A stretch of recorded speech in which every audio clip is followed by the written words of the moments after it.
X in my name is not just a symbol or a target sign. A spell that attracts all who spit facts online all the time. Can you see it? All the ones who drag my name every single day. Can you see it? Can you see it? Can you see it? They keep saying you don't have what it takes to carve out your own name underneath the shadows of gods. And I keep waiting for the day disbelievers say I flew way too close to the sun. I wait, but it never really comes. The X in my name is not just a symbol or a target sign. A spell that attracts all who speak facts online all the time. The X in my name is not just a symbol or a target sign. A force that compels all to rebel from all right shackled minds. Why do they just stand there against when they fall from the battles I have overcome? You feel it, feel the cope and the seething tone that they make while I stand up, man among gods. And I keep thinking with my mill, shooting ropes in my cold that faces towards the sun.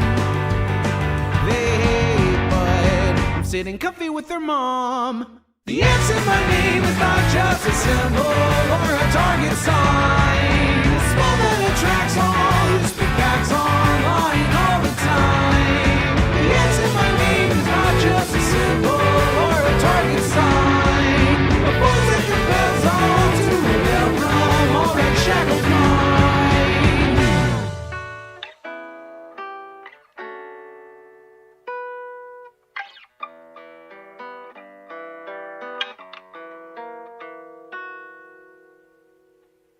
The X in my name is not just a symbol or a target sign. A spell that attracts all who speak facts online all the time.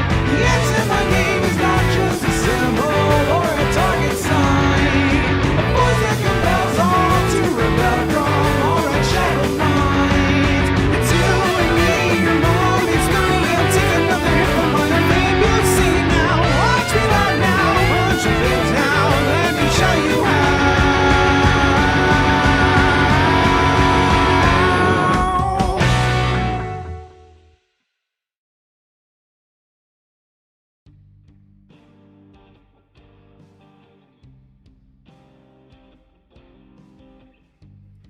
Good afternoon, everybody. Hello, hello. It is so good to see all of you. What's up, Lefty Jenna, War Penguin, JBZO2, good to see ya. Circuit Dog, what's up? Dragonman0371, good to see ya. Perry Icefire, how are you? Ending Bunny, what's up? Lefty Jenna, didn't I already say hi? I said hi to you already. Red Eye Fire, how are you? Good to see ya. Alex Wooten, welcome back. Patchy, how are you? Good to see you. Werewolf Jester, welcome. Delancer, good to see you again. Ride the Rails, what's up? Good to see you. Lord Rose 97, how are you? Welcome. Overthinker 144, hello. Astronaut Lad 172, good to see you as well. Welcome, welcome. Hello, Twitch chat. This is not Twitch chat. This is my website's chat. I don't even stream on Twitch because it's such a bad website. I'm happy for you, Ride the Rails. You know, chat, I just realized something. I completely forgot to get a water before going live today. I have nothing to drink right now. And my mouth is already dry. Damn. Damn. Hey, why is the, Dono Gold not updated? That's odd. Is this thing busted?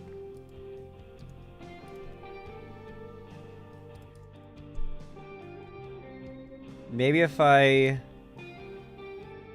change it and then go into properties And then, okay.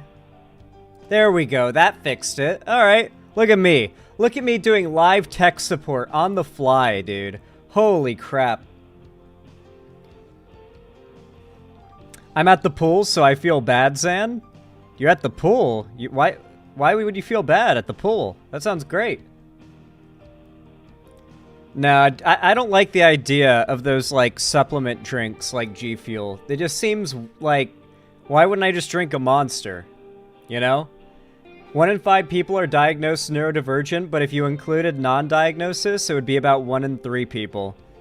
At that point, it's almost like, why do we even call it neurodivergent? Like, that's not even, like... That's not even such a significant minority that you might as well say it's abnormal. Like, at that point, it's normal, right? Like, of a third of people? Like, yeah. It's not much of an abnormality at that point, is it? Yeah, everyone is built different. Everyone's probably, like, a little bit on a spectrum of, like, disability mentally in a way, when you think about it. Like, different levels of it.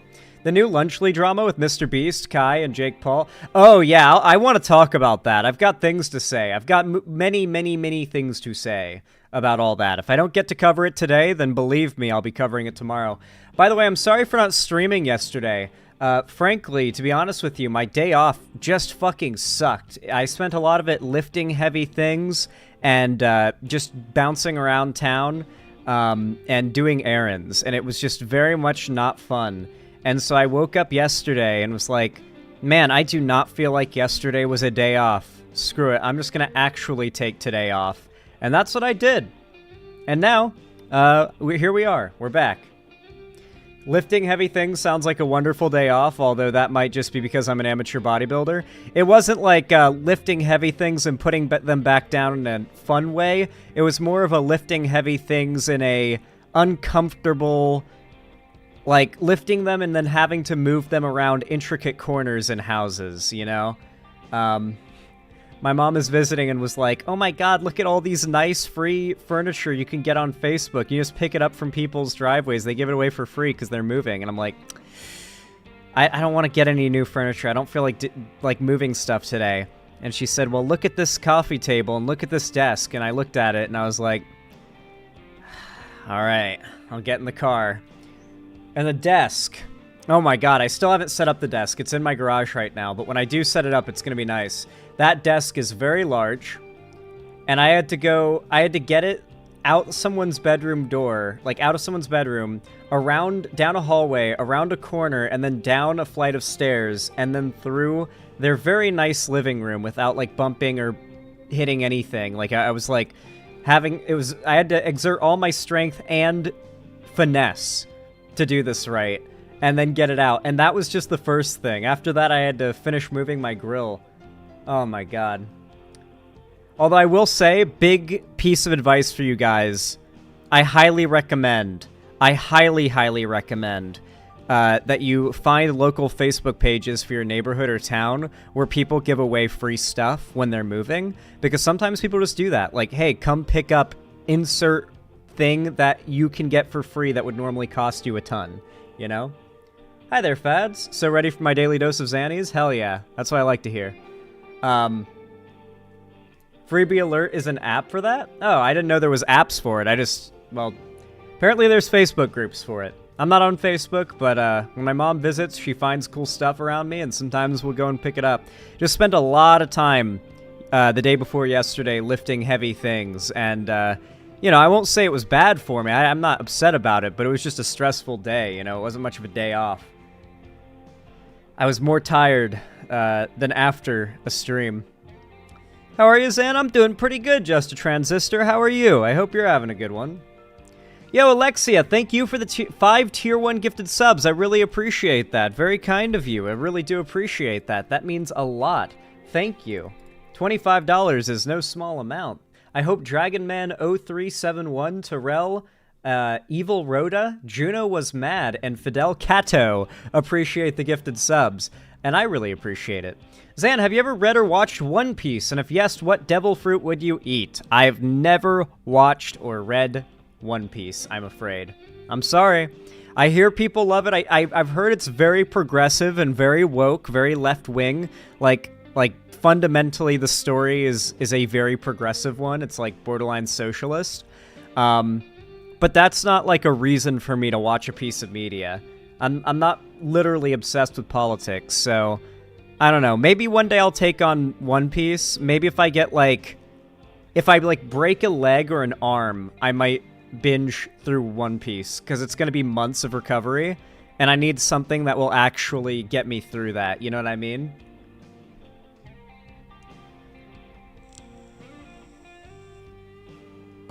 Because it's still going and has over 1,000 episodes, right? Like, it would be... It's a lot. It's a lot, dude.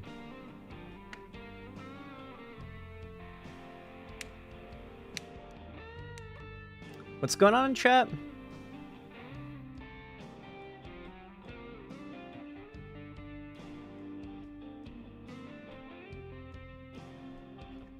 Huh. Doctor Who is much better than One Piece, in my opinion. They're both equally woke. That is true. I can't follow Doctor Who because of how long-running it is at times, but when it's the smaller arcs, sometimes I'll tune in and really enjoy it. The concept of it is really neat. I like it. I haven't watched it, like, actively in a while, but it's pretty good. It's pretty good. Thank you for the 5 tier 1 gift of subs, Alexia. I really appreciate that. It means a lot. Thank you. You are based, and I hope those gifters, giftees appreciate it as well. War Penguin, thank you for the tier 1 gift of sub to Lord Rose 97. How kind and based of you. Thank you. I appreciate it. And I hope Lord Rose 97 appreciates the blue name. Says, white genocide for a stream regular, also this. And sent a YouTube link.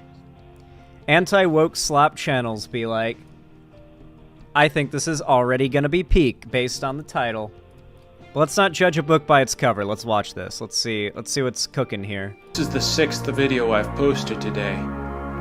I pay my editors $4 an hour so I can look into the camera and say, butt small, booby small, games are worse because of this. My penis works. No, it doesn't. You should buy these pills that make your games woke. I'm going broke. Wife took all the kids and now the world is trans. Games are trans. Communists are back and now the movie sucks. Star Wars sucks. Star Wars sucks. Star Wars sucks. Star Wars sucks.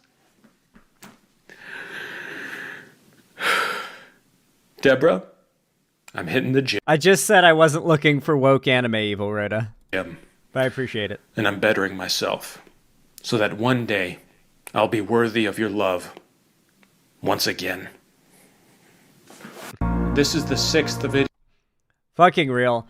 I feel like a lot of people don't realize that most of these conservative grift people tend to have been from some other form of media production that they wanted to get big in, you know? Like, even Joe Rogan and his whole podcast thing is just his backup after failing at comedy. He's always wanted to be a stand-up comedian and considers himself a comedian, but, you know, he's just the podcast dude and UFC guy. So, that's always been, like, the thing he wants to be known for, but he'll never be known for that. Yeah, we laugh at them, not with them. Always. Thank you, War Penguin. I do appreciate that. Very kind of you. And then Pepper T21, thank you for the $5 dues. How poggers and exceptional of you. Thank you. Said, Zan, are you going to cover the Israel exploding pagers scheme? Shit's out of a James Bond movie. I've looked into it a little bit, and I have a feeling that a lot of misinfo about it has been flying around lefty spaces. If you know anything about explosives, then you know for a fact that Israel didn't set, like, all the pagers to explode. That's not, like, a thing they did.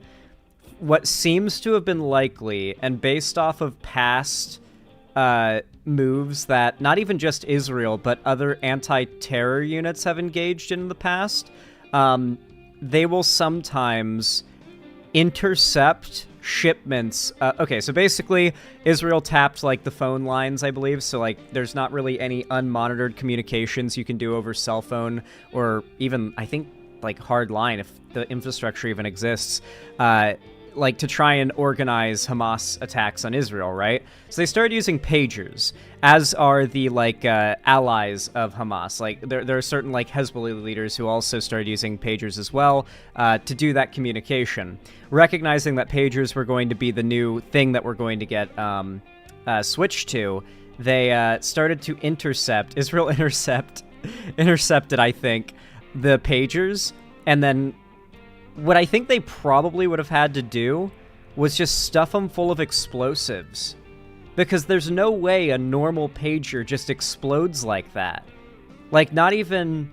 Like, you've seen cell phone explosions don't even look like that when their batteries overheat or go critical or whatever. So those were definitely packed with explosives, which means, like, the IDF knew those pagers were going to go to, like, bad people.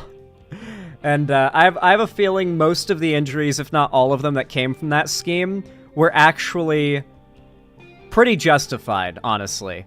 Like, put my head on a stake if I end up being wrong, but compared to, like, the indiscriminate bombings of civilian infrastructure, the idea of some James Bond-level operation to take out your enemies with, like, exploding pagers, kind of a better idea.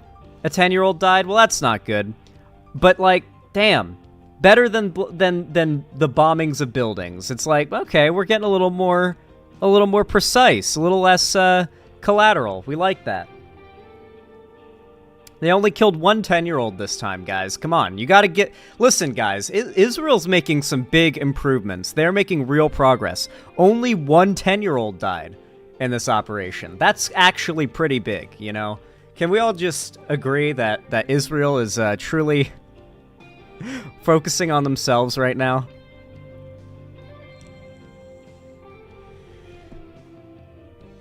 Listen, if you have no sense of humor, this stream's not for you. You're insane. There we go. I knew we were gonna get at least one of them. If you have no sense of humor... Okay, no, actually, you're chill. If you have no sense of humor, this stream's not for you, but I feel so bad chuckling, but that's darkly funny. It's because you know what my actual position is, okay? Here's an Associated Press coverage of the pager thing, if you're interested. Out of the... Wait, hold on. No one has claimed responsibility, but also in Syria, the targets all appear to have been connected to the Hezbollah. The targets, okay, but that doesn't confirm that only the people harmed were the targets. Militant group. No of this. Israel is the... Oh, for those who don't know why this is significant, very, like, level 1 surface level explanation. Hezbollah backed by Iran. Iran, very not friendly with America, possibly one of the most powerful nations not friendly with America. Iran also backs Hamas as well.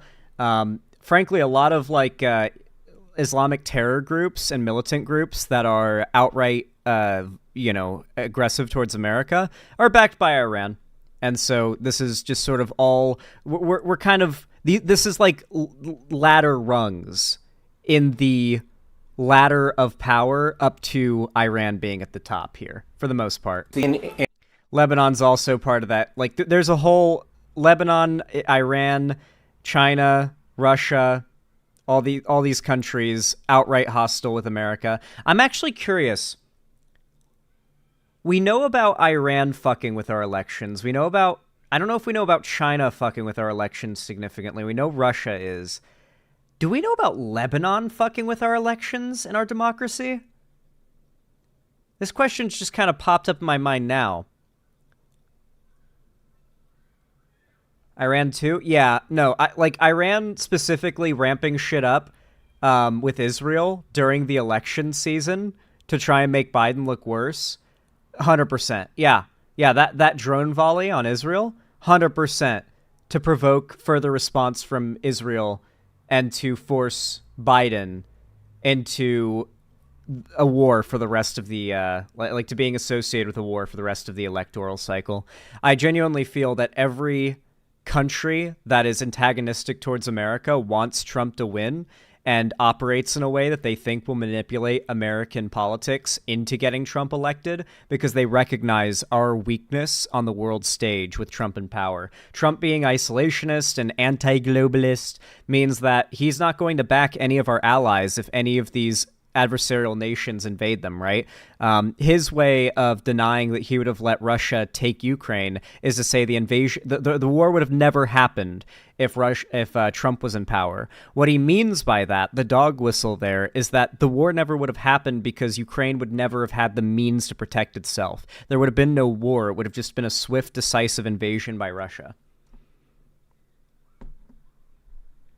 Anyway, I'm curious if, like I said before, if Lebanon has interfered with our elections in any way.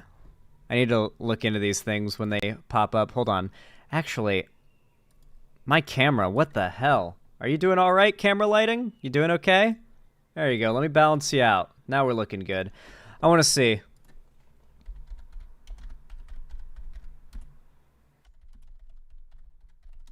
I'm curious.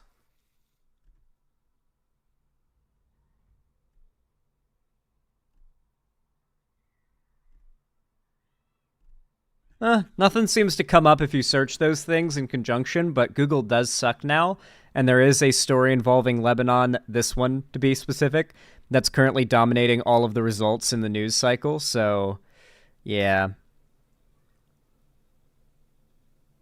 Cringe.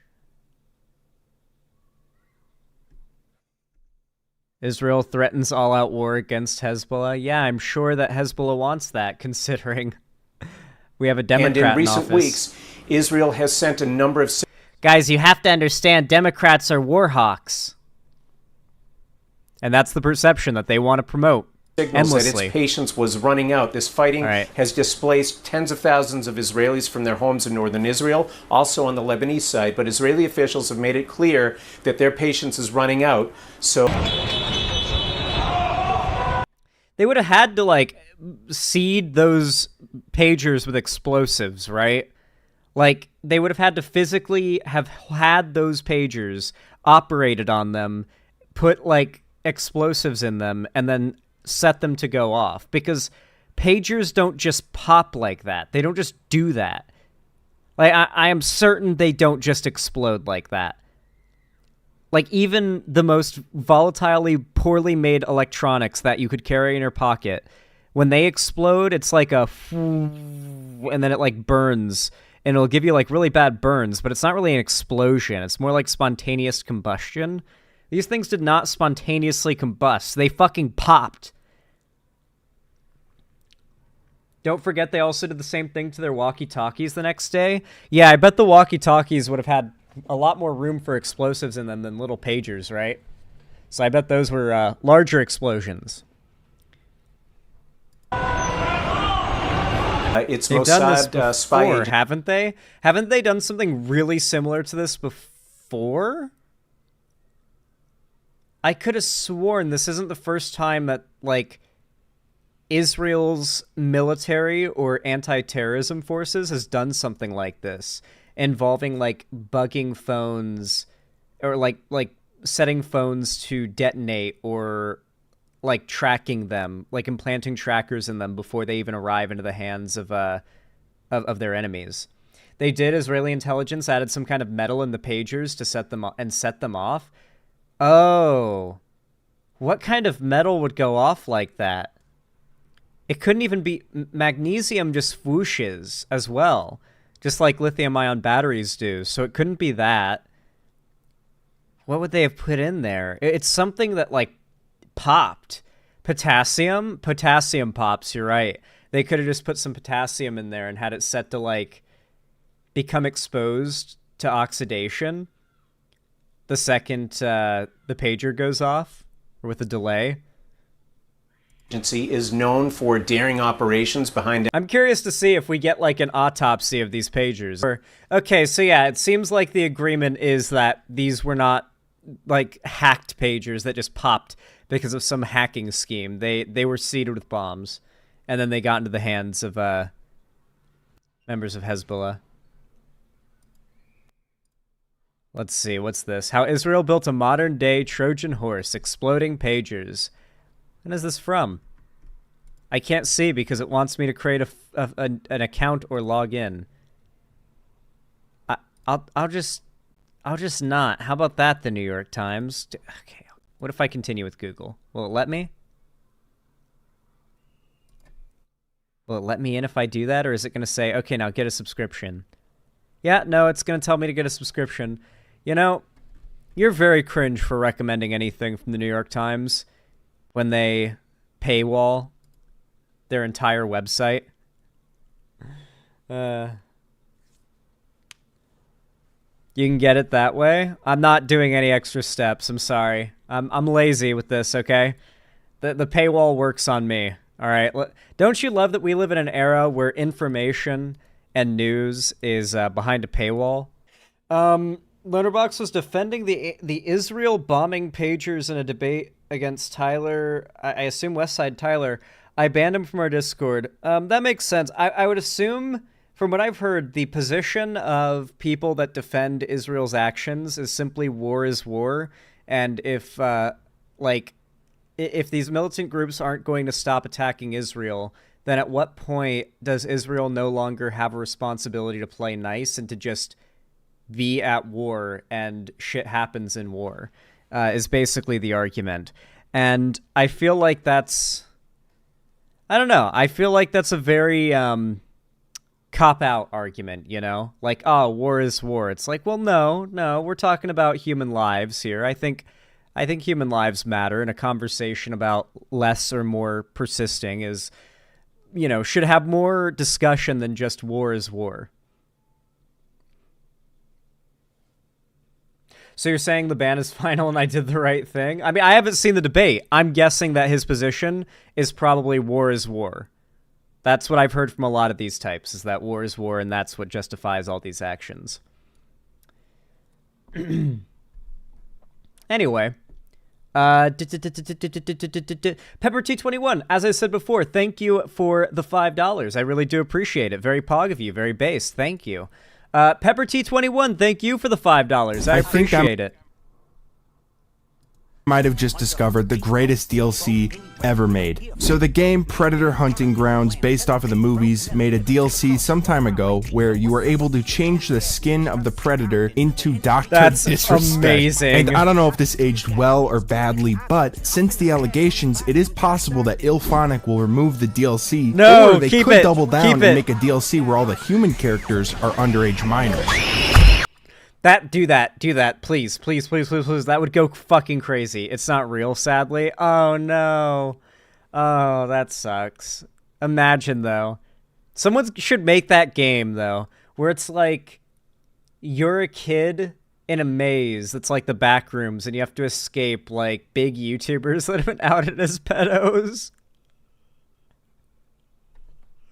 Just the most fucked up game ever, obviously, but it would go insane on Steam. You guys can't deny, right? Like, that game idea would be, like, a really high download or sell on Steam. Just a game where it's a horror game, a complete joke horror game, where you're, like, a kid trying to escape the back rooms, and it's infested with Minecraft YouTubers and whatnot that have been outed as predators.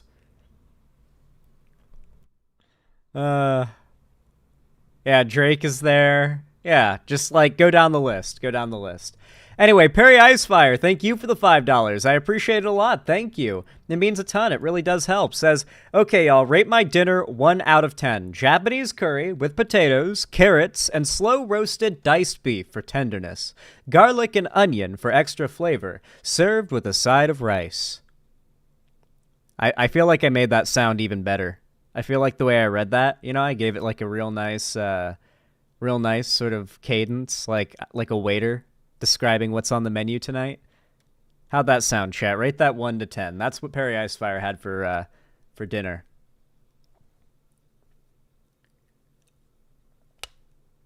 What do you guys think? Rate that 1 to 10. Give that a rating in chat. Give that for Perry Icefire. Anyway, thank you for the $5. I appreciate it. Delancer, thank you for the $5 dues. I really do appreciate this as well. Thank you. It means a lot. Said, Hezbollah is an international terrorist group. The NATO nations, Arab Alliance, and most UN nations are against Hezbollah. Israel had help identifying them and their pagers and locations from NATO. Yeah, no, you know what's going to be really funny? Is the inevitable tanky defense force coming out to defend Hezbollah. You know it's going to happen, right? Like, not even just, like, criticizing the way Israel handled this, the cyber attack, I guess you could call it, but just outright defending Hezbollah. You know it's gonna happen. Hassan's going to defend them. I'm pretty sure Hassan's doing it right now. Like, probably right now. If I open his stream... Let's open his stream. Let's see. Hassanabi. Let's see. What is he talking about? Let's see. Let's see. Is he streaming? Is he live? He's always live. Yeah, he's live. Of a porn website called Nude Africa. And Jake, in addition, oh no, to he's those actually posts, talking he about a also good expressed topic views here. On Nude Africa that sharply contradict his current policies as a socially conservative candidate for governor. For example, he has been vocally anti-transgender, but look at what Robinson wrote on the porn message board more than a decade ago, writing that he, quote, liked watching transgender porn, adding, quote, that's effing hot, and called himself a, quote, perv. He's a chaser! Okay, good one, Hassan. You're cooking there. Okay, I'll give you that. I'll give you that. You're on the money with that one. Listen, guys, I need you to understand, if you're trans, especially if you're a trans woman and you're watching right now, I need you to understand that, like, all these Nazi dudes that, like, talk about wanting to kill you and hating you, they, like, deep down, not even that deep down, like, it's more of a secret that they very much acknowledge presently. They consider you, like, like a golden goose egg. They want you, okay? They hate that they want you, but they fucking want you, alright? I can actively see Zan losing brain cells, Lamel. Yeah, watching Hassan, like, does kind of degrade me a little bit. Like, I can feel that I'm a bit diminished after consuming any Hassan content. Xander, the story is so much more insane. He made multiple posts about cheating on his wife with his sister. What? What are you talking about? What? Oh, you mean the, Robinson, yes. Okay, yeah. Jesus. I got recommended your Synthetic Man video just a minute after the Discord notification. Y'all should join the Discord if you haven't already and donate. Damn, you're just going all in on that call to action as TSW Shadow Wolf. You know, the best like streamer wingman move you guys could do would be to regularly say at Xanderhall, hey, did you know that people can leave a like on the... So I can read out the call to action, and it's actually just a message from a chatter. It's not me, you know, telling people to like the stream and stuff. So if you guys say it, then I have to read it out loud. You know, those are the rules, right? You know, it's just, that's how it is. Yeah, we're just trying to help out your favorite streamer, you know?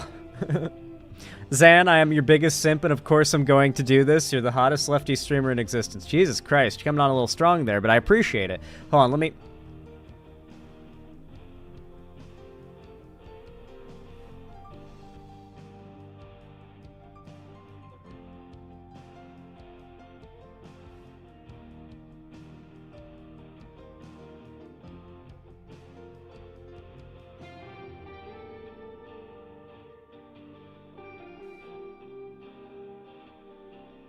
I love mewing, dude. I really do love mewing. You guys can't make me not mew, okay? I do mew, alright? I am a master at mewing, okay? I've been doing it in the mirror, too. I've been doing it in the mirror and practicing, and I'm gonna keep getting better at it until eventually I can do it just flawlessly without even trying. And whenever I do a debate, I'm just gonna sit here in silence and mew whenever the debate opponent is talking, and that's gonna be every debate that I do.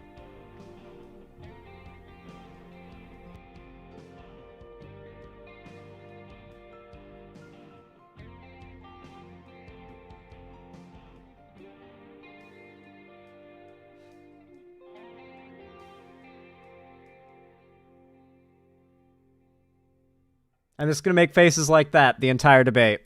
Zan debating Vosh be like, imagine, dude. Imagine if I mewed the whole debate. You gotta do a slight underbite. It juts your jaw out even further. Does it? Hold on.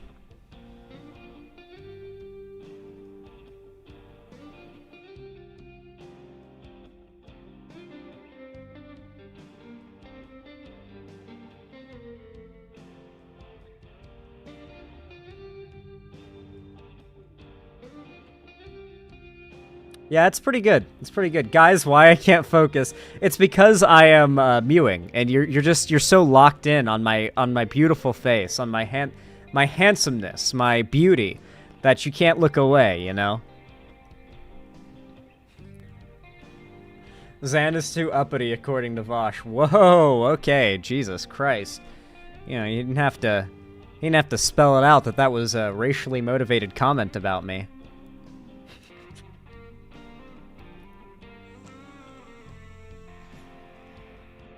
It got me, Fads. It got me.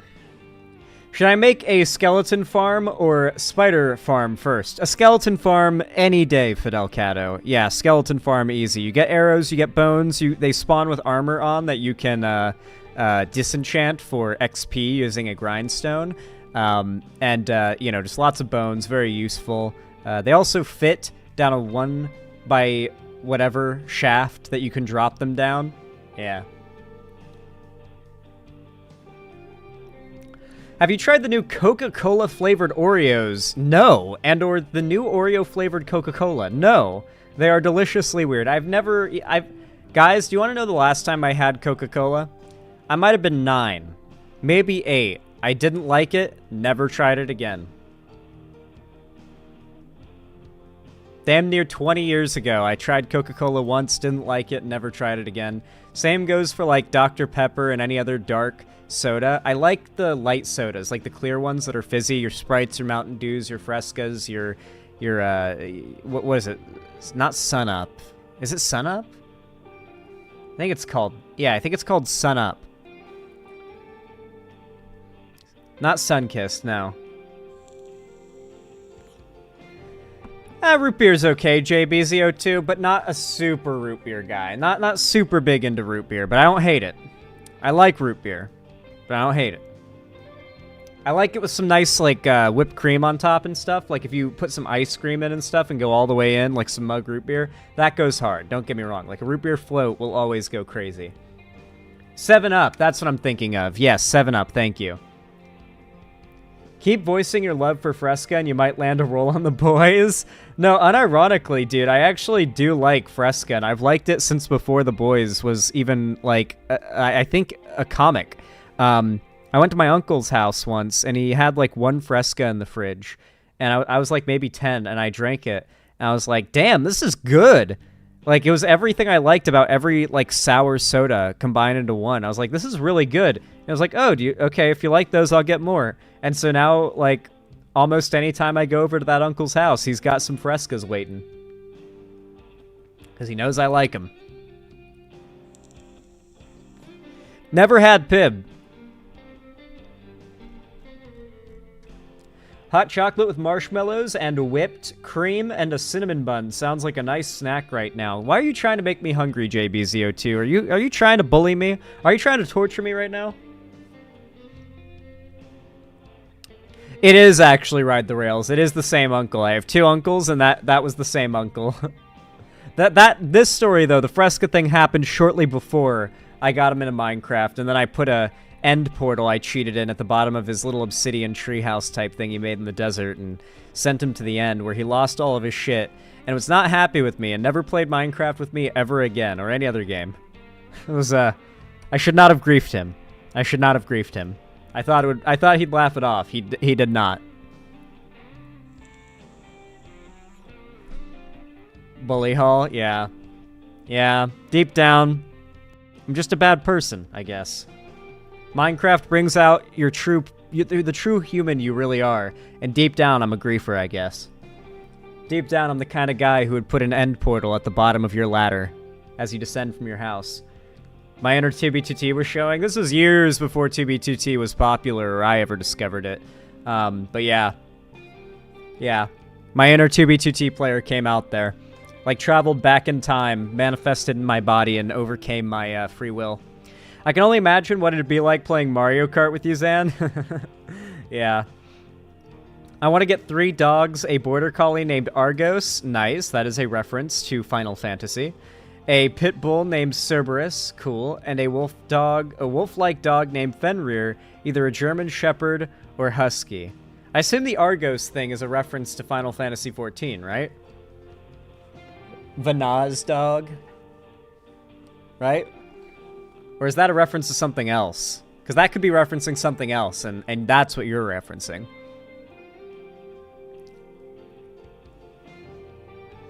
Wrong, it is a reference to Greek mythology, the dog of Odysseus. Okay, that makes sense. Everything in Endwalker is super Greek-inspired, so that makes sense. Anyone else remember the Minecraft Griefer song? Which one? There's so many Minecraft Griefer songs.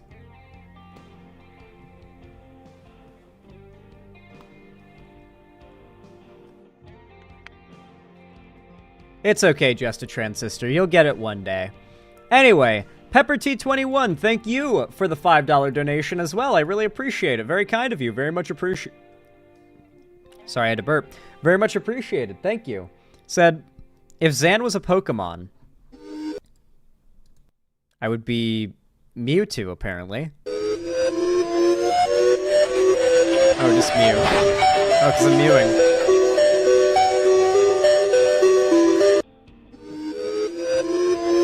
True. True. True. We have to keep mewing. We do. We just have to keep mewing, guys. I assume you guys are aware that that one guy made another Skyrim brain rot. He made a sequel.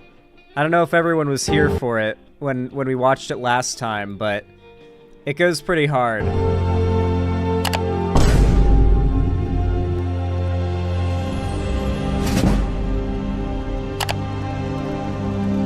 Ulfric Stormcutter. Stormcutter. Some soy boys dick ride you as some kind of alpha. But an alpha doesn't flex a power like voice mod to unalive his short king and cop his high chair. Look how short they made him. They made him You started short. this beef, plunged Skibidi into chaos, and now the Simpire is going to put you on punishment and restore the ratio. Back in my day. What the Sigma? The guard just saying, what the Sigma? Goes so hard. I love that. The best line in this will always be, though, as racist on alt as he was on main. Love that line. So good. The dragons are boomers? Yeah, they are. Back in my day, we had to go uphill both ways. It's one of the dragon shout words. One of the dragon shouts is just saying both ways. Uphill both ways. Anyway, thank you for the $5, PepperT21. I appreciate it. And thank you for appreciating my mewing streak.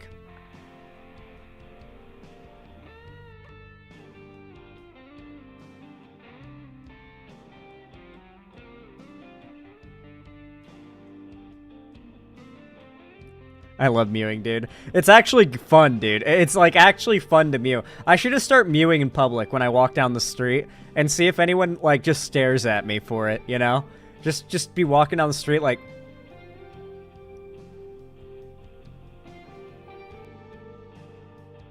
Just full on, just mewing. Like, people are gonna think I'm a serial killer, dude. Oh my god. That'd be a good video. Just walking around, like, the busiest streets in Seattle, mewing. And see if anyone just stops me and says, damn, man, your mewing form is on fleek right now. You're popping off. I forget, why does President Sunday hate you? I think it probably has something to do with the fact that, when he was a baby, there was this little soft spot on the top of his head, and his mom used to, like, just kind of, like, tap on it for fun. You know, just tap on it like little bongo drums because it made a funny noise. And, you know, she just do that every day for years and years until that part of his skull got to be, like, harder. And I think that, like, you know, 40 or 30 years later, I don't know how old that guy is, but Christ, he now hates me. And so, yeah. Basically, his mom's fault is why he hates me, which I can't really give him shit for that. You know, that soft spot's got to be taken care of. Sunday was trying to clout chase off of Shu's then partner at the time. He's fake as hell. Yeah, he's a massive clout chaser, but I think it's funnier to think that he just had a soft spot on his head that his mom just used to tap on like a little bongo drum. when he was a baby. Maybe he still has it. You know, it makes sense if he still has it. This is so fucked up. I'm mean.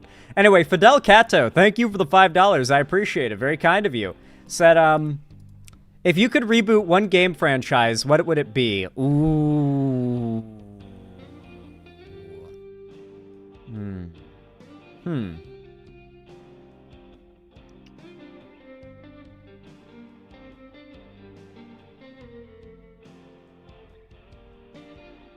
Infamous. I would have the Infamous franchise rebooted with a big remake game that reworks some of the story of the first game because and incorporates some of like the extra lore from comics and stuff into the first game as well. And then obviously a remake of the second game, and then just go all in on the third that follows Cole and goes with the evil ending, because that would be better. That's what I'd do. If I could just make that happen with magic, then that is what I would do. 100%. Thank you for the $5, Fidel Cato. I appreciate it. Let me update my dono goal really fast, by the way, because you guys have been so kind and generous, I don't want you guys not to be credited for your support. Thank you for the support so far, by the way. And if you don't have the money or don't want to donate, you can always just drop a like on the stream. It really does help a lot, and it goes a long way to push my content in the algorithm, and it really helps a ton. So even if you're watching right now, consider dropping a thumbs up. It really helps a lot. Thank you. According to Tyler, Sunday name searches himself. Ah, that does not surprise me. He does seem like the type. I used to do that when I was a smaller creator, just because it was always fun to, like, find the weirdos that felt the need to complain about a content creator as small as me. But nowadays, it's like, I've gotten larger, so there's always people shit-talking me. So I don't even go on social media. There's nothing there to see. It does sound funny, Ectoplasm. I should check that out. That does sound interesting. Could be fun. Could definitely be fun. Yeah, Infamous is a series that really needs to come back. We need it. We need it now more than ever, dude. Infamous goes hard.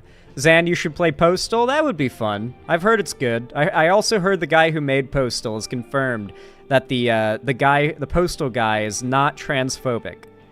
So that's pretty based.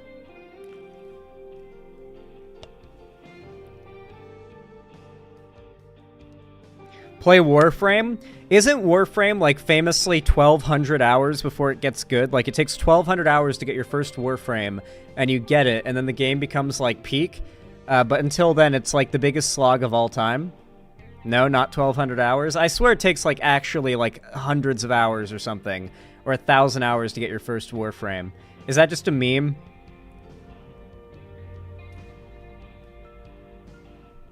No, I had a second Warframe at, like, 20 hours? Okay, so that's a meme. That's people lying about it. Okay.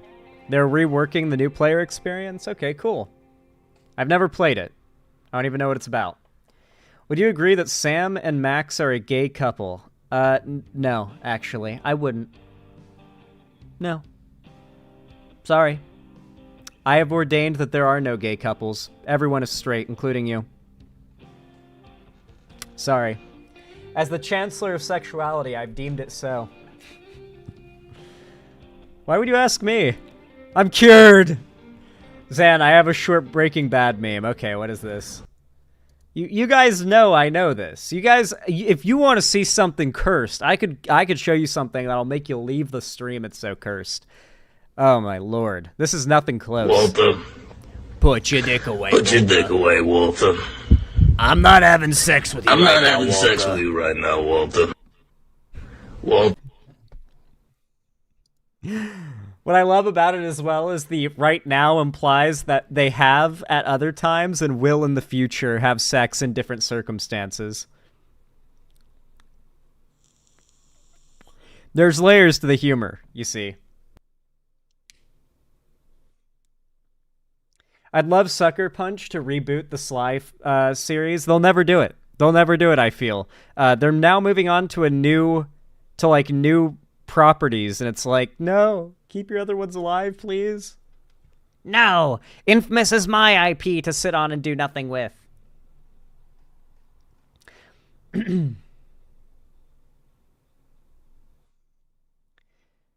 Xanderhall, who's the I don't know. Listen, I just said they're straight. I've ordained that they're straight. You asked me, and I said they were straight. Have you ever watched any of those Mike Flanagan shows? Amazing Stuff. I cried so hard at Haunting of Bly Manor. I've not seen it, no, but I heard it's pretty good.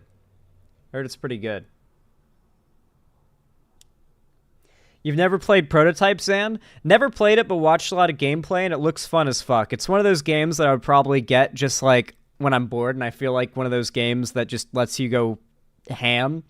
But it's definitely up my alley. I know I'll like it. You know what I mean? You don't have to sell me on it. Zan, how old are you? I'm 25 years old. Freshly 25. I am a quarter of the way of a century old. You know, I'm a quarter century old right now. Isn't there a word for when you're, like, in your 1/4 of the way through 100 years? Like a court centurion or something? Like a quarter centurion? Yeah, I think that's what it is. A quarter centurion. No, Zan's gonna die soon from old age. I know, I'm like that one old dog, you know, in the family that's just like gray and doesn't really get up anymore. I'm getting towards the end. Yeah, you're gonna have to put me down, guys. You have to get me in the car to convince me to go to the vet to have me put down. You would have to tell me we're going to Five Guys, though. That's the advice I'll give you. Zan, you should run for Congress soon. Why? I don't want to run for government, dude. I don't want to be a politician. Dude, could you imagine how much more shit I would get if I wasn't just some guy talking about politics, but I became a full-on politician? If I knew I'd win, maybe I'd go for it, but dude, just getting involved. Ugh. Can't believe Zan is growing up. Who will mog me now? No, I'm still mogging you.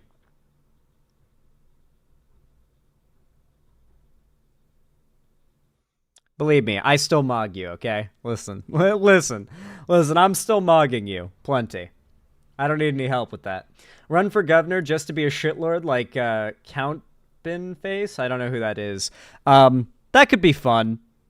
Maybe if I just, like, maybe I should run for president, but it's a total meme, you know? Just tell all of you guys to write me in on the ballot. That'd be awful. That'd be a horrible idea, but, you know, it'd be funny for, like, 5 seconds. The idea of it is funny. You guys are freaked out by that scenario? You should grow your hair and become the Paul Atreides of the leftist sphere. I really, really don't like having long hair. I don't know how to manage it. I just, like, brush it back and a little to the side because that seems to be what makes it look the best. But besides that, it just wants to floof around and do whatever it wants. I need to get a haircut bad, man. I've been putting it off way too long. Oh, like Count Dankula. Is that who you're talking about?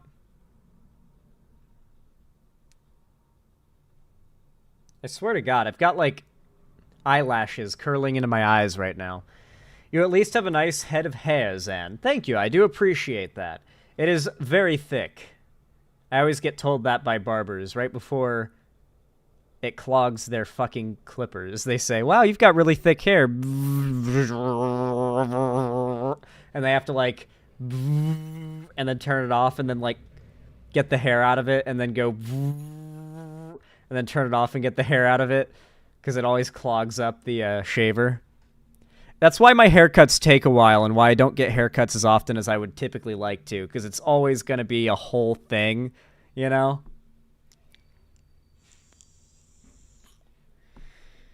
Alrighty. Listen, guys, very fast. I'm going to run upstairs, grab myself a water and a Monster, because, good God, I very much forgot to get myself a drink before I started stream.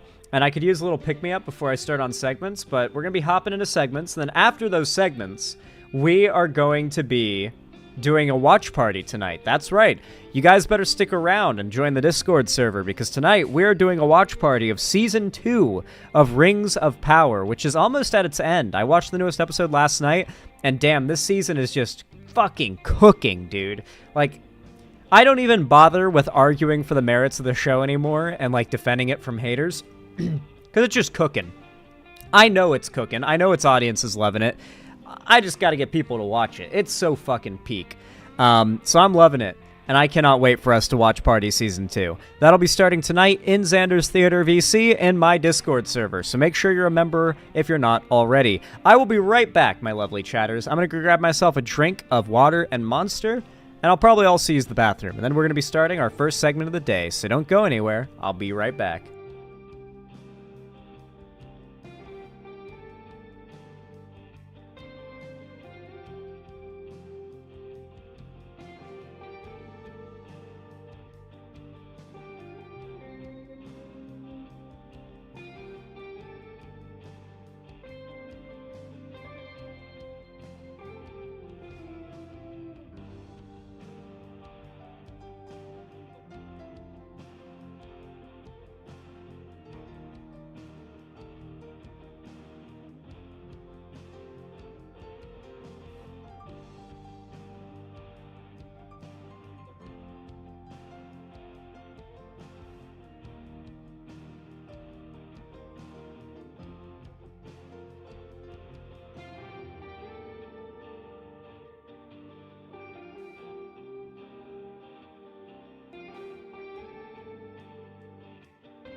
Alrighty, I have returned with my drinkies. Let's go.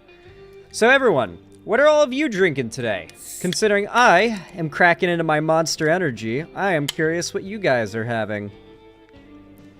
Zen, I forgot if you answered this before or not, but what are your thoughts on the Well-Rod pistol? Essentially Britain to a silencer and slapped a magazine.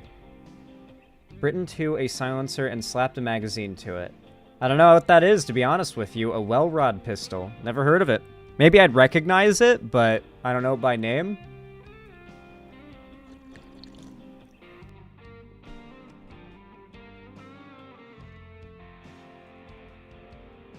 Y'all drinking water. Dr. Pepper. Cold blue Gatorade. I'm glad you specified it's cold. I like that. Pre-workout. H2O. Hot chocolate with marshmallows and whipped cream, you lucky bastard. Sniper elite gun. What? Okay. Kofefe. Peach tea. Piss, of course. Everyone's always drinking piss in my chat. Purple Powerade. Water. Air.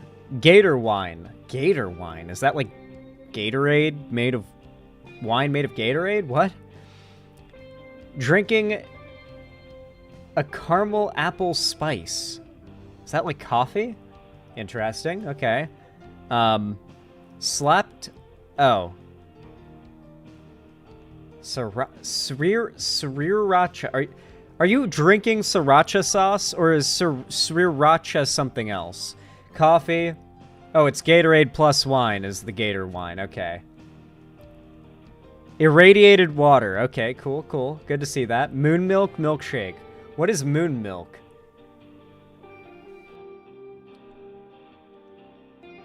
Drinking its hot apple cider with caramel and cinnamon. Ah.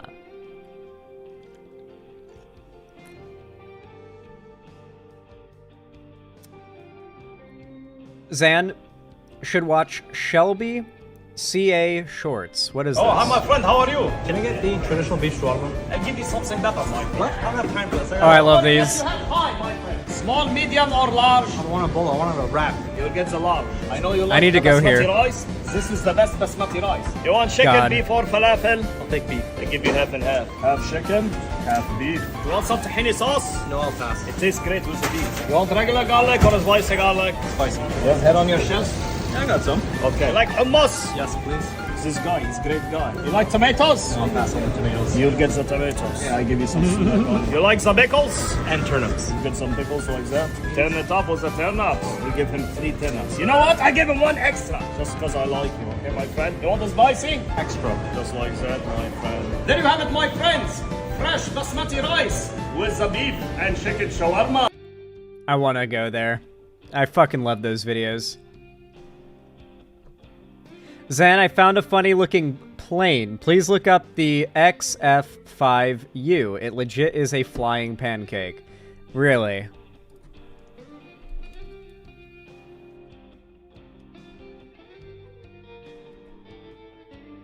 XF5U plane. The Vought XF5U Flapjack is an experimental U.S. Navy fighter aircraft designed by Charles H. Zimmerman for Vought during World War II.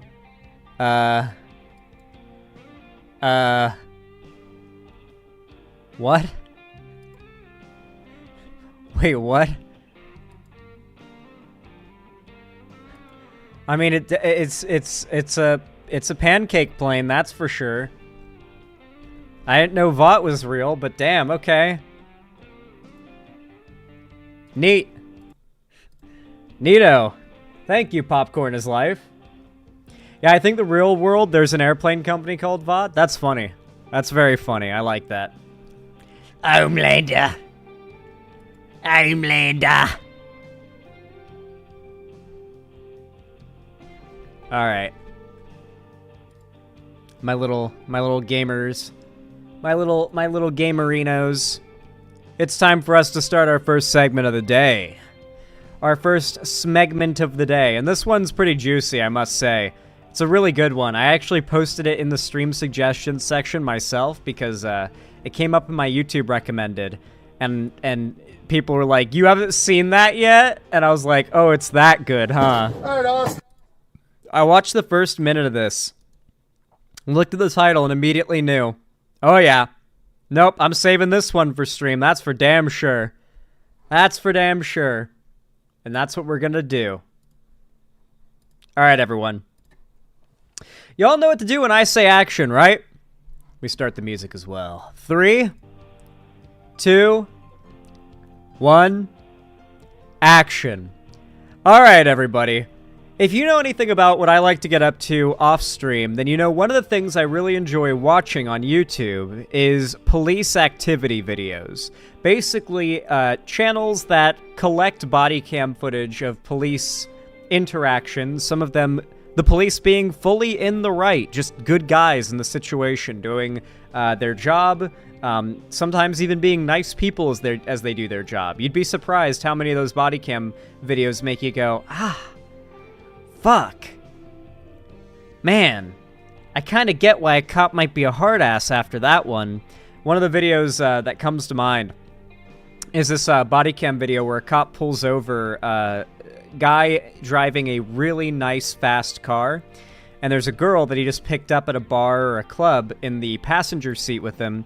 It's very clear he was speeding like crazy to impress the girl. You know, they're like 20-somethings, maybe at most young 30s. You know, very much in that wealthy pickup, like hookup life era of what's going on. And so the cop stops him, recognizes what he's doing, calls him out for trying to speed to impress the girl and show her how fast the car is, tells him girls aren't impressed by that stuff, you're just gonna get someone killed, and lets him off with a warning.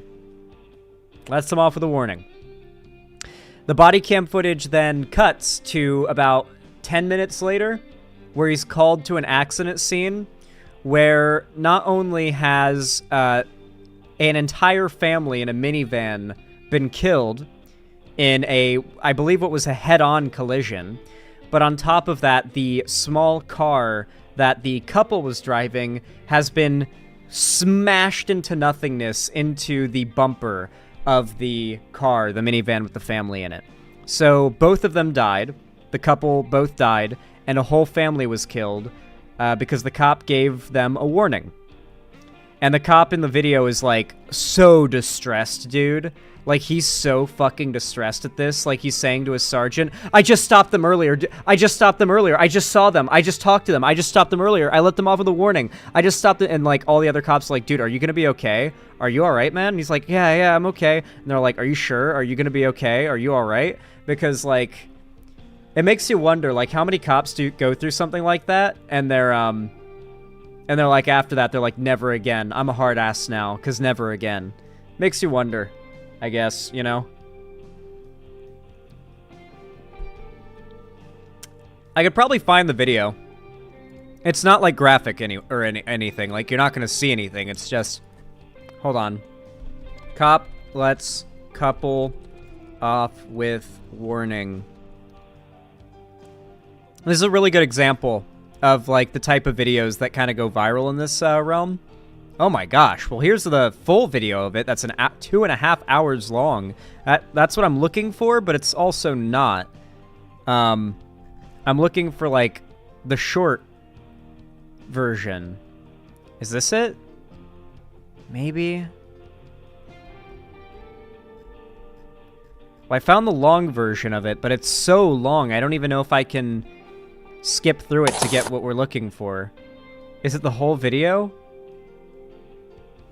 Okay, no, it's just the beginning of this. Okay, okay, we got it. Here's a good example of, like, the police body cam videos that I'll sometimes watch. Like, they go pretty viral. They can be a good way of getting an insight into, like, how law enforcement does its job and what it's like. And they're also kind of entertaining, you know? It's sort of Gen Z's version of that one reality show, Cops. This video is just sad, though.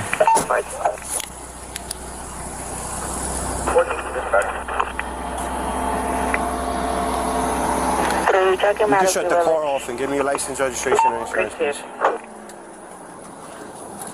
So this is the couple. You know, nice car. They're pretty young.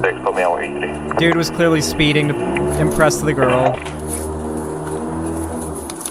Which women are not really impressed with fast cars or speeding. They're not really impressed with cars in the first place, let's be real.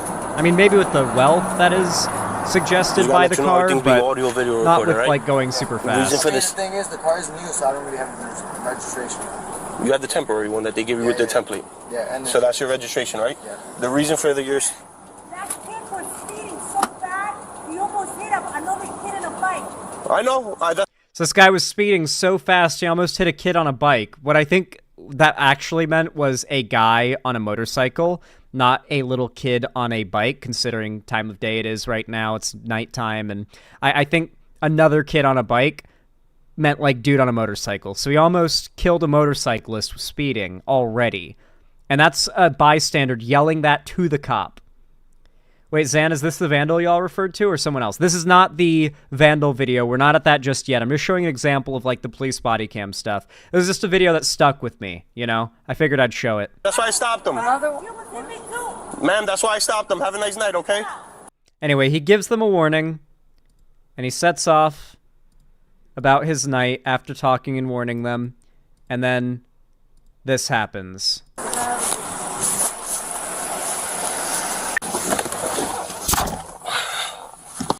He leaves. His job's done. Now he's pulling up to the accident scene. Here's where... This might have been 10 minutes later, 20 minutes later, who knows. Not long later. Less than an hour for sure.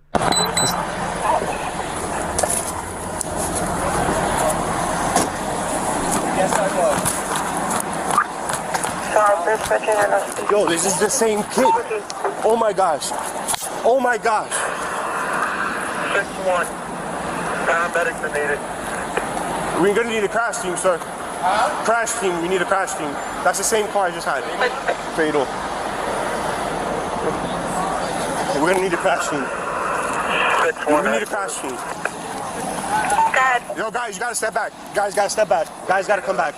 Sorry, guys. Anyway, we do a lot of discussion about the inherent corruption of policing as a system here, but I do think it's important not to get too caught up in hating every cop as a person, fundamentally, and understanding that there is some level of, like, you know, you give humans that level of power, and there's going to be some stressing factors. You can only imagine how many cops have had something as simple as this happen. You can imagine how common this exact occurrence is. Someone's speeding, they get a warning, go right back to speeding, crash and die.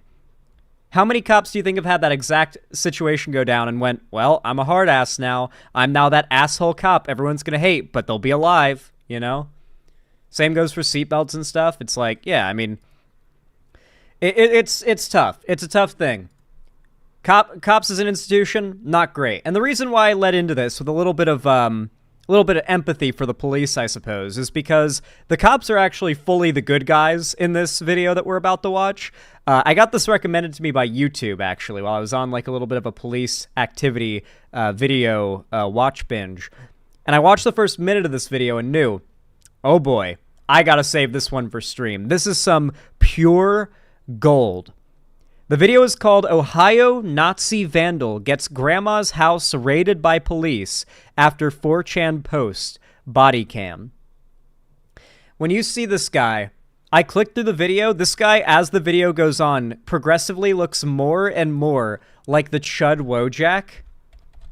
I need you guys to have this Chud Wojak in your mind as we watch this video, okay? You see this kid right here? You see this face? I need you to remember this face. Keep this like in your mind as we watch this video and watch as this dude becomes him as it goes.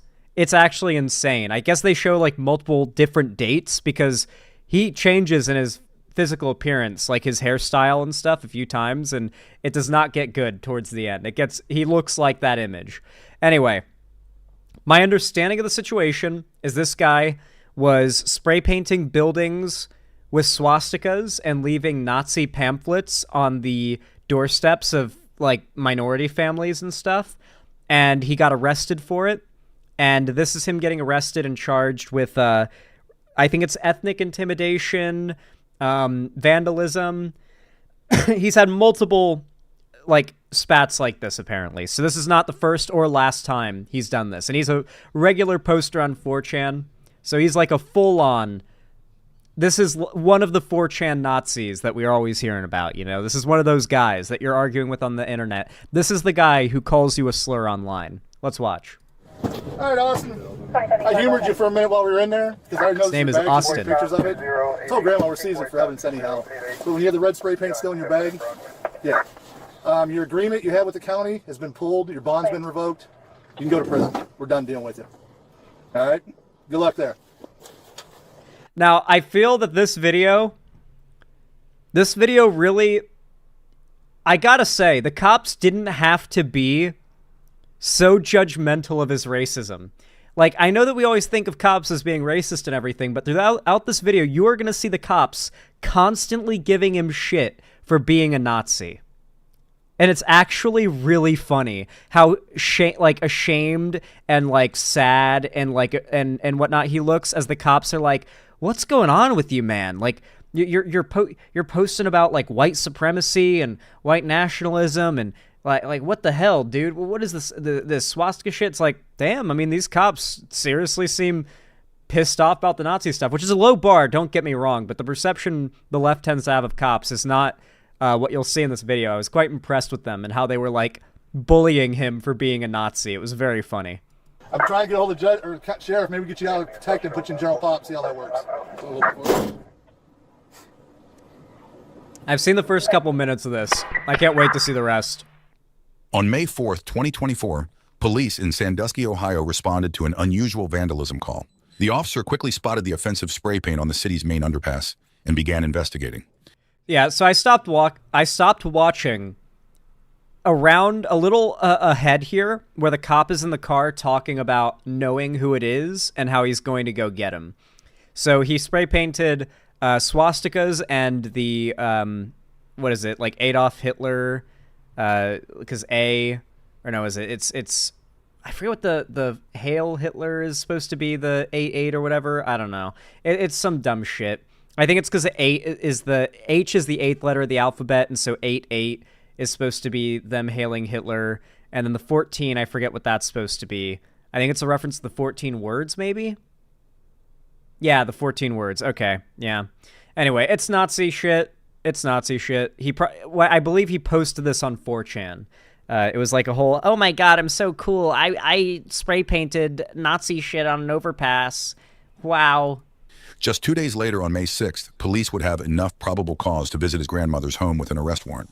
Detectives immediately had a suspect, 23-year-old Austin Rogers, who has a checkered history with several agencies and was released pending a plea agreement for a similar previous charge.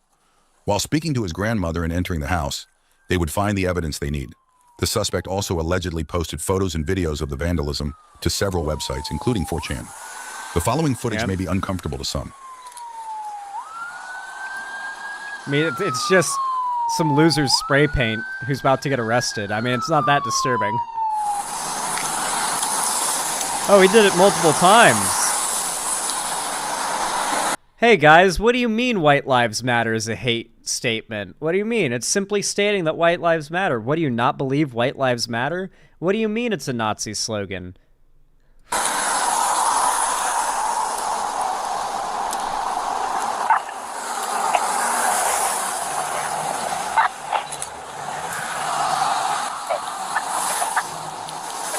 Taking photos for evidence. Damn, he went crazy. Let me guess. I love how he almost... Did he misspell Hitler? Hilter was right. Damn, dude. Hilter was right, guys. You actually can't make that up. You actually cannot make that up. He fucking must have been so scared and nervous while he was writing this that he misspelled Hitler. Could you imagine? Rudolf Hilter was right.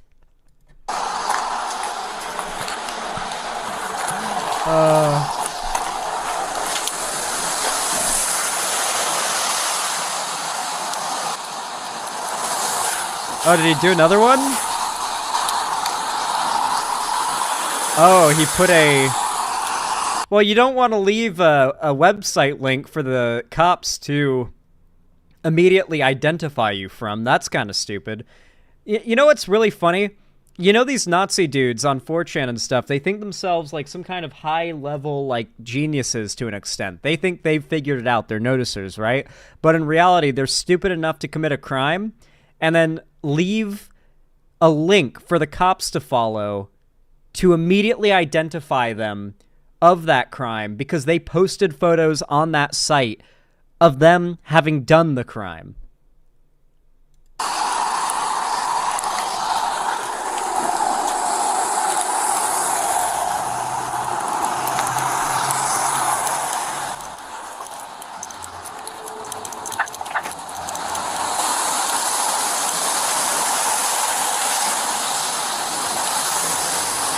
God.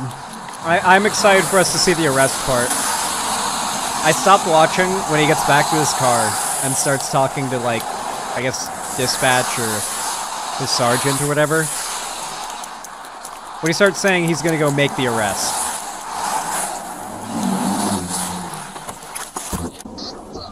So something I needed to bring to your attention, and I'm sure the chief will want to know ASAP as well.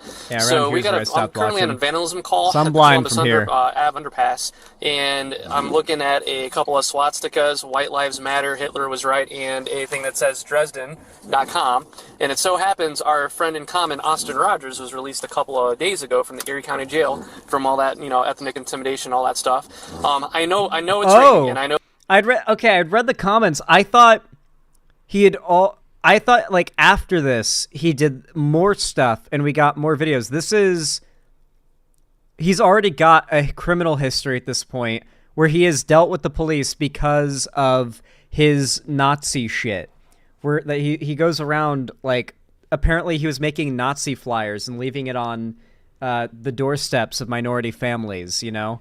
Like telling them, as if like to signal that the neighborhood believes the stuff in the pamphlets. So he got charged with ethnic intimidation. I thought that came after this. I didn't know it already happened. Sorry, I only read the comments, so my understanding of like the line of events with this whole thing is a little backwards, a little mismatched, but we'll figure it out. I know the chief was really concerned about that and had to call the street department last time this happened over at Charlene Park.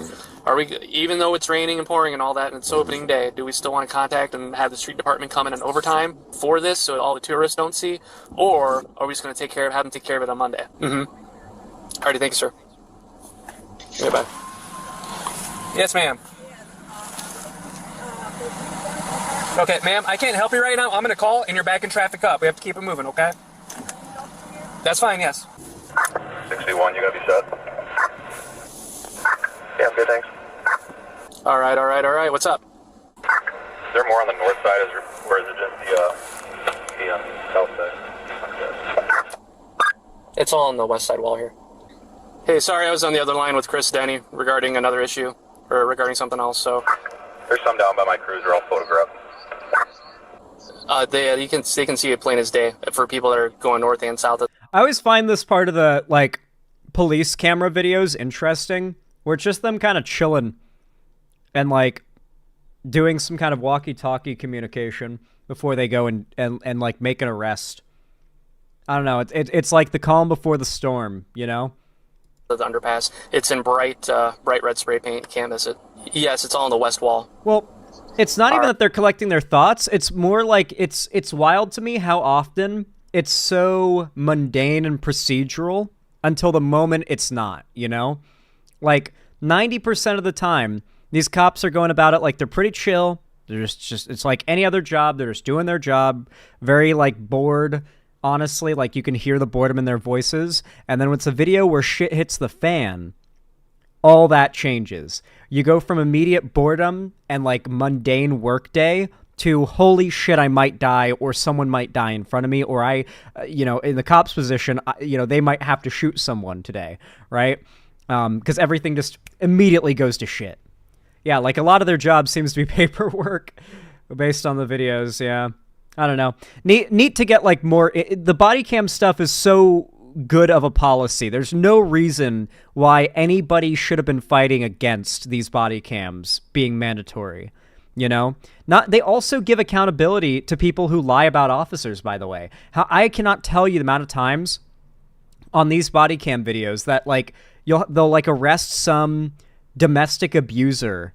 Let's say they'll arrest some lady who is like domestic abusing her husband, and the lady doesn't realize the cops have body cams on and starts screaming rape as they put the handcuffs on her.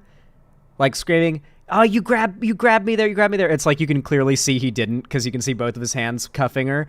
And so it's like, man, I mean, before there were body cams, what would that cop have done? She could have gone and pressed charges and made tons of claims, and at the very least it would have been a problem, you know? Now we've got these body cams, and maybe the cop does something wrong, it gets caught. There's no denying it. Maybe the cop gets lied about and actually did their job great. Now we can go look at the video and find out. There's no reason to be against this. And on top of that, these body camera videos become public eventually, apparently. That's how we have these. So lots of entertainment. We get some insight into the life of the people whose job it is to manage our entire society and make sure no one's breaking the law or hurting anybody. You know, like pretty important job. All right, sounds good. Thank you, sir. Appreciate it. Yeah, bye. Hey, sorry, I wasn't ignoring you. I had Denny in E-Step calling me about two different things, and I got to call the chief about this too, about this graffiti. So, just give me... Oh, I know who it is. It's Austin Rogers. It's just I got to check for cameras too, because I got to go back. YouTube's full of videos like that. Yeah, like genuinely. If I was a cop, I would want to have a body cam on at all times because of how many of those like sovereign citizen arrest videos where like, I don't know what it is about sovereign citizens, but every woman who claims to be a sovereign citizen that gets arrested, once the handcuffs go on, they start screaming rape at the top of their lungs. Like, falsely. But they try, like, it's genuinely insane. Like, look up, right now, just sovereign citizen arrest. And that will happen in the video. It's cringe as fuck. It is, yeah. I think a lot of the sovereign citizen types are just super narcissistic, like they're narcissists, and so they'll say anything to get themselves out of trouble. Back to the station real quick, so that way I can contact Steve, what's his face, and or Dave Borsick about this, because definitely can't have the tourists on opening day seeing all this shit on the side of the the west side of the wall here. Now you said there's something on the north. Did you see anything on the east side? Yeah. So it's like Dresden.com, I think. Yeah, I checked that website, I have yet to check the website because I only put in Dresden.com, which is like some like dubstep group. Yeah, the more I think about that, that's probably a good idea to not look that up either. So, all right, well, since you're here in the it's some dubstep group. I think it's not the dubstep group that it's referencing. I don't think it's the dubstep group. I love how the cops like, yeah, he's posting some weird racist shit, and he doesn't even get all the references, but what he does get, he's like, yeah, it's fucking weird. Area can do me a solid and start looking for cameras to see if we have any or all or anything at all that would face towards over here. And yeah, I think they do too, but I'm not quite sure if that would cover the underpass per se. No, hopefully it will. All right, sweet. Can you like leave a business card so that way we can, determine what and try to figure out who exactly did this? All right, sounds good. I need to go back to the station and make some phone calls to see if the street department will come in overtime for this, because obviously we don't want people seeing this shit. Yep. So all right, I'm gonna let you go. Goodbye. Yeah, they're looking to get people to clean up the graffiti because they don't want people seeing it. Because there's about to be a big tourist thing in town, I guess. A lot of people are going to be coming in that way. They're going to see it, which is probably why he did it. Oh, okay, I think we're seeing the arrest now, guys. Here it is. So the guy, I think, lives with his grandma. So his grandma's house is getting raided by the cops. Not raided, but like, they're coming to get him.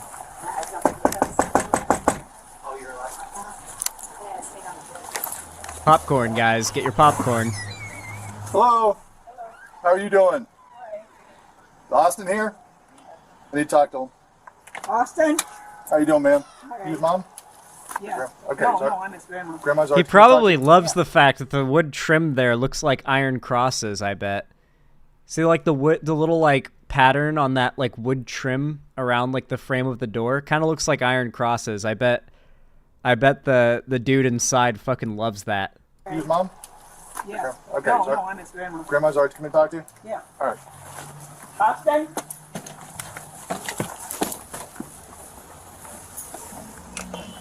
Yeah, dispatch, we got a full-blown weirdo here. He's inside. We got a level 3 neat. Yeah. We're gonna need backup here.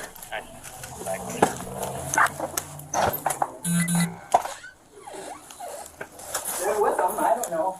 I have no idea what's going on. So, hi Austin, how you doing? Good. Got some warrants for you. Huh? Got warrants for you. All right. That little dog is so cute. For what now?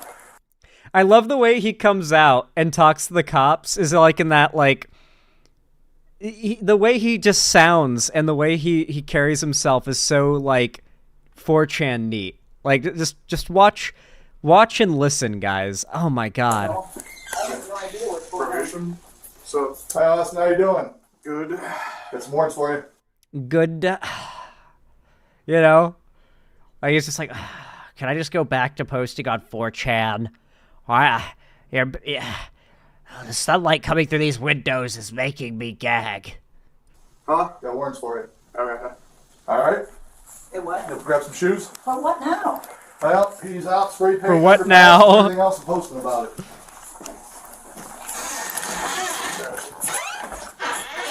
How slobby is his room? I want to see it. I bet it looks like Asmongold's room. Oh, he's coughing. Your shoes are out there? Yeah. Where's your backpack at, bud? It must not smell good. You see that? Bring it with you. You got a warrant, you said? Do I need a warrant at your grandmother's house? I'll get it. That's fine. Throw it back down. Yeah. You don't want to give it to me to look? Yeah, get a warrant. Okay, come on, step out. Okay. You're in your grandmother's house. We'll deal with it. We'll keep up there.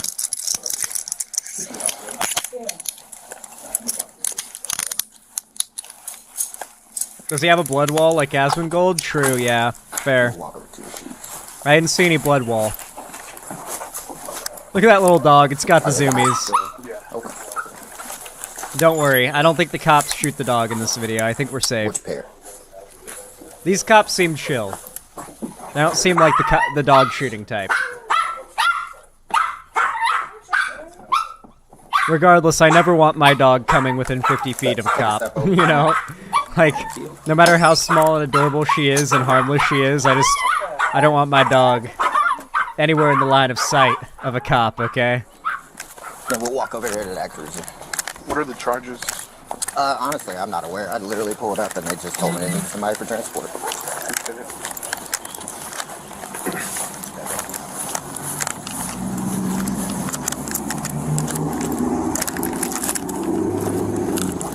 On that side of the car?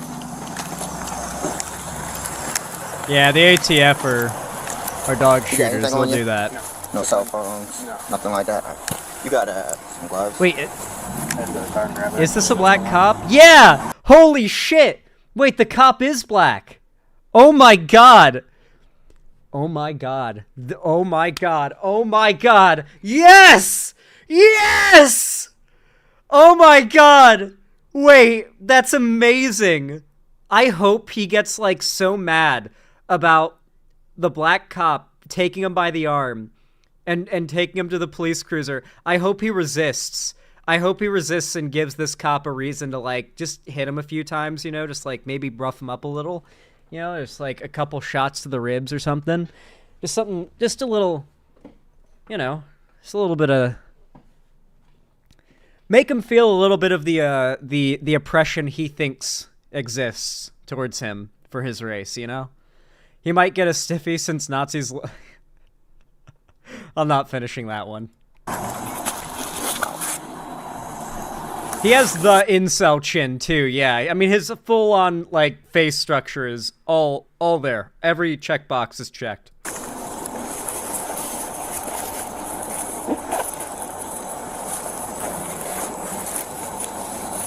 I like this close-up of his, go ahead, spread your legs for me. Like, man titties. A little bit more than that. He's whiter than Zan. Well, this guy does not go out in the sun. 4chan posters don't tend to go out in the sun at all.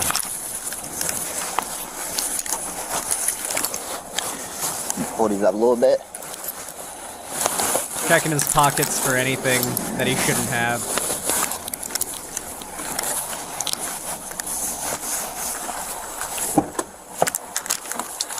Gotta have a seat.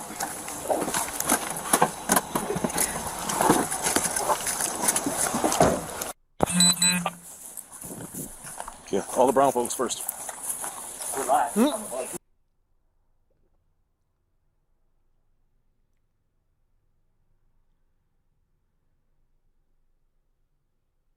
Did I hear that? Wait, that goes crazy. Wait. Yeah, all the brown folks first. No, I heard that right. They intentionally... Because they knew, okay, this is some shithead internet weirdo who 1488'd it on like, spray painted 1488 on the highway. And he said all the brown folks first, which means all of the non-white cops go first. So the first thing he sees is that a group of non-white cops is here to arrest his ass. Because, you know, internally, he's just screaming right now with rage, right? Just absolutely molding, just crying and pissing and shitting on the inside. Oh, I love that the cops like purposefully were like, this guy's a racist, let's fuck with him. And even the white cops there were like, yeah. I love that. It's okay, brown folks first. How's it going? Alright. Just dumb neighbor over here. She alright? No, she's fine. Just got a warrant for the kid. Oh. I was going to say, hell. I see Granny every day. Yeah, she's fine. Yeah. Just in case he jumps out Is this the window. the neighbor? No, play with me, so. Sounds like it's over with already, so see? I won't play with you. That's up to you guys. You guys have a good one. You too.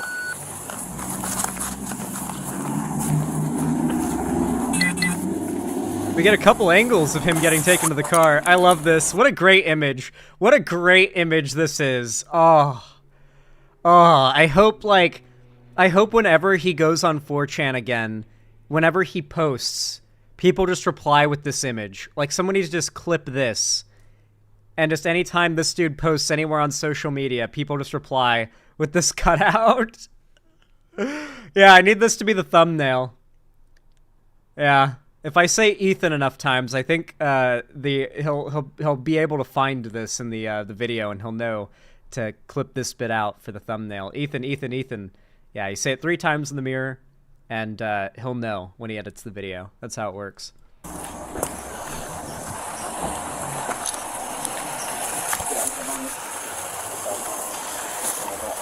You got a bus? I'd go to the car and grab it. Especially if someone.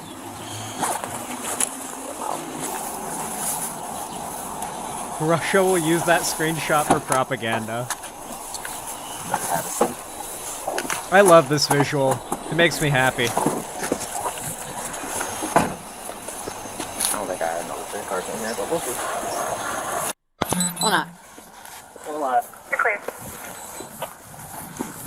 Oh, are we seeing another POV? We don't need another POV of the arrest. Ronte, you knock on the door. Oh, do we get another view of the room? I do want to see a view of the room. Here we get to see him getting cuffed. Hey, Bal, good to see you. We're going to be watch partying The Rings of Power Season 2 after stream today, so you better be there. You've been missing watch parties, Bal. Well, you might have D&D tonight. It is Thursday. Understandable if you have D&D. He looks like Sam Hyde. He looks like Sam Hyde if Sam Hyde didn't work out or take human growth hormone.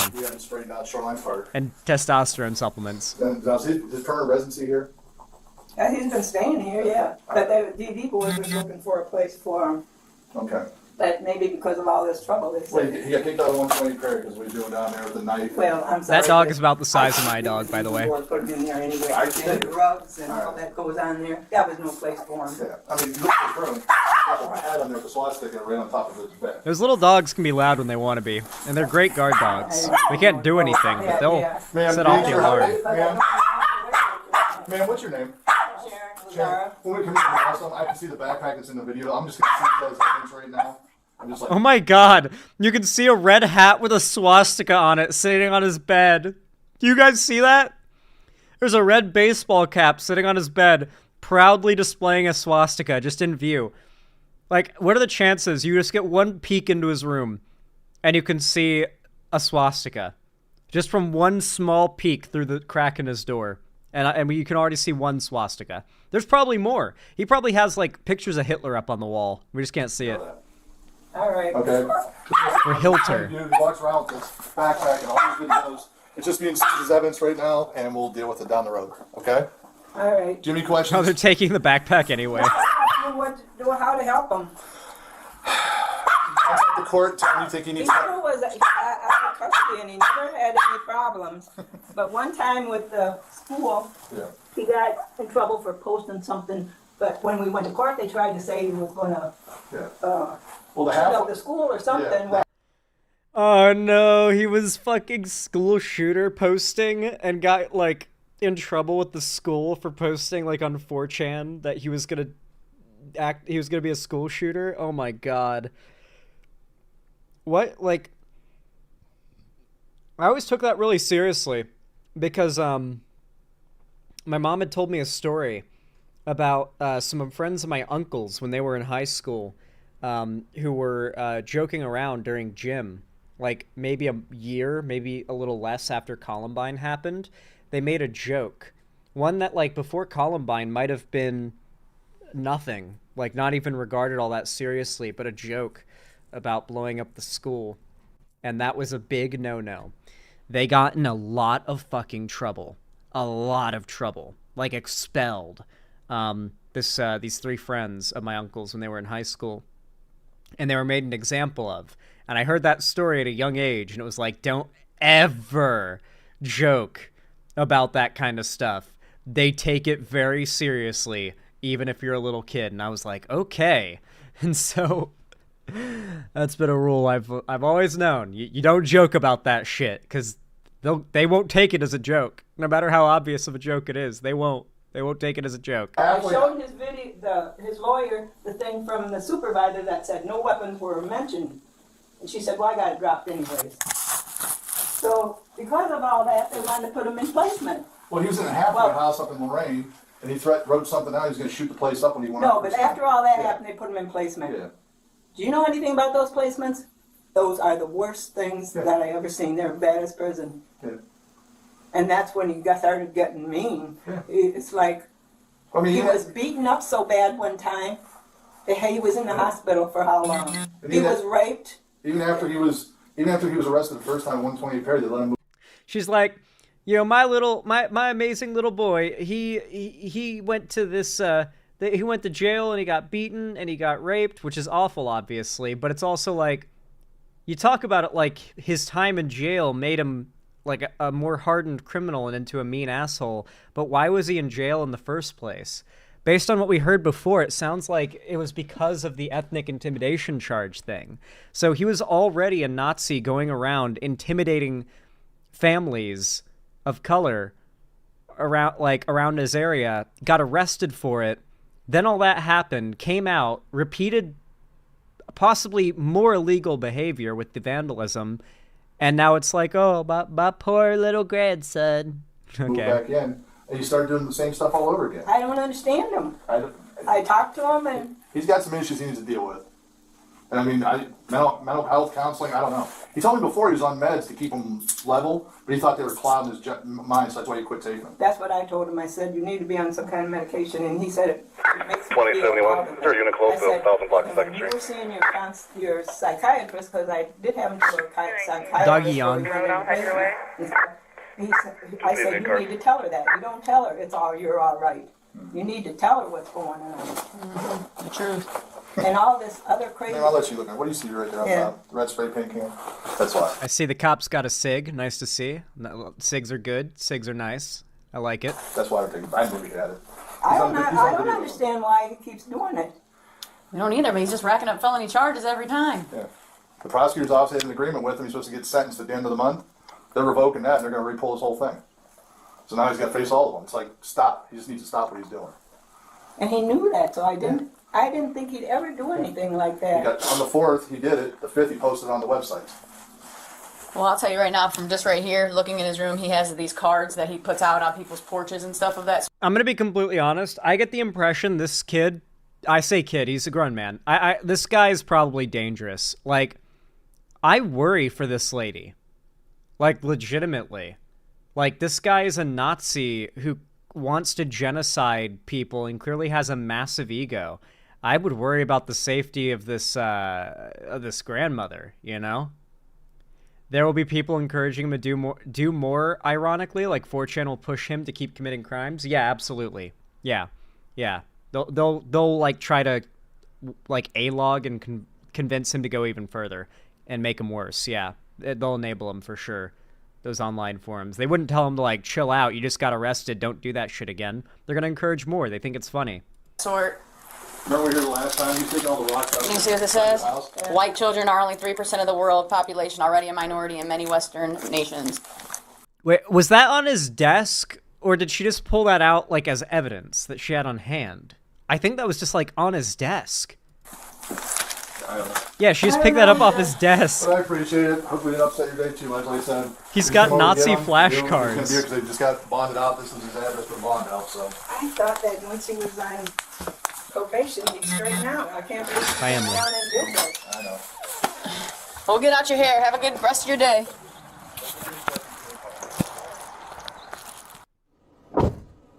Oh, we're back to him in the cop car. Let's go. Now we get to see what happens next. 1991, head your way. Just leave in, cars.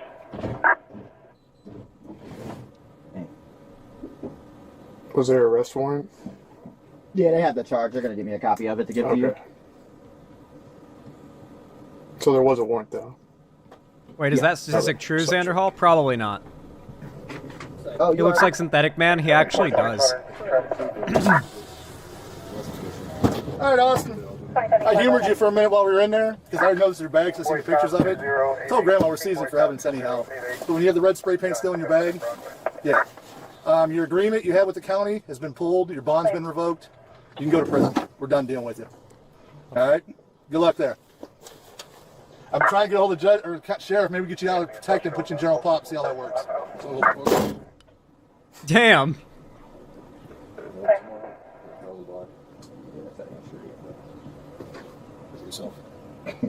Please. He looks like Sam Hyde a little bit, for sure. But he just mostly has, like, the full incel bit going for him, you know?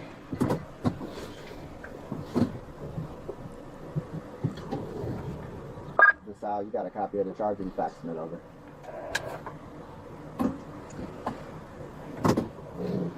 Then he tells the cop that if he feels a little punch on the back of his leg, that it's his husband, Magichan Sonic, giving him a little love tap. He says that to the cop in a moment, guys. It's real. Good reference. Yeah, no, he actively said to him, we're going to see about getting you taken out of protective service and put into Gen Pop, which is, like, just rubbing salt in the wound. Like, oh, you seeked out protective services last time you were locked up because you were getting fucked with. Well, now, we're making sure you end up in general population and get fucked with. That's cool. That's pretty, I like that. All the charges are at dispatch already, the clerk.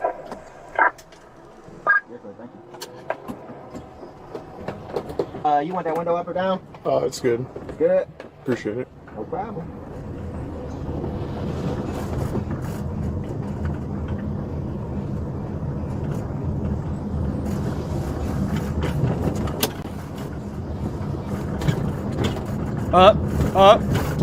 Riding in a car without a seatbelt is a crime, buddy boy, and you've just been caught on camera doing it. Add an extra few years to his sentence, boys. We got him.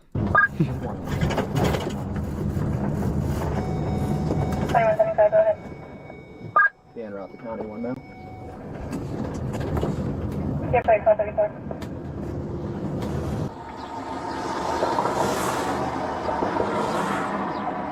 Two charges of felony, 5 vandalism.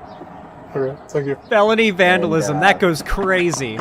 They're sending the charges out to the county, so...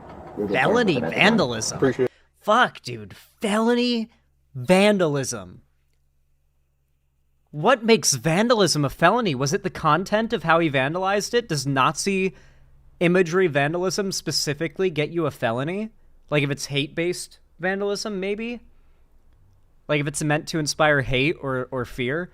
If it makes you feel any better, 4chan is loaded with people who are having regrets supporting Trump, like embarrassingly so. Yeah, I mean, that's always been a thing. There's been Trump regretters since 2016. It's been a big movement. It's why I genuinely don't believe the talking point that Trump is stronger now than ever. Because he would surely have been the strongest ever in 2016.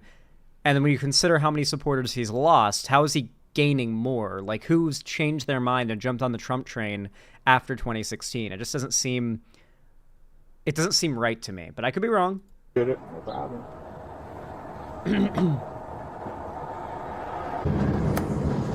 Who's your probation officer? I have no idea. Oh, you haven't got one yet? I just went in and they just told me to come back and check in about...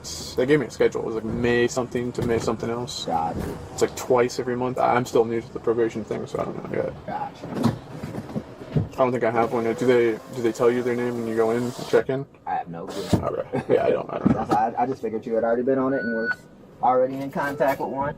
No, I just was told to check in, and that's it. You should stop talking. Have they read him his rights yet? I guess maybe it got cut out. I didn't hear him get his rights read to him. But he's under arrest, that's for sure.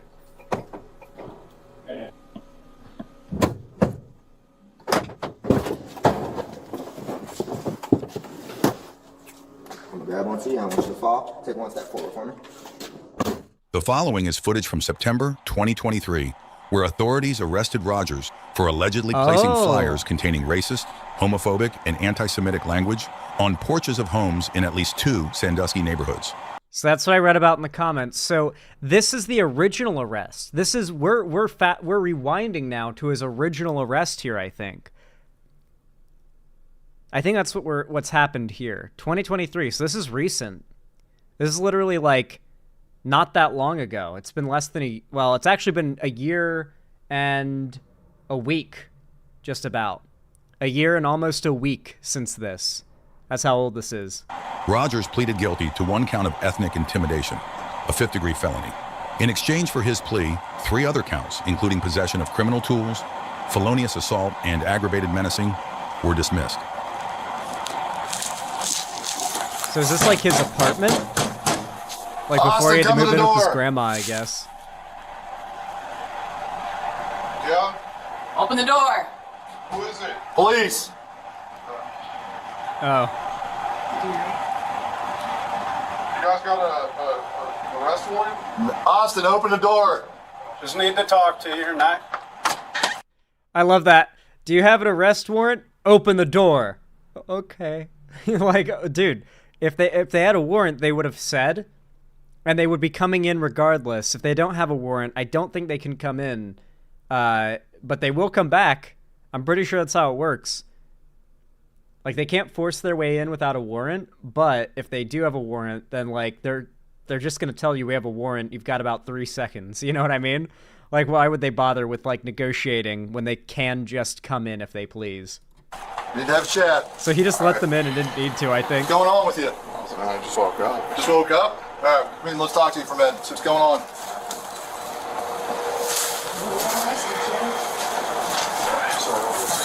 Huh? Sorry about this.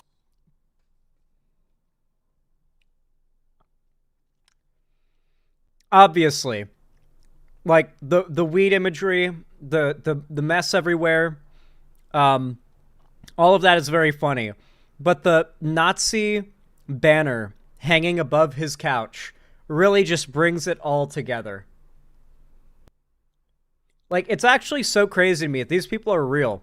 And these are the motherfuckers that, like, leave hate comments in my videos. Also, yes, here it is. This is a bit that I had skipped to. I'd skipped to, like... I, like, hovered over this bit around here when he's in the car. And we see the view of him here. Okay. He looks fully like the chud here. Like, he fully looks like the chud in this section of the video. I just remember scrolling over it and being like, is this... Oh, my God. Oh, my God, this guy looks like the chud. Oh my God, this is him. This is what he was based on, surely. So, I knew we had to cover this. What's up with the race? Well, what's up?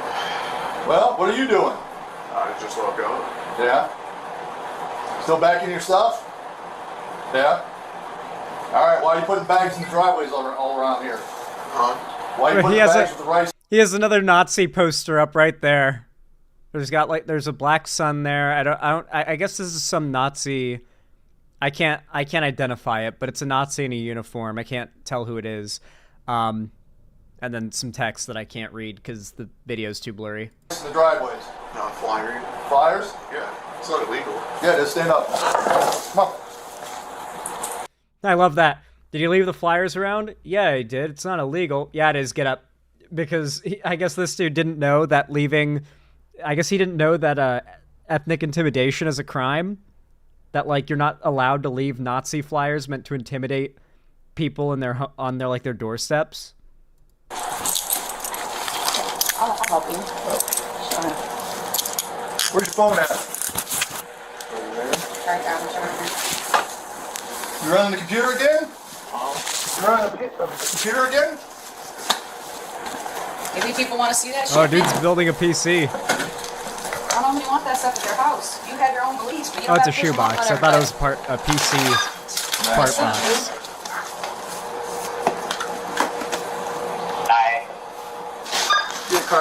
Sometimes I wonder if, like, in the moments before the USSR cracked into Hitler's bunker and got his ass, if, like, he had a vision of the future of what his followers would be and decided to just shoot himself in the head at the realization of what would happen to the Nazi movement in, like, less than 100 years.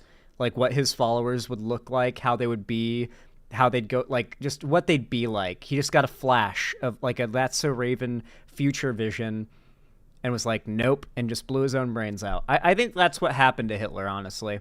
That's my headcanon. I thought they couldn't find the bunker. Yeah, I'm pretty sure they couldn't find it, but then, like, a little while ago, I'm pretty certain they found the remains of Hitler and his mistress. I'm pretty certain they found them in a parking lot. There was, like, some construction happening in Germany, and there was, like, a parking lot getting, like, either, like, built on or something like that, and they, like, ripped up the parking lot and found a skeleton. DNA testing has been done, and it seems to have been, like, basically fully confirmed that it's Hitler's skull. It also has a big bullet hole in the side of it, shattering it. So it seems to be Hitler's skull and skeleton. I'm pretty sure they just fully found it. Yeah.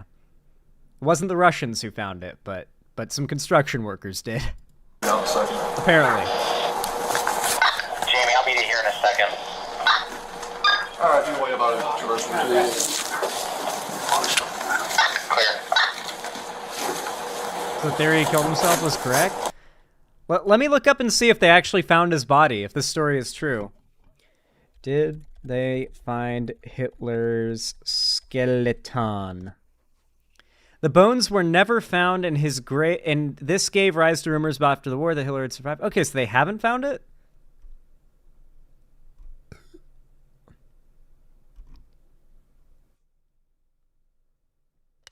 Oh, they found a skull piece. They didn't find the full skeleton. They've just found a piece of his skull. Oh, wait, never mind. Hold on. Tests on skull fragment cast doubt on Adolf Hitler's suicide story. Bone with bullet hole found by Russians in 1946 came from an unknown woman. Not a German leader. Okay, so that's a thing. Dude, this is so overly complicated. They burned his body? That they just burnt it? Nah, I don't know. Guys, do we need to go, like, to Germany and hunt for Hitler's body? I feel like Hitler's skull would be some kind of, like, cursed object, you know what I mean? Or it would, like, have a lot of evil power in it or something, like, the Skull of Gul'dan in WoW. You know what I mean? Like, it would turn you into a demon, like Illidan, if you touched it. Come on, step over here a second. Any weapons in here good this time? Huh? How has that not been the plot of you're out on Indiana blocks Jones doing movie? the same dumb shit, and you're out doing it again. Huh? Think you're still not on your meds? Huh? Where'd you get a new computer at? Eric, you got a printer in here with all the stuff on it. This is the ones we just got. Oh, no way. Wait. Stuff on it. Bro. He's got the lotion right here. And he's got the fucking tissues, bro. He's got his FAP station ready. He's got his jizz towel here. He's got his FAP napkins. He's got his lotion. He's got, like, multiple lotions. He's got, like, a swastika candle that he can light to help get in the mood. You know, a nice, like, glowing swastika. Like, he's got everything he needs. His Fapkins, his dick towel. Yeah, he's in his goon cave just absolutely jorking it, bro. These are the ones we just got.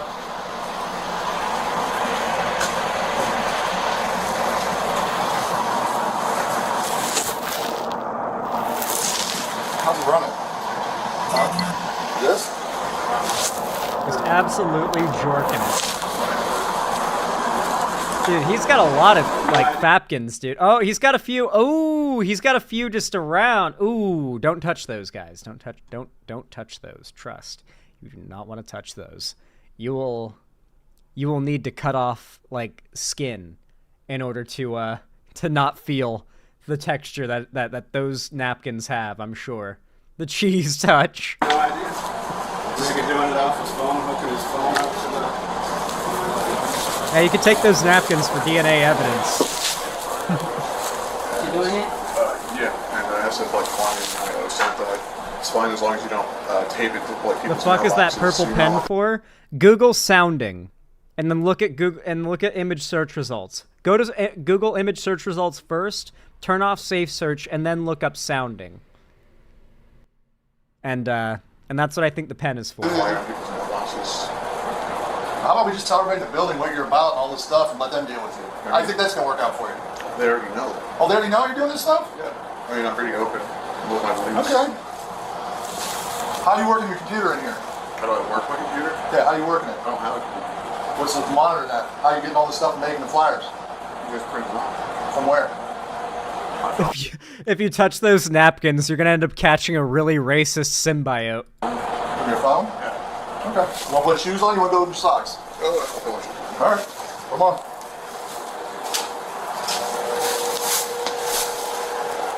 So wait, what am I being charged with?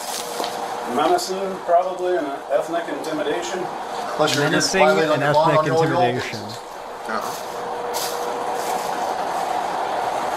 Usually when you agree to... Why has he got a bag of rice? Same stuff you did to get arrested in the first place, right? You know, covered that with you, probably? No. Alright. You got keys that you're gonna... Greyhounds.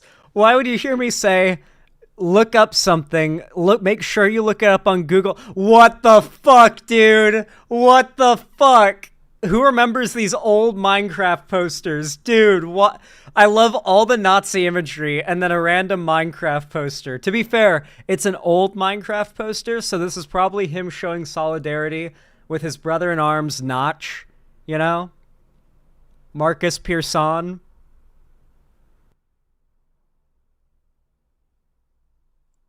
Yeah. He was radicalized by Minecraft. Shit, dude. He was. 2B2T got his ass. And a noose. Wait, he's a noose hanging. What the fuck? He does. Dude, that's crazy. No way. That's like some Mo Sizlak shit. That's some Mo from The Simpsons shit to have like a noose hanging up in your apartment that you look at. To like, he's living in so much depression and sadness and self-pity. He made a noose and hung it up on the wall. That or he's just so edgy that this is his sense of humor and he finds it like humorous. Yeah, it's his old friend. Not today, old friend. That's what he says to it every night. Yeah, I think they're... Yeah, those are a thing. And then I got the little pad, the keypad thing, the key fob. So it's the key fob.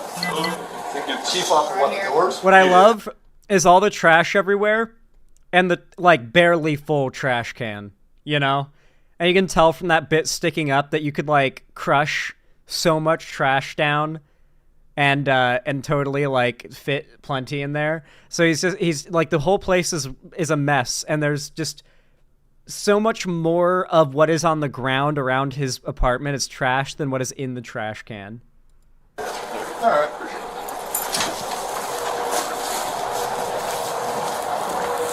So the elevator, huh? I'm in the A1. Yeah.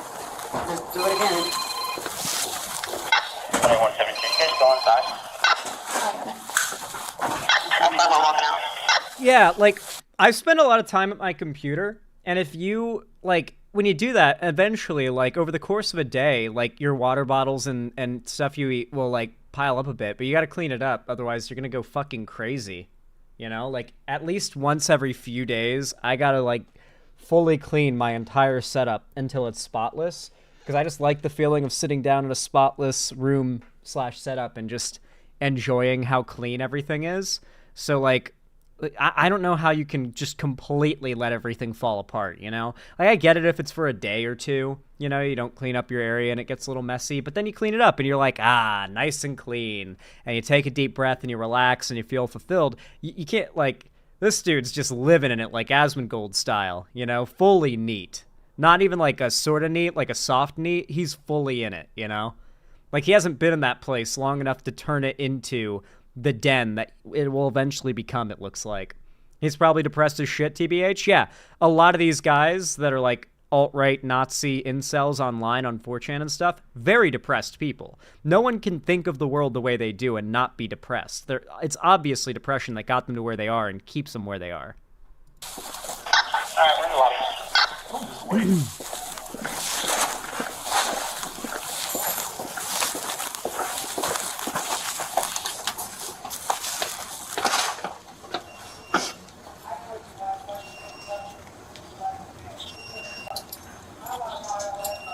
I love the visual of the Nazi getting taken away in handcuffs. This makes me happy. Floor 2, going down. Yeah, Kobe, back when I smoked weed, what I'd do is I'd get real stoned and go into, like, that zombie kind of, like, just blazed state, and then I'd do chores while, like, in autopilot mode while stoned on weed. And by the time I was, like, back to sober again, I was pretty much done with whatever I'd, like, set myself to do, and it felt like it was only 5 minutes because the time dilation being super high gives you. So I always love to get super stoned before doing chores, because it was like, it's the closest thing you can get to, like, a Moon Knight blinking out and then coming back with whatever you were gonna do already done type thing. You know, it's like, I black out, I'm done, and by the time I come back, all the chores are done. Not really like that, but it's the closest you can get to it.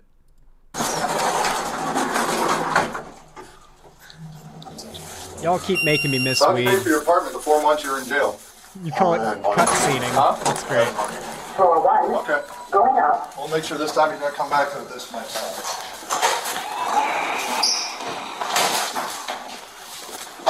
Honestly, Aram. Yeah. I wonder how much of this is him thinking he was above the law because he's a straight white man on the internet. Oh my god. Oh my god, dude, did you guys see that? Look at his fucking nails, dude. Holy shit. Dude, look at his nails. Dude, I let my nails get like a third that long once, and I felt like, oh man, I need to clip these, you know? Like right now, they're a little bit on the long side for how I like to have them, and they're not even long right now. Like it's barely noticeable beyond like the cuticle. But dude, look at that thumbnail. Holy shit. Just look at his hands here. Bro. Dude is neat maxing. Look at that, man. He is neat maxing.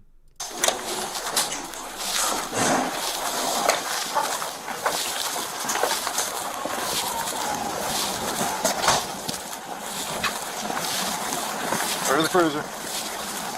He's a Nazi homophobic racer over. Oh, okay. Getting on you? Sarge, you got the keys?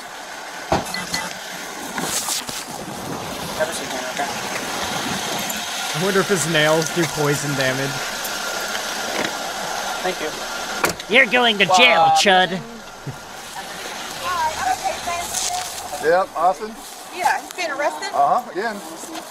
He's the only thing going around throwing bags of rice and all the hatred for racism, white supremacy, what else was all in there? Homophobic, Nazi stuff. Same stuff. Anti-Semitic stuff. He's the one who was doing it before. That's why he got arrested out here before last year. Same stuff. He's going around throwing bags. Wait. Is this a year later? Or is this like a year later? And this is his third arrest. Not his first one. This is his third arrest. So what we've seen is he had an original arrest for doing this. And then he got arrested at his grandma's house. And then a year later, or a year after the first arrest, this happened, where he got arrested for the same thing again. Anti-semantic. Listen, he's doing his best, okay? He's doing his best. I think his, like, apartment manager is a black woman, and I think the cops are explaining the shit he's into and the stuff he believes to his apartment manager as we speak, which is absolutely amazing. The cops are like, oh, you're his landlord? Oh, let us tell you what this guy's been up to. You know, it's up to you what you want to do after you find out about that, you know? It's up to you. Driveways with rice. So what's he going to be charged with? Well, his bond's being violated. He's charged with aggravated menacing. Menacing and ethnic intimidation. Ethnic intimidation. Squirrel. Bond revocation. Oh my God. Background squirrel. Who's the manager down here now? I am. You are? Mm-hmm. Yeah, with all his issues. Yeah, she is the manager. She is literally the building manager. That is amazing. Oh my god.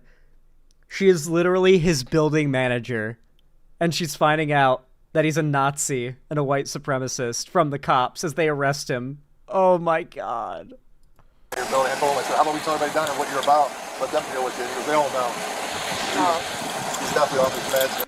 He just said, yeah, so we told him, like, let's just tell everybody around here what you're about and see how they like that. And he was like, and now they're doing it. Now they're following through on that and telling his, like, building manager what he's into. He's not on this. Huh? He says he's not on this. He's never been on that.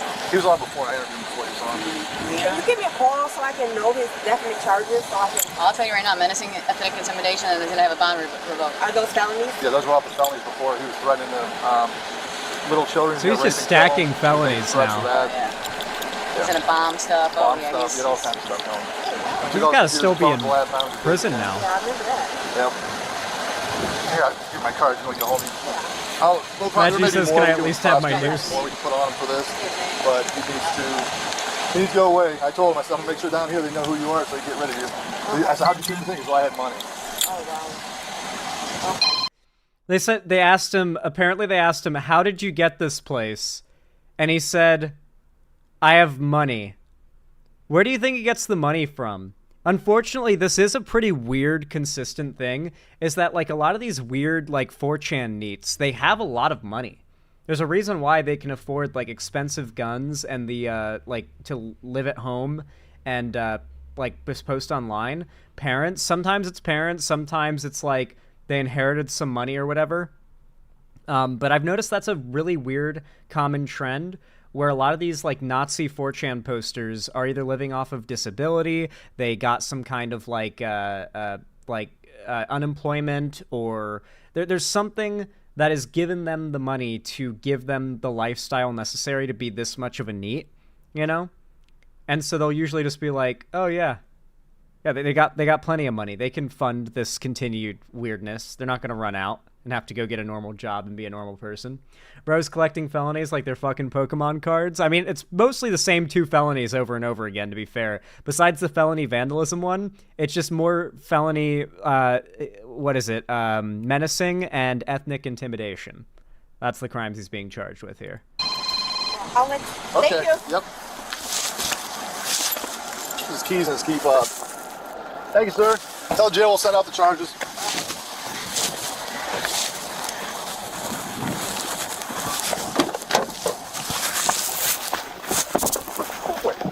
Yeah, you said the rice is like I saw the box of all the flyers on the floor. I looked at them. I'm like, so why you go around putting them in people's driveway? I'm allowed to. Shut up. Get up. You're under arrest. I'm done playing. Oh my god, dude. This guy is cooking. This cop, well, you got to admit, this cop is cooking. Does ACAB include this cop, guys? I need to know. Because this dude's cooking right now. And called his attorney beforehand. And isn't there something where you... Where cop W?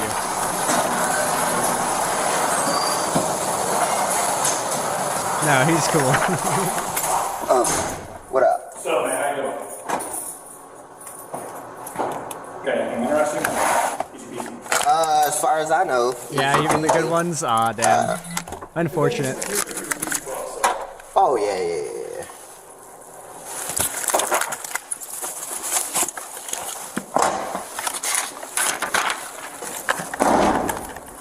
Damn, he slammed that thing.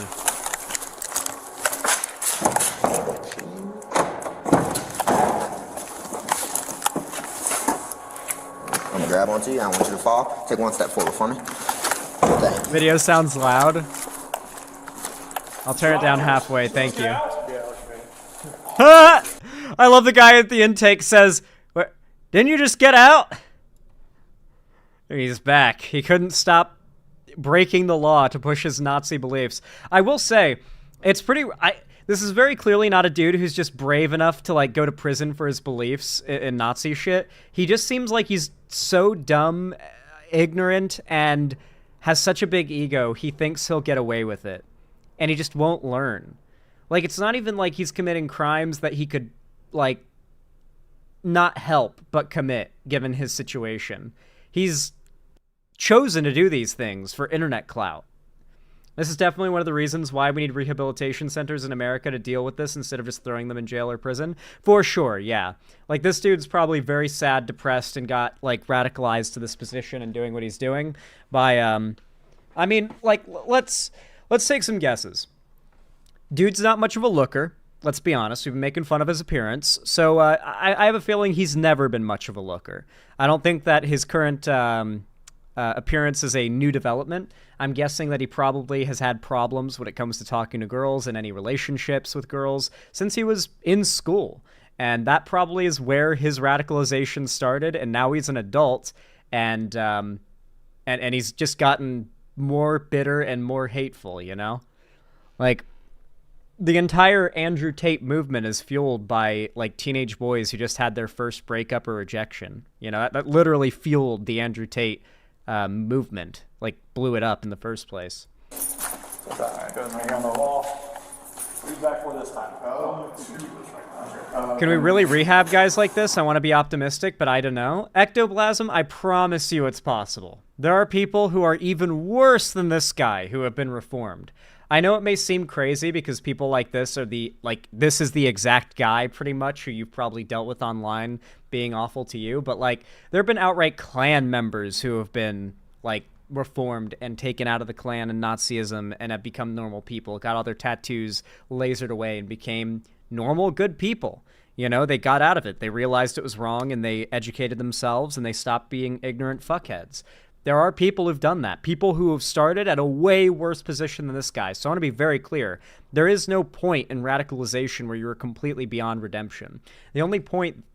At that point, you're not even radicalized anymore. You don't believe in any of it. The only people that I truly believe are beyond redemption or bringing back are the grifters. Those that are... Maybe they believe what they're saying to an extent, but they're mostly hamming it up and pushing it for the sake of personal benefit.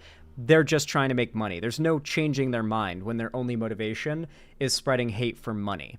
Those are the people I don't know if they can ever be saved. Dudes like this are those people's victims. This guy watches those people's content, consumes their talking points, takes their advice, follows their entire model for how to exist, you know? These guys are the victims of those radicalizing people that cannot be changed because they're just trying to make money. And they're doing it off of selling hate. These guys are the ones who buy it because they're dumb enough to buy it. I think 2 9/5. I go to court the 29th. Can you see me now? How you doing? Busy today. I have 16 people in hearing court right now. Oh, wow. Busy day at the police station. We're till 11:30, and we've gotten 3 bookings since they started hearing court. So, and now the releases will start from hearing court. So, fun. Thank you. All right, go ahead and take your necklace off, take your shoes off. He's got to take off his, I assume Nazi necklace. I don't know what the necklace references because I don't recognize it, but I'm sure it's something adjacent to Nazism. Shoes off for me. All right, hands back up on the wall for me real quick. So, I want to let you guys know something hilarious about prison. A lot of people, from the majority of prison content that I have consumed, and we've gotten to the point now where you don't even have to watch like 60 Days In to see what being inside prisons is like, because people sneak cell phones into prison all the time, and cell phones now have TikTok. And so there is an entire community on TikTok and YouTube Shorts that is prison TikTok and prison YouTube Shorts. I'm not talking YouTubers who are ex-cons that are making videos about it. I'm talking people currently in prison who have smuggled in phones and record the shit that goes down in prison. Even some surprisingly high security situations. I'm obsessed with prison talk. Yeah, we might watch some like prison talk stuff eventually. That could be interesting. But they'll like record full-on real prison fights on their phone and then upload it from prison. And so that's a whole sector of internet content that's crazy. But something I've found that might surprise you is that you would think like, oh, when you go into prison, you've got to be like a big, bulky, strong dude, and you've got to like lay the law down the second you get in, you're going to be taken advantage of. That's actually not really the case.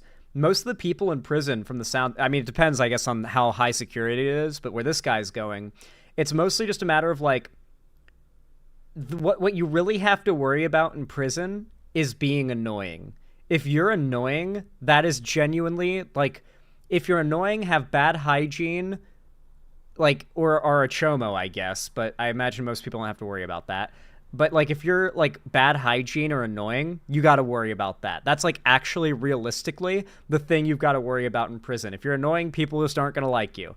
Not liking you might range from they just avoid you and don't want to talk to you to they fuck with you because you're so unlikable and annoying. And if you're like a slob or you're like stinky or you have bad hygiene or you don't wash your hands, then people think you're gross. And if they think you're gross enough that it could affect them, then they might go after you. What's a chomo? Chomo is prison speak for pedophile. Child molester. Child molester. Chomo. Yeah. That's the term. I believe it comes from like Southern California prison slang, and then it's like spread beyond that. Yeah, and in the UK you just say nonce.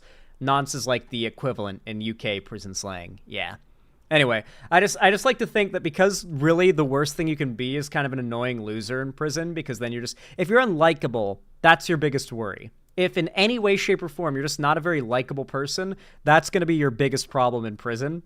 Like, based on everything I've seen, like, genuinely, that should be your fears if you're unlikable. This guy does not come off as likable. He comes off as socially anxious, as kind of cunty and an asshole. Like, just go down the list. He doesn't seem like a very pleasant person to interact with, and I bet that's where he's going to have the most problem in prison, is just being so evidently cringe and annoying. People are going to be like, ugh. Is it more dangerous than being annoying in the Sonic fandom? Is it dangerous to be annoying in the Sonic fandom? I watched a video today that was very interesting about the link between Sonic the Hedgehog and autism. I think it was a full-on documentary video talking about why there's so much appeal for Sonic among like why so many like Sonic fans have autism or are on the autism spectrum. And it was a serious video. It wasn't like a meme video. It was like fully seriously like contending with the topic, because there is truth to that. And the biggest point was that, A, it's an ongoing series, so a lot of people are naturally going to be inclined to continue their fandom of it, even as adults. And two, it's got a very colorful cast with a lot of thought put into every character. So, like, it just has a lot of sensory appeal in that way. And so, it just goes down the list and explains, like, yeah, no, actually, it makes sense. No, that completely makes sense. All right, kick this foot back. Other foot. All right, have yourself over here, face the wall. Keep your feet a little more than shoulder apart. Hands on the black handles. Look up at the green light. All the way up. Try not to move.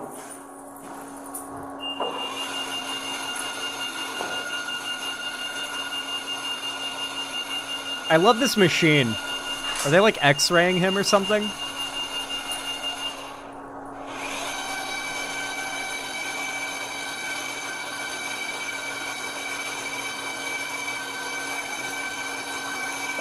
Go to Twitter and say Amy was written well in Sonic Frontiers and you'll get harassed nonstop.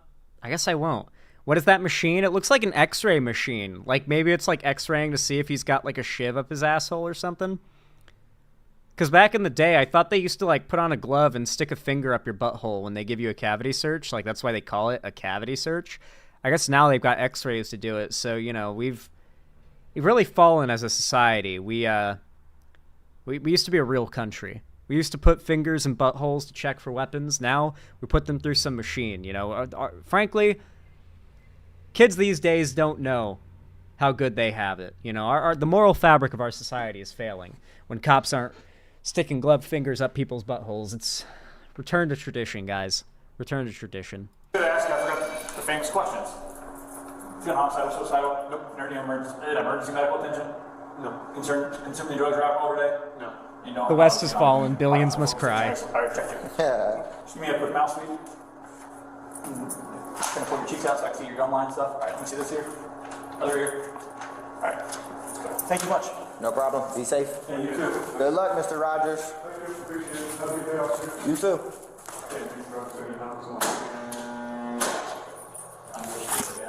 Wait, is there more? Oh my god, holy shit. Okay, here it is, dude. Here's the full transformation. Oh my god. Oh, I don't have the image up anymore. I thought I still had it open. Well, anyway, here's the full transformation into the Chud Wojak. He made it fully there. Is he more of the Chud Wojak here? Or here? It's really hard to tell in which one of these he's more the Chud Wojak. I'd say it's a pretty good tie. The thing is, the Chud Wojak has a clean-shaven face that looks a lot like his here. Like, from the nose down, this image is more the Chud Wojak. But, on the other hand, if we go back, from the nose up, this image is more the Chud Wojak. So if he had this hair and everything, but then followed it up with this, like, shaved face, he would be fully the Chud. Like, fully the Chud. So he's been arrested 3 times. Damn. Let's read the comments, because I remember them being really funny when I read them the other night. This is the guy we argue with online. 1 minute of silence for all the Discord servers that lost a moderator that day. Dude looks exactly like someone you'd expect to be on 4chan. Him being apprehended by a black officer is the cherry on top. Laughing, crying emoji. Dude was living in a clean house, probably paying 0 bills and not working. Why are some people just so brainless, lol? Him getting arrested with the exact same shorts on a year later is very telling. How that kid could look in the mirror and think that he was part of the master race is wild. This town must be so non-racist that the cops immediately suspected who did the graffiti. He's not mentally ill, he's terminally online. He misspelled Hitler, Lamau. Real geniuses we're working with here. The master race, even. Getting arrested by a black dude makes this shit so much funnier. You know he was fuming. Laughing, crying emoji. This is the guy calling me the N-word online, lol. The toilet rolls around his computer tells you everything. I have to believe that every grandma's house looks the same. They send the lesbian cop to arrest him for homophobic flyers and the black cop to arrest him for racist graffiti, lol.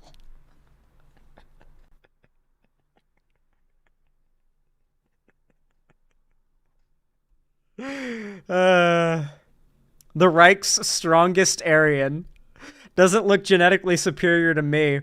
Hilter. Dude was IRL evading comment sets censoring algorithms. Laughing crying emoji. The swastika and black sun flag / posters opposite the Minecraft poster. You couldn't make this up. His granny lets him live in her house for free, looks after and cleans for him, and then he embarrasses her again and again. This guy is the least supreme supremacist I've ever seen. Here we see a keyboard warrior in his natural habitat. Meanwhile, the dog. Why is no one saying hello to me? Real. Actually, though. Is it just me, or does he look like the kind of person destined to work at GameStop the rest of his life while trading CP online? Oh, these comments are cooking, bro. They know. They know.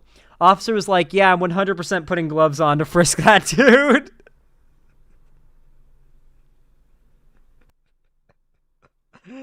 Yeah, for sure. Guarantee he rocks an anime girl profile pic on every platform. Yeah, and one that has suspiciously young looking features, let's just say. Been telling myself I'm worthless simply because I don't have a job. I feel amazing now knowing people like this exist. All of a sudden, I don't feel like a loser anymore. This is the guy who called Margot Robbie ugly on Reddit. Bro looks like a Discord mod. It's unreal how stereotypes 99% of the time are real. It was poetic how ironically, the black officer that arrested him was nicer and treated him better than any of the other officers. So this is the guy that called me the N-word on Counter-Strike 2. A roll of toilet paper on the computer desk? Wonder what that's for. The comments on this are amazing. Just genuinely top tier. Listen, if you enjoyed this video, and frankly, I feel you had to, because this was so fun for me. I had such a great time reacting to that. What a great video. If you aren't watching these body cam videos, then hopefully that convinces you need to be, because they're not all just like thin blue line cop dick riding channels, which there are a lot of, to be fair. That's what you got to keep an eye out for. Some of them are great content like that, so yeah, I hope you enjoyed. If you did, consider dropping a like on the stream. Even if you're watching live, it really helps a ton, especially if you're watching this as a video when it comes out on its own. Every thumbs up goes a long way to force YouTube to push my content in the algorithm, so I really, really appreciate it. What does thin blue line mean? The thin blue line thing is supposed to reference the saying that the police are the thin blue being the police color, between like anarchy and civil society. That they are the thin blue line between anarchy and civil society, and that without them, everything would fall apart. And so thin blue line is like the mantra of like super pro cop types, because they believe that, like, you know, without I mean, obviously without cops, our society would probably crumble pretty fast as it stands right now, but yeah.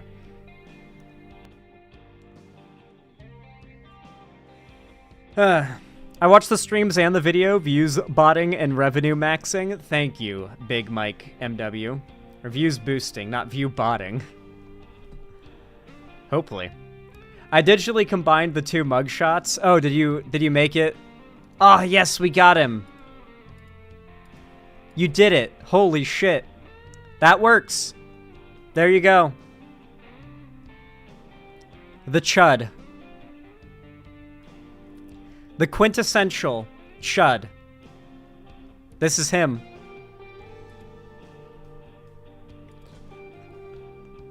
Pepper T21, thank you for the $5 donation. I really appreciate that. Very kind of you. Very base. Very pog. Thank you. Said, Zan, I'm guessing you think the pager exploding are cringe, as I do, but I want to ask, do you think Israel should be trying to kill Hezbollah members, or do you think any attacks make things worse?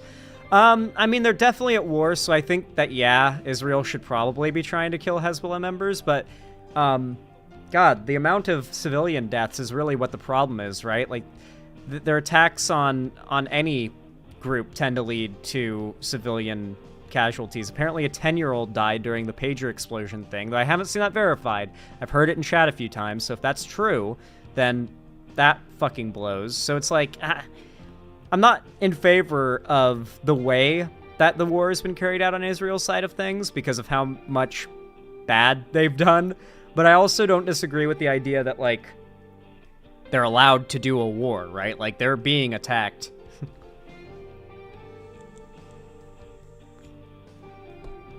There's a difference between killing Hezbollah members with guns and the pagers. Yeah, the pager idea on paper, I feel, sounds really good. Like, oh yeah, we'll set it so that, like, because, like, the only people that are getting these pagers are Hezbollah members, right? Like, that's the point. Because the cell phone texts are being monitored and hacked, right?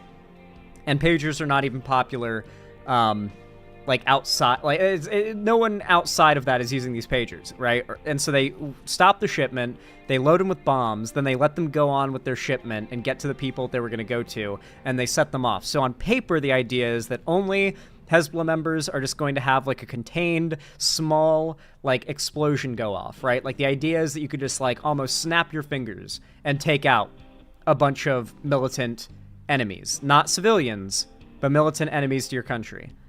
But then in the actual execution of the plan, it seems civilians got pretty badly hurt.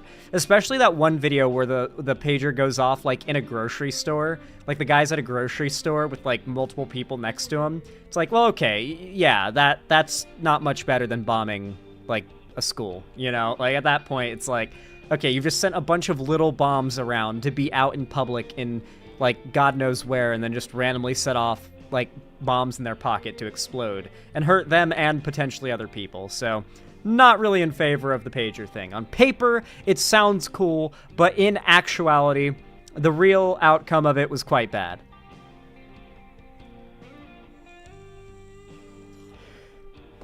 I imagine you're joking, War Penguin, but to be fair, not every military operation Israel does. I mean, very few military operations Israel conducts have civilian casualties. It's just that when they do, it's a lot, and it's more frequent than many other nations with as much support and power as Israel, you know?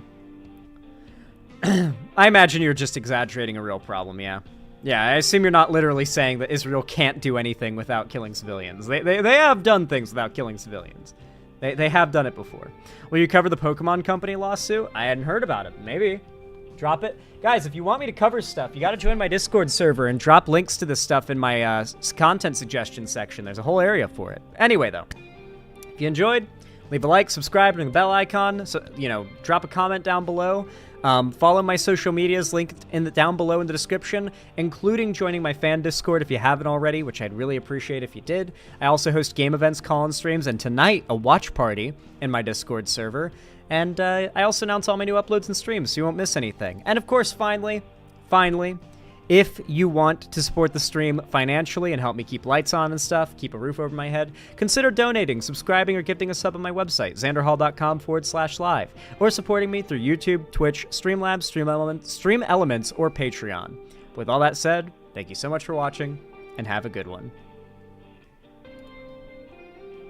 Speaking of immense generosity from you guys and your support, I want to thank PepperT21, who I already thanked you for that one. My bad. I was responding to your donation.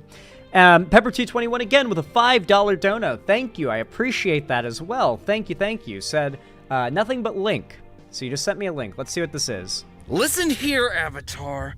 You might have knocked out all my troops. Meat Canyon. But my daddy is king of the Fire Nation, and I'm gonna take you down so I can go back home to my room and sleep in my comfy bed. You can't just go to your house? No! My daddy, Lord of Fire, says I can't come home until I bring you back with me. So come on, let's go. Go with you? No way. Oh, okay. So you're gonna be a dick about this. I just want to take you in so I can play my PS2 and wear my favorite pair of shoes. I love how it's era accurate too, because at the time I'm pretty sure the PlayStation 2 was the current PlayStation when Avatar was on. Is that so much to ask? Ugh, why are your gums bleeding? Funny you should mention that. My gums bleed because I left my toothbrush at my daddy's house. Ugh, just buy a new toothbrush. Oh, so not only are you an avatar, but you're also a dentist. A stinky little dentist who likes to see fathers and sons not get along. No, I just don't want to go with you and die. Die? My daddy wouldn't hurt you. He wouldn't hurt anyone, especially me. Then why do you look like a burnt hot dog? Because I fell. Fell on a roaring fire? How about this? If you don't come with me, then I'm just gonna have to kiss your girl. Don't you touch her. Sorry, Avatar, but I think your girl is my girl now. Appa, yip. We going for a ride, short stack. I'll get you one day, Avatar! Just Appa being randomly ripped.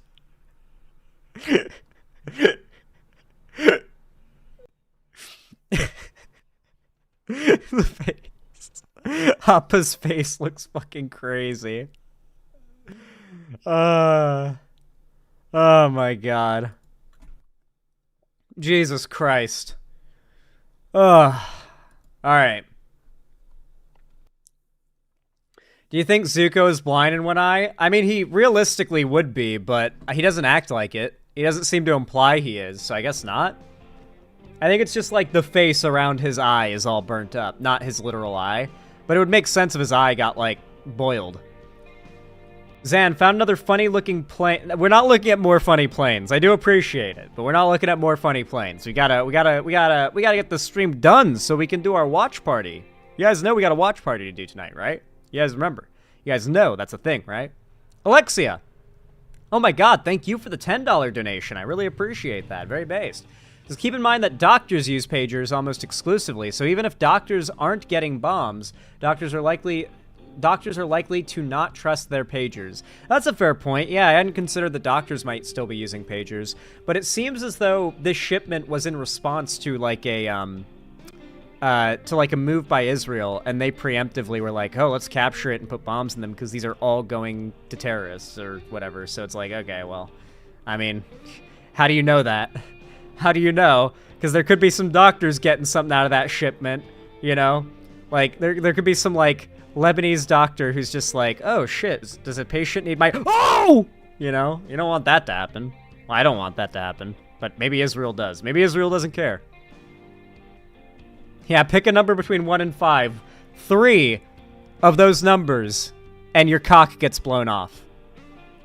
From the pager you have in your pocket. What are we watching? We are watch partying Rings of Power Season 2 after stream, yes. Would you ever consider doing a watch party of the best show, My Babysitter's a Vampire, on Netflix? No. No, probably not. We're probably not watch partying that, I'm gonna be real. Rapid unscheduled bottom surgery. You guys know that, like, bottom surgery doesn't involve, like, the removal of mass, as far as I'm aware. I'm pretty sure that bottom surgery for, like, trans women, like, they invert, not chop. Zan, when I was a kid back when My Babysitter's a Vampire was still on Disney, it was the best show. Rory was my childhood crush. Oh, that's good for you, TSW Shadow Wolf, but not exactly my cup of tea. I saw a chud that tried to shit-talk Rings of Power Season 2 and he got beat the fuck out by a lot of Tolkien fans. That's funny. Yeah, there's some scenes. What I really like is that Rings of Power Season 2 is so peak. There's scenes in it that when you look at the comments on YouTube of that scene, or of those scenes, people are like, this show is a disgrace to Tolkien's legacy.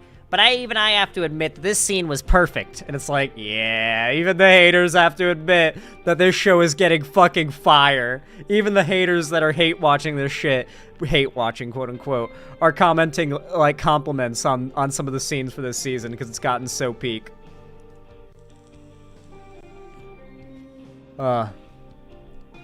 Anyway, thank you for the $10, Lexi. I appreciate it. Let me update the dono goal really fast to reflect you guys' kindness and generosity.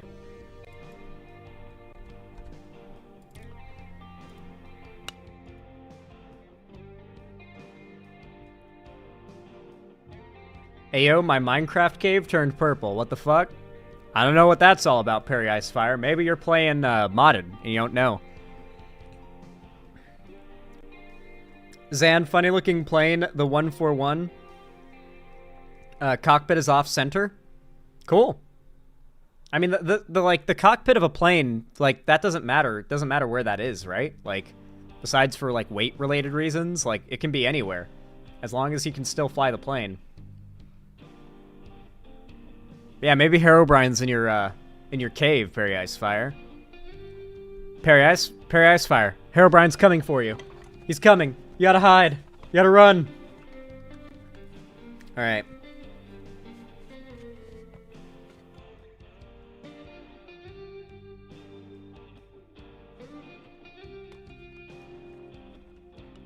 Alright, I got a juicy segment for you guys next, but first, I must use the restroom. Because I just drank a whole monster and it's been an hour and a half. So, I'll be right back. Don't go anywhere. I'll be very quick. So, I'll be right back. Don't leave. Stay tuned. I just need to use the restroom. Unfortunately, I am still human.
Yo, yo, yo, yo, yo, yo, yo, yo! I am back, and I feel great.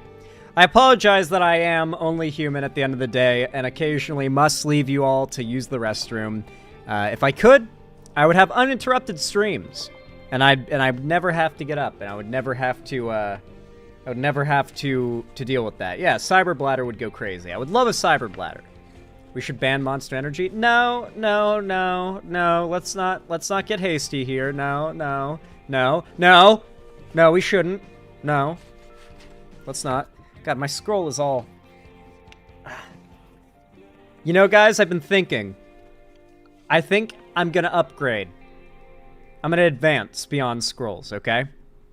I found on Amazon that I can get fake leather bound, fake papyrus tomes that are blank for me to write in. Straight up looks like some kind of like old tome or spell book.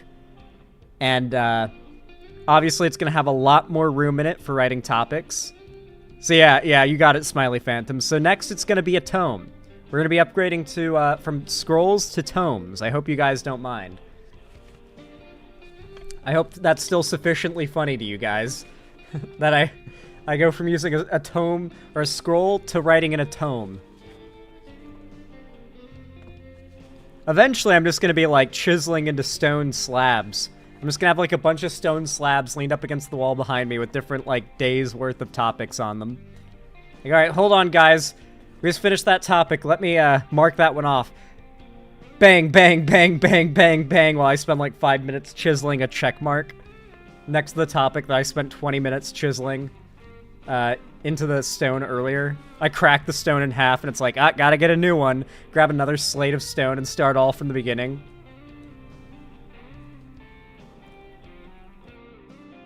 Oh my god, I just start writing on wax. Oh, that would be crazy. Yeah. Alright.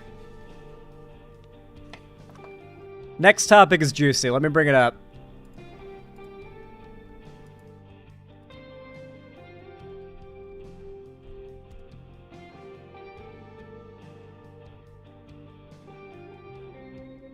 We are... Okay, everyone. Y'all know what to do when I say action, right? 3, 2, 1, action. Dude, this is insane. So if you're not familiar, there is a guy running for governor in North Carolina right now named Mark Robinson, okay? And you wouldn't know it from looking at him, but he is a avowed neo-Nazi and white supremacist. And, among other things, has gone on record to say some pretty horrific shit. Some of the most radically far-right things you'll possibly have ever heard. Like, he goes further than Nick Fuentes, than, like, Richard Spencer, than, frankly, a lot of white supremacists you'll have seen. And it's been a while now that people have been attacking, Governor Robinson over this for a while. They've been going after him for a little while now. And he's been getting a lot of shit. He's been getting a lot of garbage. He's been getting a lot of hate, considering he's gone on record to say that he believes the Jews control the world as well. He's full on JQ'd. He has outright come out against abortion, like entirely. He wants to ban it. What else? God, I'm just trying to pull things off the top of my head that I know about him. But one of the big news stories that hit this morning, I didn't even think this was going to develop any more today, but one of the big news headlines that I saw about him this morning was that Donald Trump was urging him to step down from the gubernatorial debate or election, because apparently word had spread that there was some dirt on him that would be leaking. And so Trump contacted personally Mark Robinson, asked him to drop out of the race, because he knew that this was going to be happening. Like, Trump knew, and knew that it was going to make the Republican Party look bad. I did not expect we'd be finding out what these things were today, but now we have, apparently. And despite this, Mark Robinson insists that he is staying in the race. Absolutely phenomenal. He is going to destroy his party's chance at winning this race, and I love that for the Republicans. This might be one of the biggest W's that has just been handed to us, zero effort, here on the left. Like, this is huge. Look at this.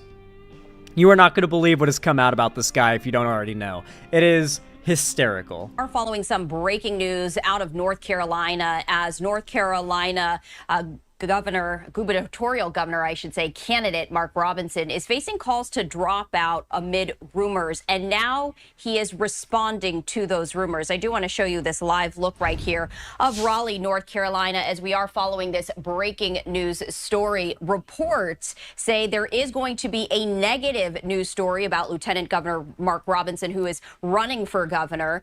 That story has yet to be published. And according to Fox News, the reports say the story has to do with Robinson's activity on adult websites back in.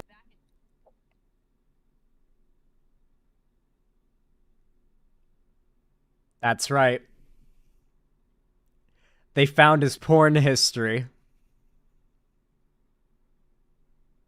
And if you know anything about Nazis, and we know a lot about Nazis, we spend a lot of time on the internet here. We've covered a lot of these fucking freaks. We know what they're into.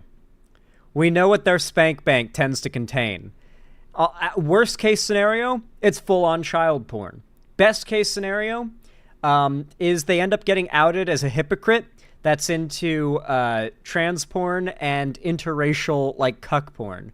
Although in this case, considering he's a black guy, I guess the interracial cuck porn wouldn't be as funny, but, like, regardless, I don't know, maybe he watches the reverse, you know, like instead of it being like the typical like interracial cuck porn that Nazis watch, where it's like a white guy having his white girlfriend fucked by a black guy, maybe instead this guy watches porn where it's a black woman being fucked by a white guy in front of a black guy. Although that wouldn't make sense because it would make sense because he's a white supremacist. Maybe that's what he is watching.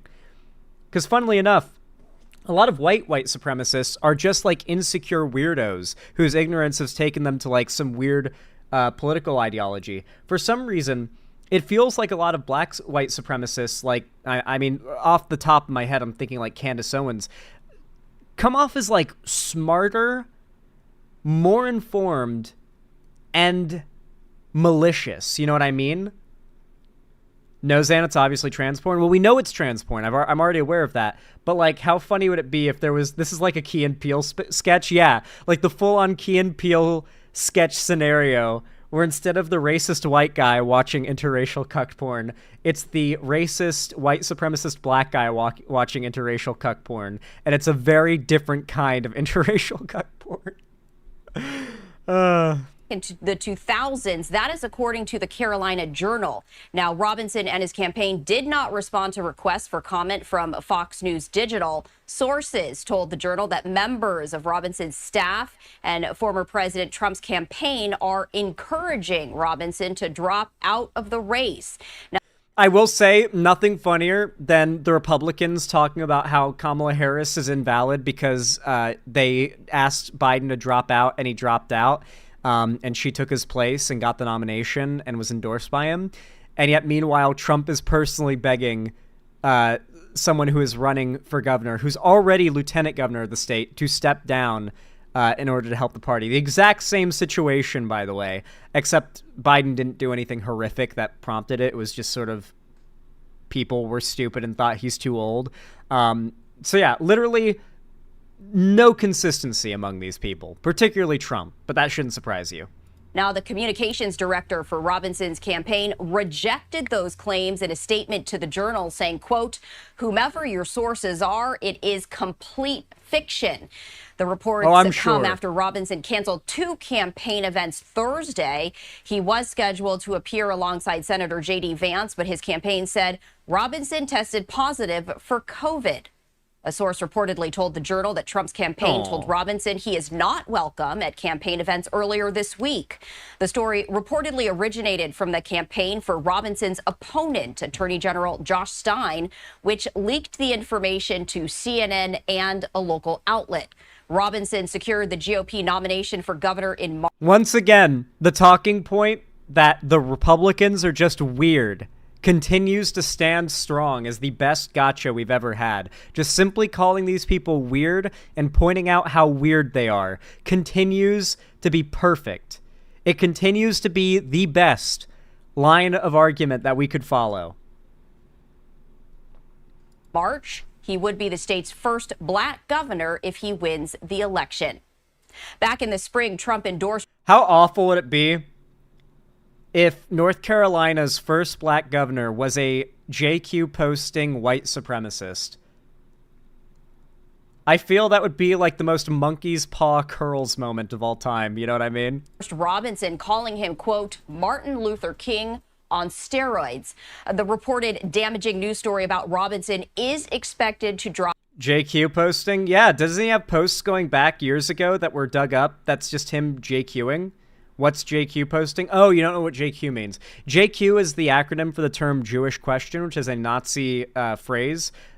Basically a theory and also a question. It's like a leading question that's meant to be more of like a catchphrase.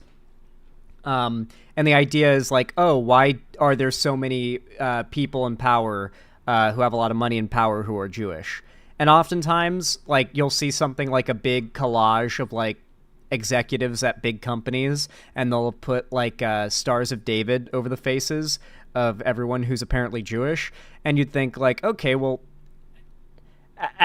I guess they do have a point about all these people being Jewish, if it's accurate. But then you find out it's not really accurate. Like, they'll call someone Jewish for any reason. Like, if you're progressive enough, they'll call you Jewish, right? So you can't really take them very seriously about that stuff. But even if it's true, there is an element of truth to the idea that a lot of people who hold power are white Jewish people. But there are very deep sociological and historical reasons for it.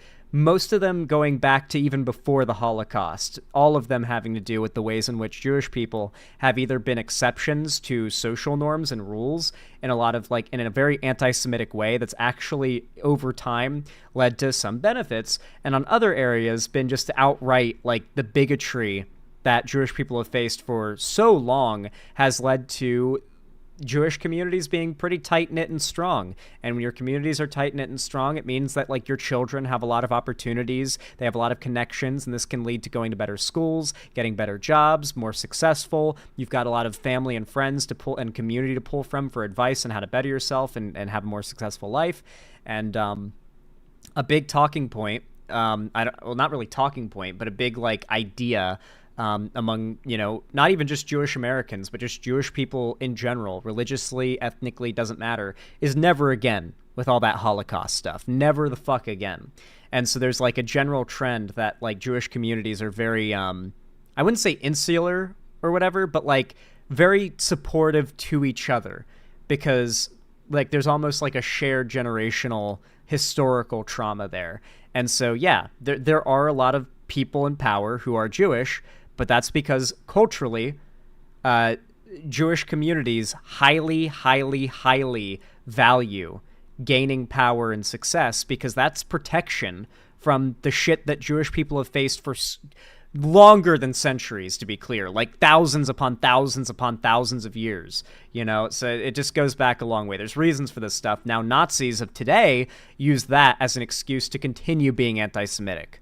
Anti-Semitism is, like, maybe the world's oldest form of bigotry, besides, like, misogyny, maybe. Sometime today, that is according to the Journal. And just to give you a little bit more context, Stein leads Robinson 45.5% to 39.2% in a Carolina Journal poll that was conducted and released earlier today. This week, Stein said he would not debate Robinson based on the lieutenant governor's history of making controversial comments. History of making controversial comments is a interesting way to phrase his online history. Like, this guy was publicly Nazi posting, like, not even shy about it, just full-on Nazi posting. Said the lieutenant governor now fighting back, responding to those rumors, posting to the social media platform X just a short time ago. And I do want to play out his remarks for you right now. Hey guys, Lieutenant Governor Robinson and your Republican nominee for governor as well, of course. I watched a few of Rashad's videos, and I disagree with some of the observations about the left, but other than that, he's pretty cool. I disagree. I actually think his observations about the left are completely valid. I have said for years now that if Hassan continues to be the face of the online left, then we have no reason to complain when people say When people describe the left basically describing Hassan's fan base, he is the biggest online lefty figure. When people think of an internet leftist, they think of a Hassan fan. So yeah, it's actually not too unfair to think of the online left in as harsh of a way as he tends to, when you consider that the biggest face of the online left is Hassan. You know? The online left has failed to filter out people like Hassan from taking advantage of these movements and grifting off of them and getting big and spreading misinfo from a left-wing perspective, all the while having an audience big enough to look like they are representational of most of the online left. The left earned this by not stemming the growth of Hassan as it started. Sorry. As long as Hassan is number one, I think any claim about the left broadly being insane and tanky-oriented is completely accurate. Well, guys, the news media is at it again. My opponent We don't count is when at it people again. use those generalizations. You all They're not have talking seen about us. half-truths and outright lies of Josh Stein on these ads over and over again. And now a story leaked by him to CNN is appearing now. Let me reassure you, the things that you will see in I assure you, my leaked porn history is not accurate. Please still vote for me. Would you prefer Destiny represent the left? More than Hassan? Probably, yeah. Yeah, I'd say so. Hassan does not have any attachment to the truth. That's the big problem. Hassan is extremely ideological and lies through his teeth whenever it benefits whatever argument or point he wants to make. And he's not good at lying as well. He's not like most conservative pundits where they're really kind of effective liars and normies have a hard time parsing it and calling it out. Normie content creators have made very good videos definitively debunking Hassan's lies, like non-political normie content creators. So when he's that easy to call out the lies of, it's really not a good look. Lonerbox? Lonerbox literally hates me. And honestly, I would say, yeah, he would be a better representative for the left than Hassan. Yeah, I would snap my fingers and give Lonerbox Hassan's whole fan base. Yeah, absolutely. It would just be objectively better. Hassan's that much of a dumb shit. I mean, Lonerbox is far from perfect. Dude, bro fucking hates me. I mean, I've got no bias in his favor, to be clear. But I'm simply stating that on an objective level, his politics are less awful than Hassan's. Lonerbox is cringe plenty of the time, but he's got more of an attachment to the truth and reality than Hassan does. Yeah, totally. that story. Those are not the words of Mark Robinson. You know my words, you know my character, and you know that I have been completely transparent in this race and before. No, he hasn't. No, he hasn't at all. He the only. I mean, I guess the transparency has been in his like old. Let's see if we can find. If it hasn't been completely drowned out by this story, let's see if we can find his Nazi posts. Nazi posts. This is the shit we knew about him before this came out.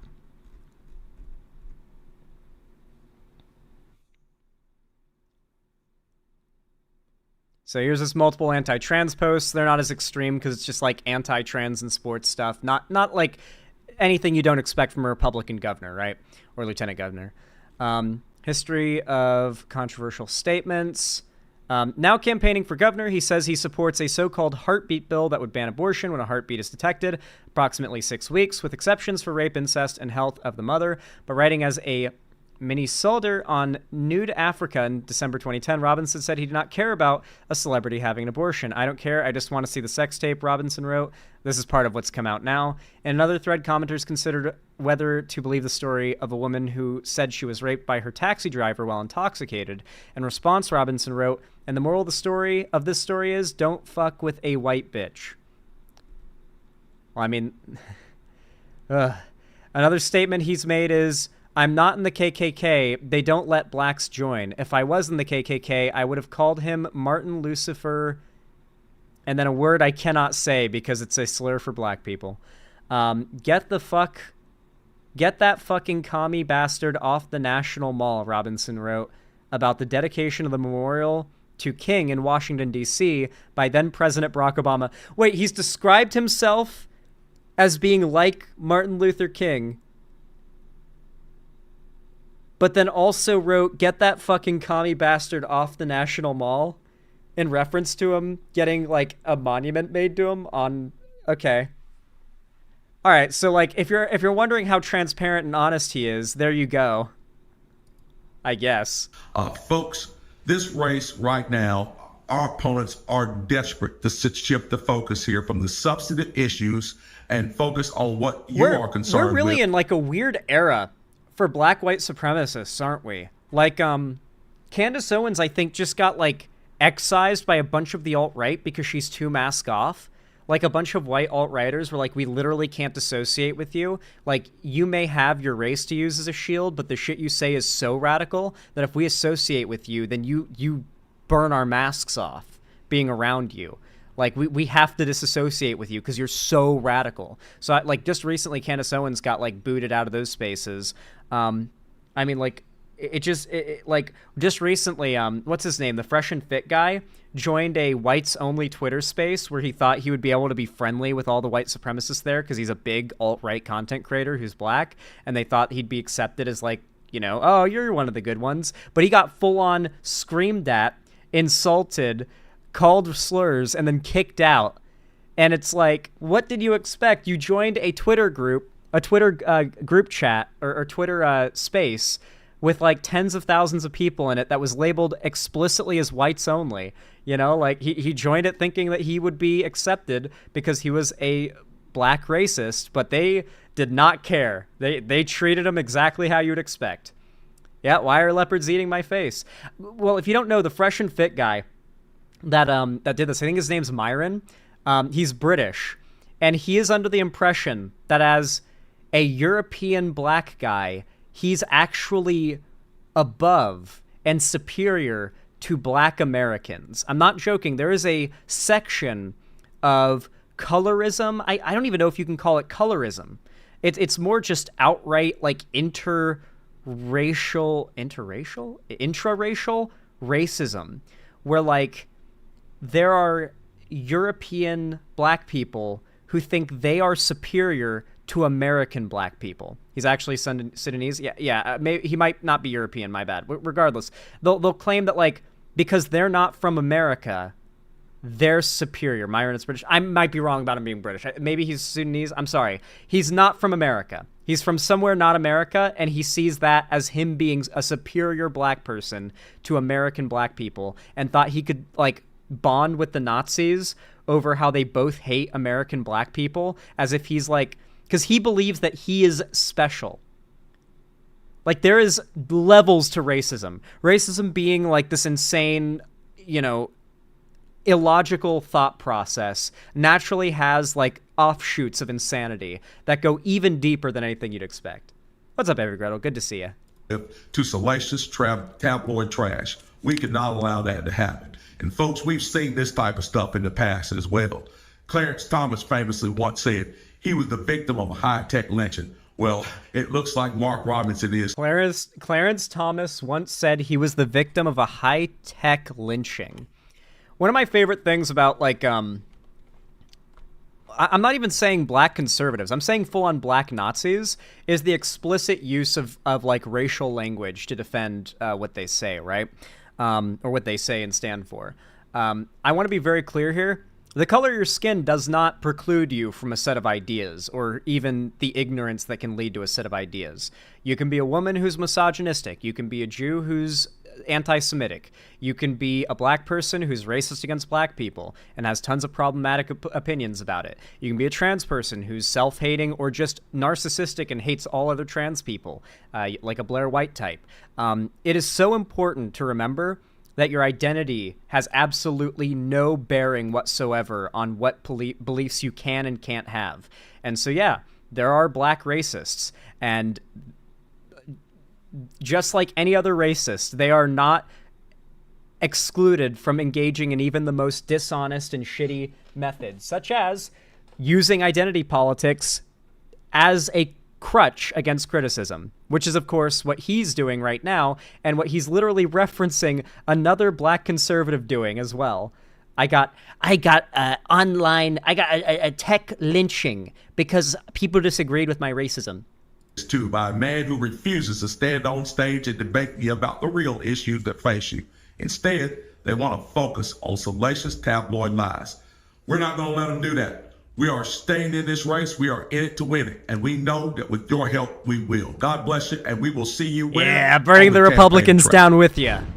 Hell yes. So that was a social media post that Lieutenant Governor Robinson posted just a short time ago, saying that he is not going to drop out of the race, saying he will meet everyone at the polls as he does run for governor of North Carolina. We are going to continue to follow this breaking news story. Zan, doesn't he look like he had plastic surgery to raise his eyebrows? I just thought he looked funny. I think he just has funny eyebrows.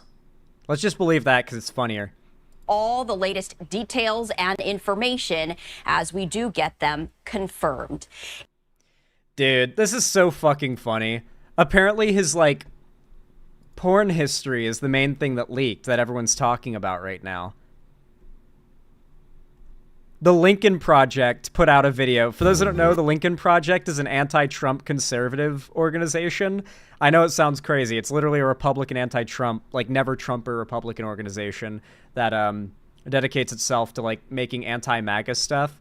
And so they made a bit here about Mark Robinson that came out an hour ago. It's like the Anti-Heritage Foundation. I don't think Lincoln Project is good. I think they've got some cringe. They are run by conservatives, but they're never Trump anti-MAGA conservatives, which is like, fuck, in this era, it's like bordering on being like, are these people allies at this point? Like, and has become a friend of mine, Lieutenant Governor Mark Robinson.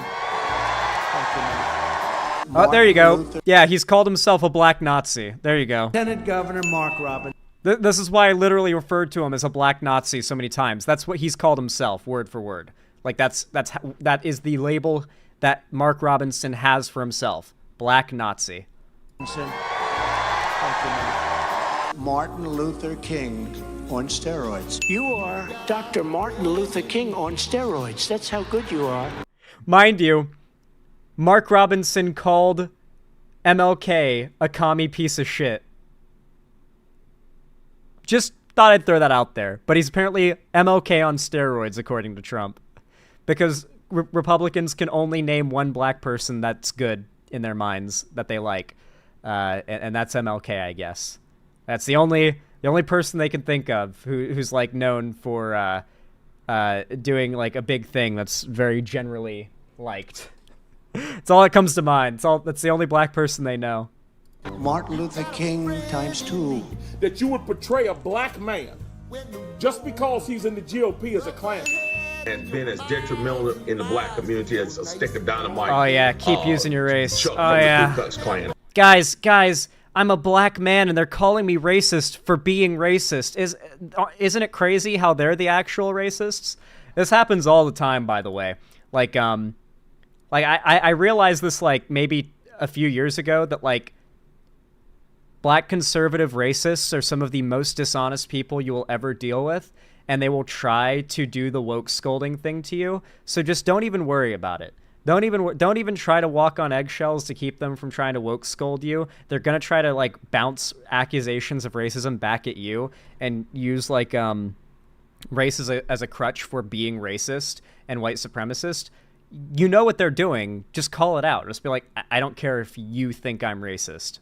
Like, I don't care if you, a Nazi, thinks I'm racist, okay? If you want to say that me calling you KKK tier as a black man is racist, then sure. I don't care if you think I'm racist, because you are, and your opinion doesn't matter.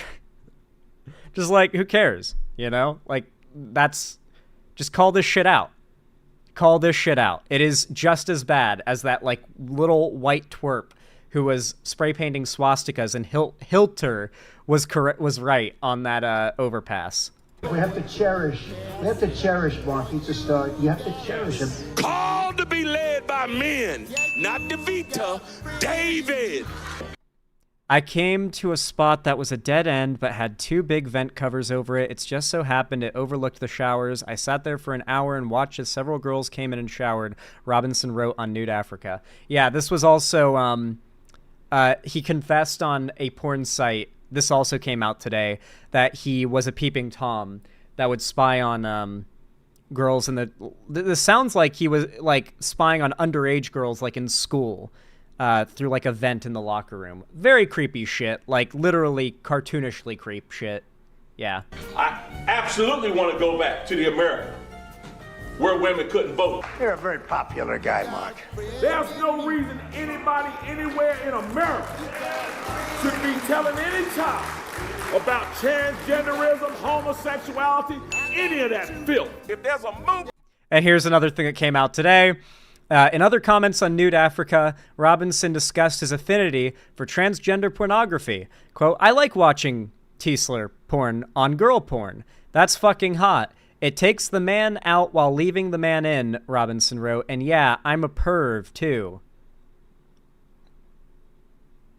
Every time. Every fucking time, dude.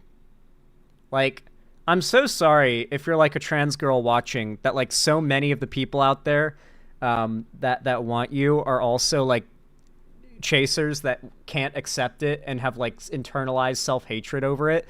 It's like they can't... Like, they can't not fetishize it or funnel it into self-hatred that turns into external hatred towards, like, trans people and even violence. Like they're attracted to trans people. They're attracted to trans women oftentimes. And they're just so in their heads about it, it turns into violence and hatred, you know? Like, they could just be normal about it. But it makes them weird. Or they make themselves weird over it. In this country that is demonic and that is full of the spirit of Antichrist. It is the transgender movement. The next governor of North Carolina, Mark Robinson. You got a friend in me. I really hope this hurts his campaign. Not just Mark Robinson's campaign. I mean Trump's campaign too. It would be funny as fuck. Hysterical even. This is not the demographic that I want going after me when I'm out of school or while I'm in school. Trust me, they're more likely to come after you while you're still in school. So keep your guard up, Zorm Chills. Keep your guard up. God. Anyway, y'all. That was some funny shit. That was some funny stuff. I love talking about funny cases of big conservative Nazi figures getting outed as freaks behind the scenes. They're into some shit they would not publicly associate with, you know? Like, the shit about how... Oh my god. The shit about how he just publicly posted about being a peeping Tom is hysterical. That's really the part that I feel more people should focus on, because that's like... Even if the victims aren't knowledgeable of it, that is absolutely, like, kind of essay, isn't it? Like, would you call that essay? Like, being a peeping Tom? That's kind of essay. Even if they didn't know, they were being victimized in the sense that their bodily autonomy was, yeah, like, that's a crime for one, but, like, even on a moral sort of court of public opinion level, is that not, like, essay? I consider it kind of a form of sexual assault. Like, if creating fake AI revenge porn of people is as well, like, I consider, yeah, no, this is, like, a form of essay that he's just admitted to. It does fall under stalking. I can see the argument for it, yeah. Anyway, y'all, if you enjoyed this video, consider dropping a like. It really does help a lot. Every thumbs up pushes my content, no matter live stream or video, in the algorithm out to more people, so it really helps a lot, and I really do appreciate it, so keep it up, guys. And of course, consider subscribing, ring the bell icon to turn on all notifications so YouTube actually tells you when I go live or upload a new video, and follow my social medias linked down below so you can see me on other platforms. You can also join my fan Discord. It's totally free. It's the main hub of my community and fan base, and I also host gaming events, call-in streams, and watch parties there, as well as announcing all my new uploads and streams. So even if YouTube bugs out, then you don't have to worry about it. YouTube will, or not YouTube, Streamlabs, not Streamlabs, I'm brain farting like crazy right now. Discord will still tell you when I go live and upload. On top of that, if you want to support me directly, help keep a roof above my head and the lights on and the water running, you can consider donating, subscribing, or gifting a sub on my website, xanderhall.com/live, or supporting me through YouTube, Twitch, Streamlabs, Stream Elements, or Patreon. But with all that said, thank you so much for watching, and have a good one. How do you guys like that segment? I feel like it came out pretty solid.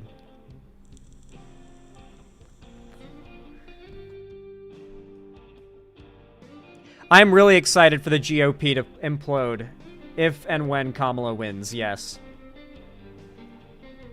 Is there a way to block tags on Twitter? Probably not. Elon is removing features to, like, block things in general.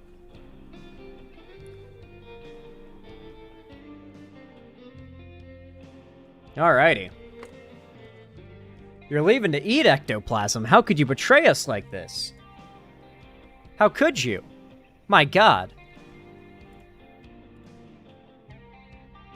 Alright, let me prep the next segment really fast, and then I need a quick restroom break just because I think this segment might take a little while. And I want to go to the bathroom now so I don't have to do it midway through the segment.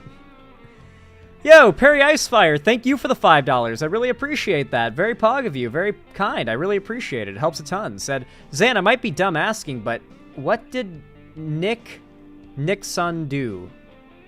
Nick Nixon. I don't know who that is. Nick Nixon?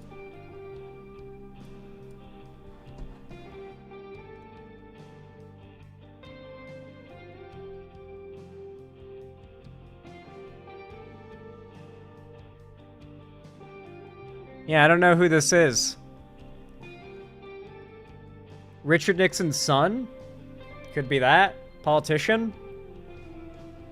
Yeah, I don't know who that is. I've not heard that name. Is he related to Richard Nixon? It would make sense if, like, his son was in politics, but I haven't heard about him. No, I've never even heard of him. I'm not even joking. That's crazy. Damn. I have no clue what Nick Nixon did. Well, thank you for the $5, Perry Icefire. I appreciate it. Yes, Richard, I forgot his name. Wait. You meant Richard Nixon and you called him Nick?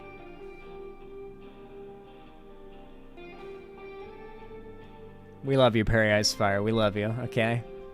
We love you, alright? We forgive you for that one. I told you I didn't know. It's okay, it's okay. That is still really funny. That is a funny fuck up, okay? Nicholas Nixon is funny as fuck, okay? Oh my god. Alexia, thank you for the 2 tier 1 gifted subs. I really appreciate that. Very kind of you. Very much appreciated. I hope that Somera and Supreme Peasant appreciate it as well. Thank you. Said, if you saw a furry babe with the gyat, would you riz her all skibbity-like? No, I wouldn't. I'm not really into furries, believe it or not. As a lefty, it may surprise you, but I am not a furry. It is not my cup of tea. From my understanding, furry shit isn't all, like, sexual stuff, but it's also, like the fursona stuff and, like, the furry lifestyle extends beyond it, but, neither side of the furry lifestyle really, appeals to me. The sexual or, like, roleplay, non-sexual side of it. It's just not my cup of tea. But if you are a furry, then I'm sure you would riz up the furry Ohio Gat all skibbity-like. So thank you for the $10. I appreciate it, Alexia. And thank you for the trauma, the trauma. You've traumatized me. And, you know, that's going to stick with me. All right. That said, I've got the next segment ready, so I'm going to be right back. And I'm going to use the restroom. And we're going to start the next segment. It's going to be interesting. I think you guys are going to like this one. We're going to be talking about something related to the election and a figure that I imagine some of you might be a fan of. I'll be right back. Don't go anywhere. Stay tuned.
I forgot to unmute. I'm sorry. Every time, I forget to unmute. I hate that I don't have a button for it, that I have to, like, scroll through and click, like, a tiny little thing to unmute. It's very not user-friendly, my layout for streaming. Even if I had a Stream Deck, I don't have enough room on my desk for a Stream Deck. I need a bigger desk. I have one. I just gotta move it. Speaking of Lonerbox, him and Westside Tyler had a debate over the Lebanon pager incident, and it was so satisfying seeing Tyler rip that snake a new one.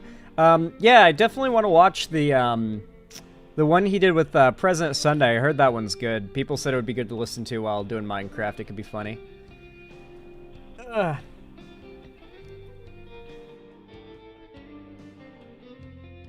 Alrighty. Thank you. Oh my gosh. No, this is a new one. Alexia with the 2 Tier 1 gifted subs. Thank you so much.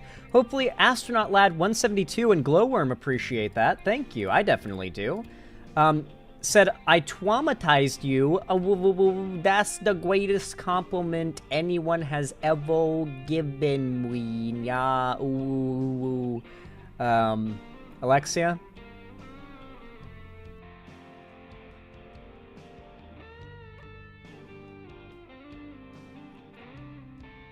Your furry posting privileges have been revoked. I'm sorry, but don't ever do that again. I'm just joking. You can post whatever you want. That was funny.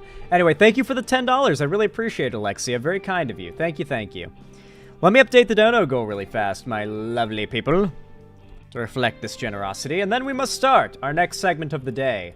And boy, is it going to be a good one. I know you guys are going to be excited for this. Oh boy.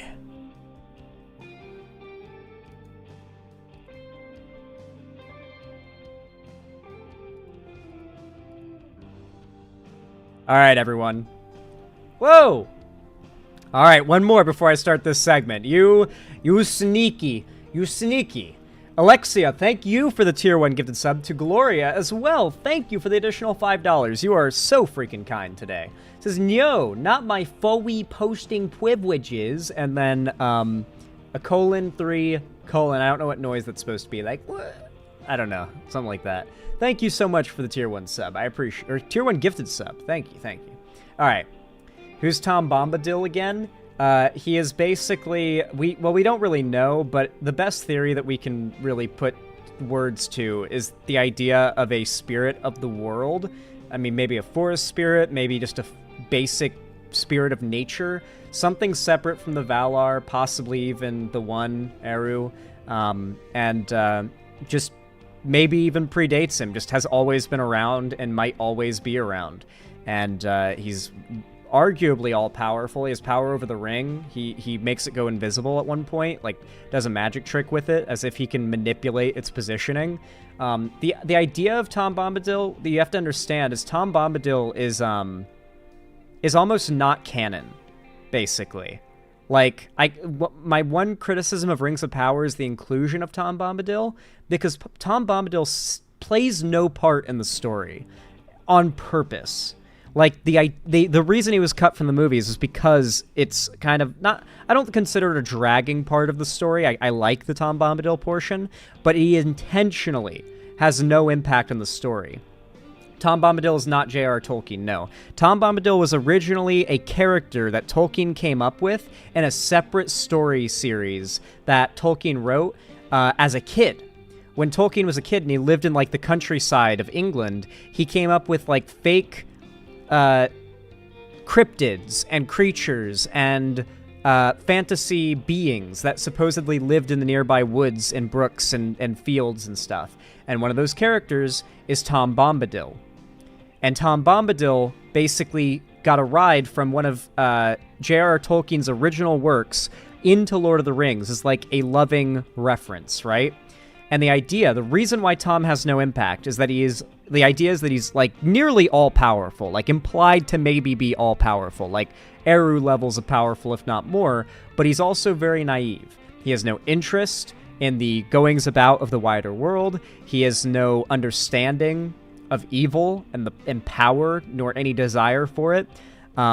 So the idea is that they couldn't even give Tom the ring because he wouldn't recognize its value or the danger in losing it and would just misplace it.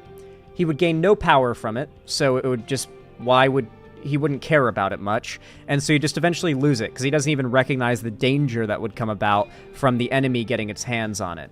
So he's all-powerful, naive though, and kind of just worries about what's going on with his life. He lives in the woods, in the old wood. He's got his wife Goldberry, who is a river spirit, the spirit of the river, the spirit of the lake, sorry, and he tends to the forest, and he has a good old time doing it. Just being an overpowered motherfucker, just chilling out in the middle of the woods, and that's all he ever is, and that's on purpose, you know? So yeah, that's basically that's what Tom Bombadil is. That's really that is the best breakdown of Tom Bombadil that you could ever get if you're not a book reader. He is a idea that Tolkien came up with as a kid and really liked, carried forward into Lord of the Rings, and purposefully is just there as like a super overpowered like OC character of sorts. Even though everybody in the story is an OC, it's like specifically Tolkien's fan OC he added to not play any part in the story, but to just be there as a reference to his childhood and the stories he would write in his childhood about his area that he grew up in. Yeah, Tolkien did a lot of stuff like that. A lot of the things that we see in Lord of the Rings and The Hobbit, and even the Silmarillion, though that's a lot more fantastical, even with the visuals, is inspired by stuff that he saw growing up. I get the impression that Tolkien would have seen, like, he'd be so used to the countryside that when he went to see like a big port or whatever, the giant ships coming into port would have been, I feel, the inspiration for Númenórean ships, I feel. That's the vibe I get, is like the big metal Númenórean ships that he describes in the Silmarillion are inspired by giant cargo ships at ports that he would see as a kid. That's the vibe I got. Like his whole, like, the industry is coming in to destroy the beauty that I've grown up with, right? The trenches inspired Mordor, that doesn't surprise me, yeah. Yeah, like the no man's land is much how he describes Mordor. Yeah, Tom Bombadil was just a griller type, I guess, which is perfectly fine. Let me see if I can find out what the original story Tom comes from is. Original Tom Bombadil story. The original version of Tolkien's poem, The Adventures of Tom Bombadil, was published in 1934 in the Oxford Magazine. The poem depicts Tom Bombadil as a merry fellow living in a small valley close to the Withywindle River, where he wanders and explores nature at his leisure. Now, the Withywindle River does end up being brought into Middle-earth, by the way, but this is, I don't even think the original thing. The poem is separate. Tom Bombadil, one of the classic mysteries of Middle-earth. Who was he? Will we ever know? Yes, we will, but first, let's take a look at what we already know about him and why we don't even know that. Eldest, that's what I am. Tom remembers the first raindrop and the first acorn. He knew the dark under the stars when it was fearless before the Dark Lord came from outside. Tom Bombadil and the Fellowship of the Ring in the House of Tom Bombadil. From this, we are led to believe that Tom Bombadil arrived in Arda before Melkor or any of the Valar, but why does he mention the stars? They were only created after the arrival of Varda. But as the ages drew on to the hour appointed by Ilúvatar for the coming of the Firstborn, Middle-earth lay in the twilight beneath the stars that Varda had wrought in the ages forgotten of her labors in Ea. Know that he is the eldest is simply what he claims about himself. Similarly, that he remembers before the Dark Lord came from outside. I think he's referring to Melkor, by the way, not Sauron, obviously. I'm pretty certain that Tom Bombadil doesn't even know Sauron exists. When he talks about Dark Lord entering the world, he's referring to Melkor, for sure. 100%. He doesn't know about Sauron. He would have reacted more to the ring if he knew about Sauron. That's why I kind of feel like Rings of Power misinterpreted Tom Bombadil understanding that Sauron existed, and him talking about Sauron seems a little off, because I got the impression that he's so out of the times that he thinks that the Dark Lord that everyone would be referring to would be Melkor, Sauron's master. But there's a new Dark Lord, and has been for thousands of years, and that's Sauron. Why not? Because Tom is, like, literally too OP to give a fuck about Sauron. Like, Sauron gets mogged by Tom Bombadil easily. Like Tom is stronger than a low-level Maiar easily. Like, there's no way. that Tom does not scale a Maiar. And that's what Sauron is. Like, basically, he's lesser than a Valar. And the implication is that Tom is also stronger than the Valar. So you don't know. It could be anything. Do you guys also thought the interaction between Tom and the stranger was full of gay tension? What they're building up there is the idea that Gandalf was trained by Tom Bombadil, which isn't really accurate, but it also doesn't necessarily not work because of some of the statements we hear in the books. Anyway, you guys got me stun-locked. Y'all got me stun-locked on my Tolkien shit tonight. What the fuck? Anyway. Enough Tolkien stun-locking. Y'all know what to do when I say action, right? 3, 2, 1, action. Alright, everybody. We've got some good news about the election. Are y'all familiar with how many celebrities, like big beloved celebrities, are backing Kamala Harris? The biggest news we've gotten recently is that Taylor Swift has endorsed Kamala Harris, and on top of that, provided resources to her immense fan base on how to register to vote, so that her, like I said, immense fan base will have access to the polls, will actually be able to vote, not just sort of vaguely be in favor of Kamala Harris, but not really have an impact on the election. So Taylor Swift, when she does an endorsement of a presidential candidate, she really does go all in with, like, here's how you register to vote, here's how you do it, like, here's ways that you can vote by mail. She's really good about that stuff. I like Taylor Swift when it comes to politics. I don't hate her music or dislike it, but I'm also not, like, a fan of it. I just don't really listen to it, but if it's on, I might find it okay, I guess. But also, like what I really respect about Taylor Swift is how she goes about political engagement. Because even though she's not known for politics, she endorses good political candidates, which is big on its own. Like, possibly alienating audience that way is really cool of a non-political celebrity. And then on top of that, she doesn't just endorse a candidate, she provides resources to her fans on how to register to vote, and educates them to an extent. Like, she doesn't push anything on them. She simply empowers them to use their electoral, their power in democracy to have an effect on the outcome of the election. It's actually very respectable and really cool, and I like Taylor Swift for that. I do. I genuinely do. I think she's based for that shit. Here I've got a video from MSNBC that came out 5 hours ago called From Oprah to Taylor Swift. The Harris campaign sees a wave of celebrity support. And I feel this is a really positive video we ought to cover because, thank you for playing without my permission. Because there's a lot of stress in this final stretch up to the election, but let's look at some positive news. We've got a lot of celebrities coming out to publicly endorse Kamala Harris and encourage their fans to vote for her, which is a pretty big deal. Isn't it wild that in 2024, a music artist's endorsement of a political candidate carries as much, if not more, water than a previous president's endorsement? I genuinely think Taylor Swift's endorsement of Kamala Harris might be a bigger deal than Obama's endorsement. Some extra star power on hand tonight for Kamala Harris in Michigan. Oprah Winfrey will headline a virtual event live streaming across social media and aimed at getting people to register to vote. It's part of a packed September calendar of... Kamala Harris just single-handedly won the wine mom demographic. It's in the bag. The wine mom demographic has just been solidly won. Celebrity appearances for the Democratic ticket, including high-priced fundraisers with Lin-Manuel Miranda and Shonda Rhimes, receptions with Matt Damon, Robert De Niro, and Molly Ringwald.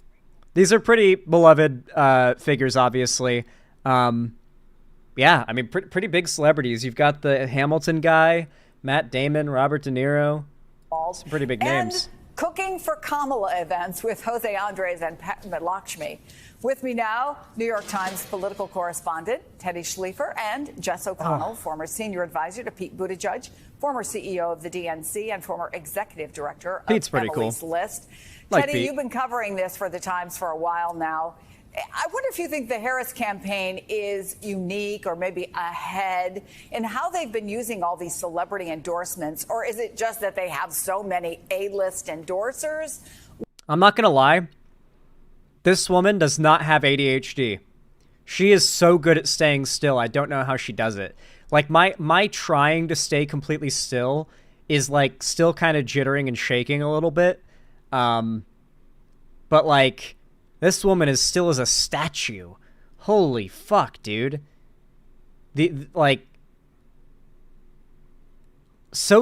just something uncanny about how still she is. I bet she could be like an insanely good like marksman, unironically. Like, get this woman a gun and put her in front of a bullseye at the range. I need to see how steady her aim is, because she is staying still, dude. When I shoot, I have to like accommodate for the fact that there's a little bit of muzzle sway, and I have to squeeze the trigger and time it for when my muzzle sway is actually like pointed at the target. Because I can't stay totally still even when I'm aiming a gun. This woman is still as a statue. I feel like she would just laser the fucking bullseye. What do you make of the way they're using them? When I say put her in front of a range, that means the range... Put a range in front of her. Sorry, I worded it poorly. My bad. Well, what Kamala Harris does not have is time. That's the resource that is diminishing, every second that we're on right now. I don't think it's going to make a big difference with how quickly support has fallen behind Kamala Harris, but I was really worried. One of my biggest concerns about booting out Biden and putting anyone in his place, though at the time it was always likely to be Kamala Harris, was that whoever took his place was going to have the shortest turnaround time in political history for a campaign. Like, it's going to be hard to, like, in 100 or so days, basically win an election, arguably, the perception is that would be impossible, but sure enough, she is genuinely outperformed a lot of projections, I feel. Like, my projections have certainly been outperformed, and I'm happy to say so. I'm hoping that she ends up winning by such a massive landslide that none of the forecasts were even close. That's what I'm hoping. I'm hoping that we see her win so hard that the forecasts were undercrediting her by like an immense amount. And we all have like a realization of like, oh, maybe Biden had a better chance than we thought. Like, damn, Trump is way weaker than we could have considered, but he might be stronger than we considered too. We got to see the outcomes of this election and know. I am putting my money on Trump is weaker now than he's ever been, despite all the claims that he is now stronger than he's ever been. I think he's actually weaker now than ever.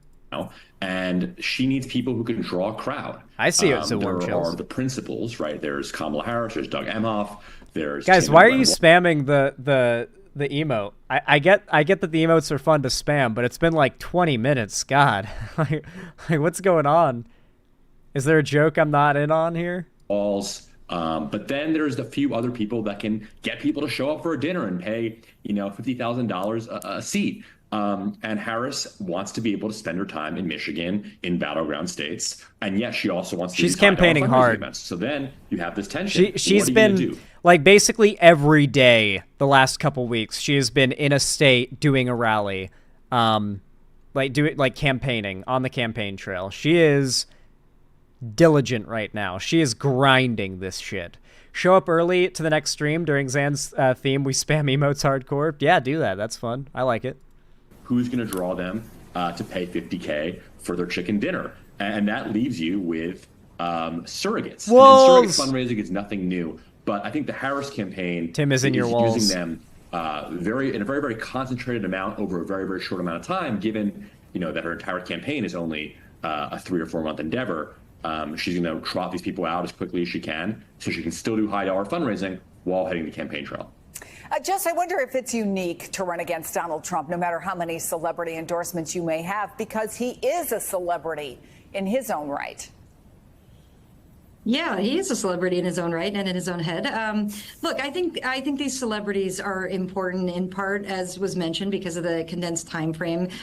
People still have to get to know Kamala Harris very, very quickly to make this decision and to really show up and get out there and vote. But celebrities and all of these surrogates that we're going to see, being deployed here in the next few weeks, it's really about a couple of things here that they're doing. It's obviously raising money, which was mentioned. That's really going to be important. Messaging. It's people feel like they. That's big as well. How many of you heard that after the debate, apparently Kamala Harris's campaign raised like over $70 million or something like that in the night after the debate. Something insane like that. It was like tens of millions, high tens of millions in the night after the debate with Trump. I'm not even... I think that's accurate. Let me Google that to fact check. Harris campaign after debate. How much have they raised?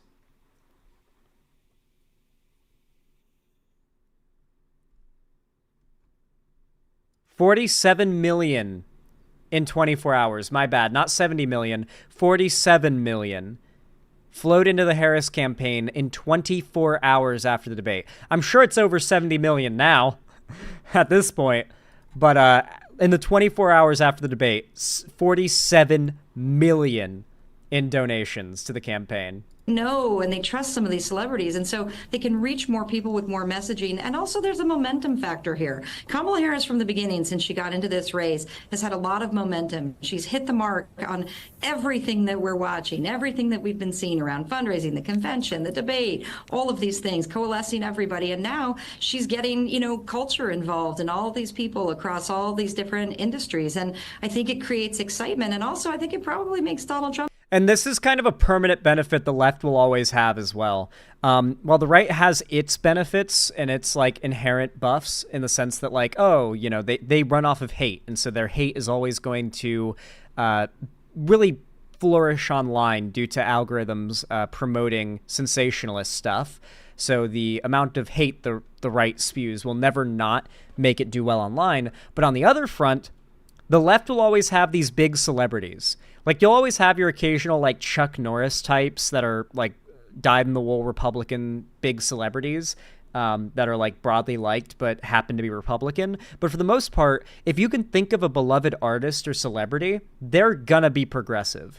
It's very rare that an artist or someone with a talent that got famous off of that talent is conservative. I'm not saying there are no talented conservatives, but conservatives and Republicans and far-right people in general, Trump supporters, tend to be losers, right? Like, they tend to, like, the majority, his base supporters are losers who see him as a representative of themselves. Someone who's just as much of a loser as them and yet has dominated every realm of American life, from business to family life to the fucking presidency. He's become president. He is proof that even someone like him can get that much power, wealth, and success. He's like a mascot for them, you know?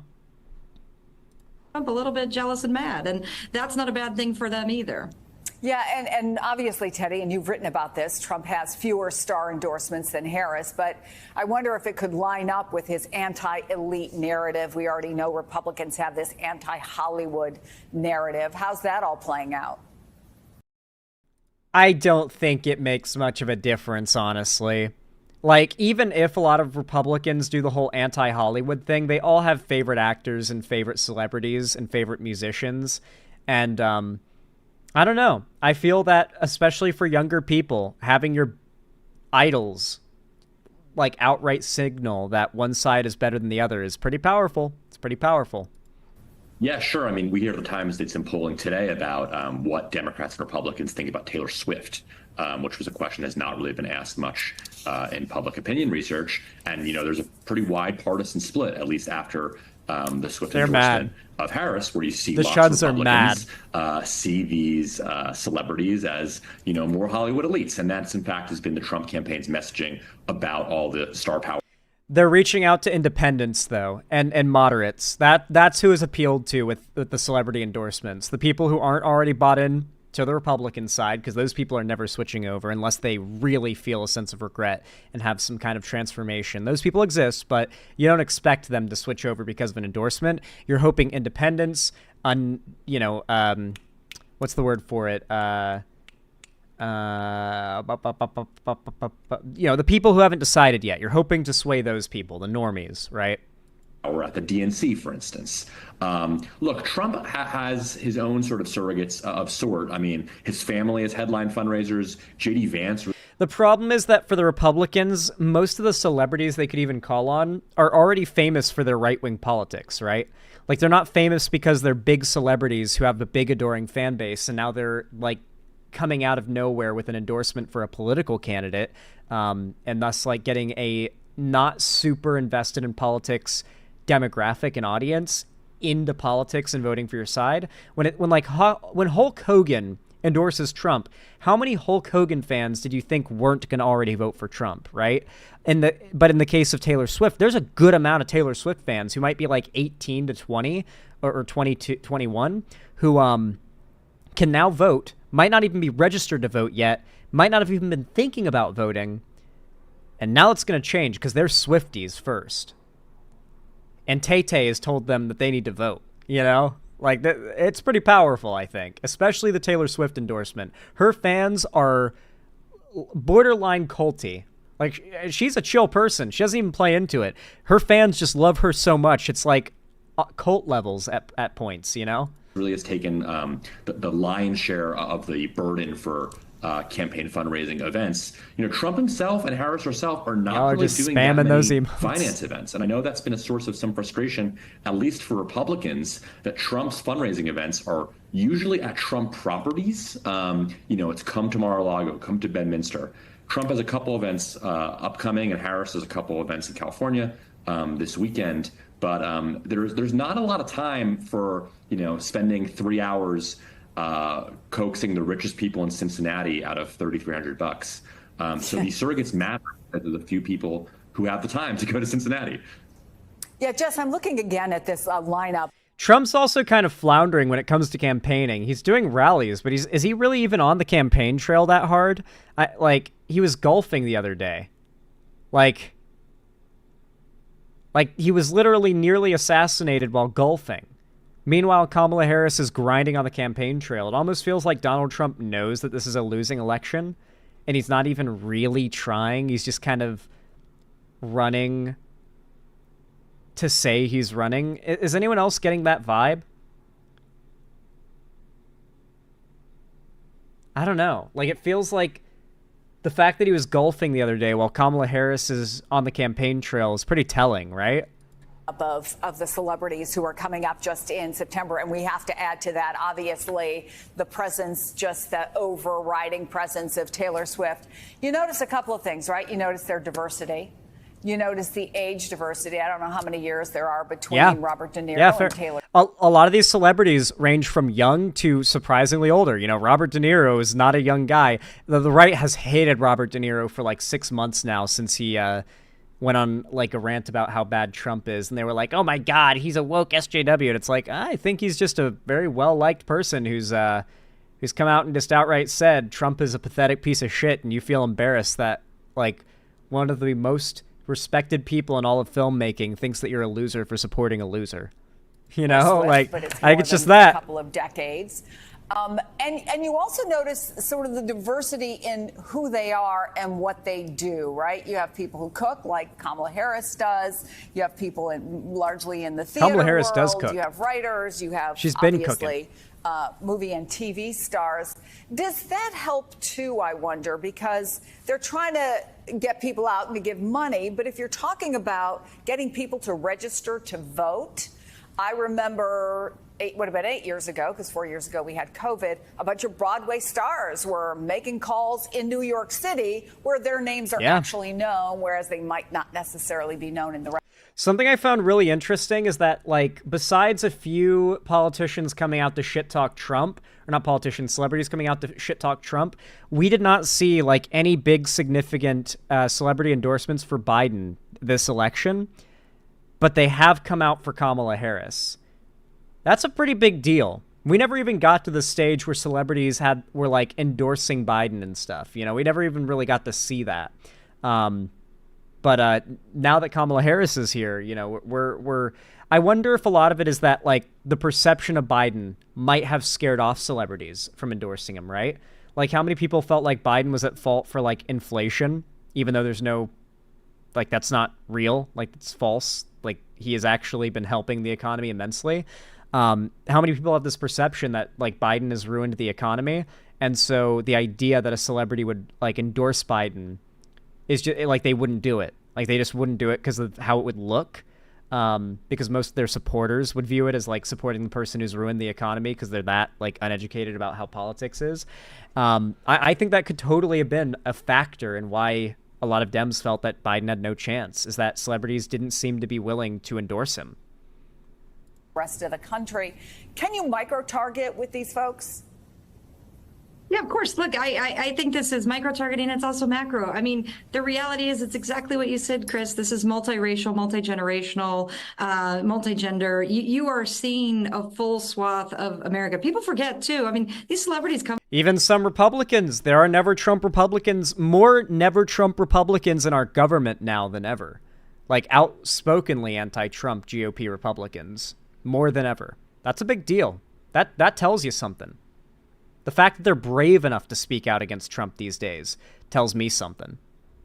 Come from places, right? They come from some of these states that are going to decide this election. They can go home, they can talk to people they grew up with, they know, have these conversations. I mean, it's really not nothing. Every vote is going to count and matter in this election. And you've mentioned Taylor Swift a few times.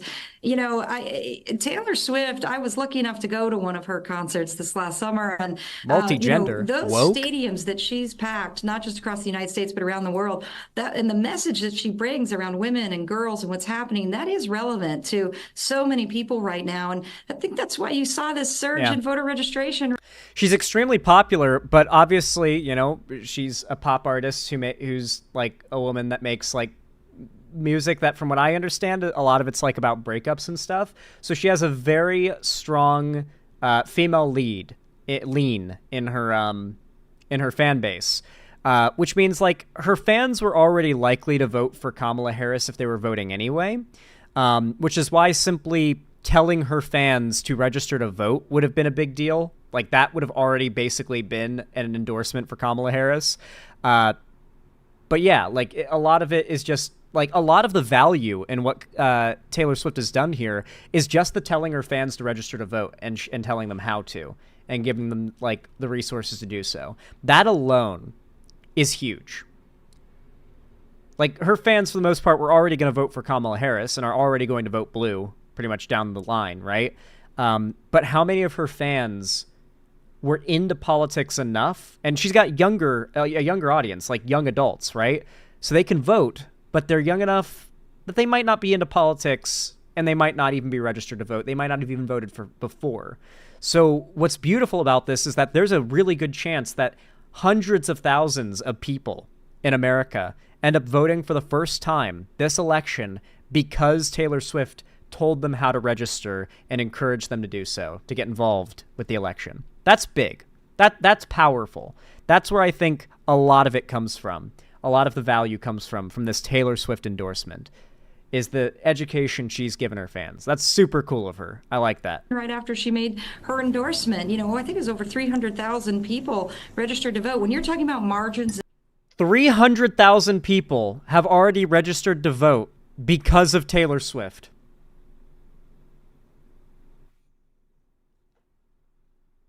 Well, there you go, guys. There you fucking go, dude.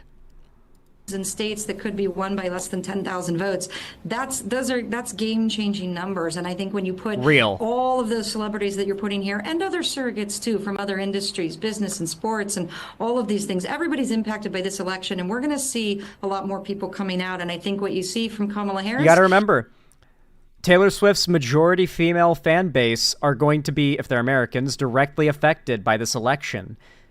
Like, if you have a uterus, then your bodily autonomy is on the ballot this election, and that cannot be forgotten.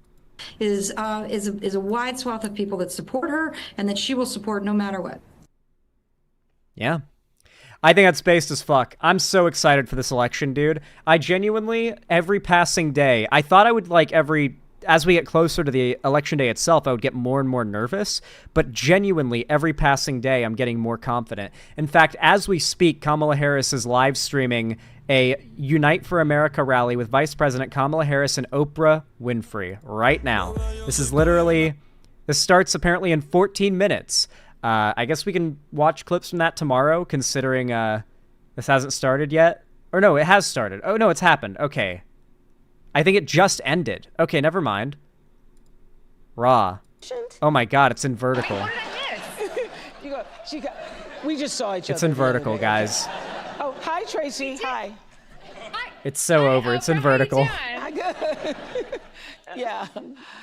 This is exciting, though, isn't it? Isn't it exciting? It's exciting. It's exciting because I believe in democracy. I believe in the future of our country, in reproductive freedom. Dude, do you watch TV, War Penguin? Yes, Oprah is still around. Oprah is one of the most listened to voices in all of America. Are you serious right now? Like, yeah, Oprah is extremely influential. Ridiculously so. Bodily autonomy, women leading. I believe in decency. The idea of leading with joy and kindness has always been in my DNA, and I'm here both for the seriousness of this election, but the joy with which it is being handled. It is stunning. And then I also really want to remind everybody, it hasn't been mentioned, but voting up and down the ballot is incredibly important. Your freedom and your daily life are all the way up and down that ballot. People are policies, and we need the right people in all areas, all positions.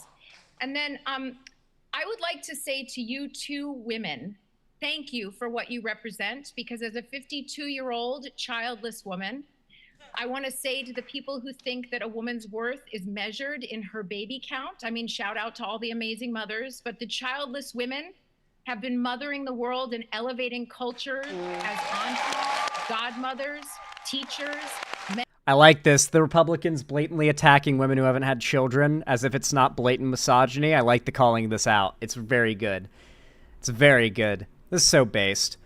Like I said, we are literally in a golden era when it comes to the election. I genuinely could see the biggest Republican loss possibly in all of American history this election. I'm not joking. It could happen. I would be willing to put my money on it if anyone wants to bet.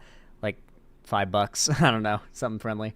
Like I see this being a devastating loss for Republicans. We have to make it real, though. We have to make it happen. It's not just going to happen. We have to make it happen. We can't become, we can't get complacent. We have to make this a reality, but I genuinely see it as more possible than ever. The biggest, most devastating conservative loss in an election, maybe in all of American history, could be this election. I can't wait for the meltdowns. Neither can I, dude. That's what I'm excited for. That might be the thing I'm most excited for, is to see how Trump and his supporters react. The meltdowns in response are going to be so juicy, man. Oh my god. Can I show you guys one of my favorite memes that people made after Trump lost in 2020?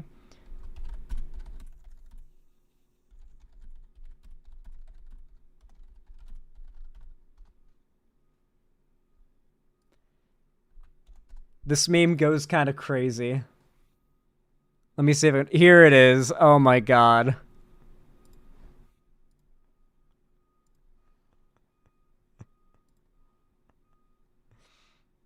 Day of the Cope. If Trump loses, it must be a rigged election. That means Civil War 2.0, and we've got the guns. Time to kill some libtards. Day of the Rope. The day after Biden wins. It's the FBI. Just Hillary Clinton with a fucking... Oh my god. This meme is insane. Absolutely psychotic. But that basically visualizes the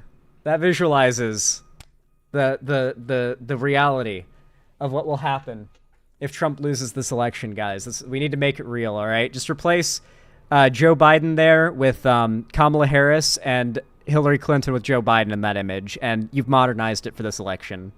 That's what we need. Anyway, y'all, if you enjoyed this segment, and I found it to be a quite enjoyable one, very hopium, if I might say so myself, consider leaving a like. It really does help a lot and is very much appreciated. Every thumbs up you guys leave on YouTube basically forces my content out in the algorithm, out to more people, so that they can see my stuff and get recommended it. And of course, you can comment down below and subscribe and ring the bell icon if you haven't already, so YouTube tells you when I go live or upload a new video. And consider following my social medias, also linked down below in the description if you haven't already. It's where you can see me on other platforms. And don't forget, of course, to join my fan Discord. It is the home of my fan base, the hub, if you will. It is totally free to join, and I host call-in streams, game events, and watch parties there to hang out with you guys, including a watch party that we're going to be starting momentarily after I wrap up stream. We're going to be watching Season 2 of The Rings of Power. It's going to be awesome. I hope to see you all there, of course. And, of course, consider... if you want to support me directly, help keep a roof above my head and lights on and water running through my pipes and all that, consider donating, subscribing, or gifting a sub on my website, xanderhall.com/live, or support me through YouTube, Twitch, Streamlabs, Stream Elements, Patreon, or buy some merch to the Streamlabs link down below. But regardless of how you support me, thank you so much for watching, and have a good one. Ugh, itchy nose. Alrighty.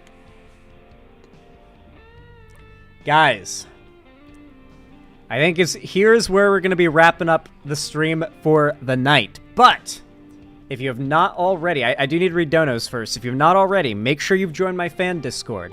I am in only a few moments going to be hosting a watch party in my Discord server in the Xander's Theater section. So make sure to hop in there because you don't want to miss the watch party, do you? Don't you want to be a part of the watch party, guys? As a matter of fact, I'll make the stage now. I'll just chill in here deaf and muted so people know what to join. Rings of Power S2 Watch Party. Oh, that's not all caps.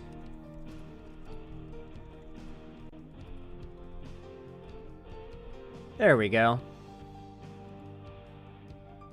The stage is started. Now everyone knows what to join. Make sure you hop on in there. It's right there open in my Discord now at the top of the list of channels and stuff below announcements and whatnot. Go ahead and join if you want to be a part of the watch party. It's going to be a great time. It's going to be super fun. You obviously just have to be in there to see the show and be a part of it, so consider hopping in. It's a really fun time. But before I wrap things up, I want to thank some beautiful donators. Thank you. Alexia with the tier 1 gifted sub to Rosie Star. Thank you so freaking much. I really appreciate it. Thank you for the $5. And I hope Rosie Star appreciates the $5 free sub as well. Thank you. Said, Rar, X3 Nuzzles pounces on you, ooh, you so warm. Couldn't help but notice your bulgy wolgy from across the floor. Nuzzles, Yoneki Weki, tilde, mer tilde, hee hee. Yes, I'm aware of that song. Thank you for the tier 1 sub. I appreciate it. Very kind of you. Thank you. Heavy Gretel, thank you for the tier 1 gifted sub to NASDAQ. I really appreciate that. Very kind of you. I hope NASDAQ appreciates the blue name as well. Thank you, Heavy Gretel. Thank you, thank you.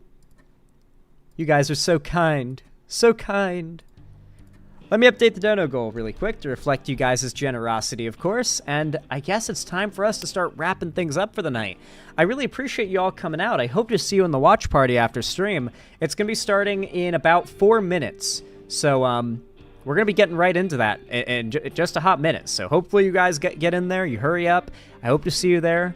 And yeah, thank you to everybody who came to the stream today. You guys have been so kind. Bit of a shorter stream, but I just felt like getting one out. Just getting a stream done, getting a watch party done. It's going to be a fun time. Just a chiller day. I will be streaming tomorrow, so if you're not coming to the watch party, then I will see you then, hopefully. But with all that said, thank you so much. I love you all very much. Even if you're just lurking and you haven't said anything or liked the stream, I really appreciate you. And as always, have a good one, guys. Hopefully I'll see you tomorrow, or better yet, in the watch party in a few moments. If you haven't already joined my Discord, by the way, what are you doing? Get in there. Link in the description. Doo-doo fart.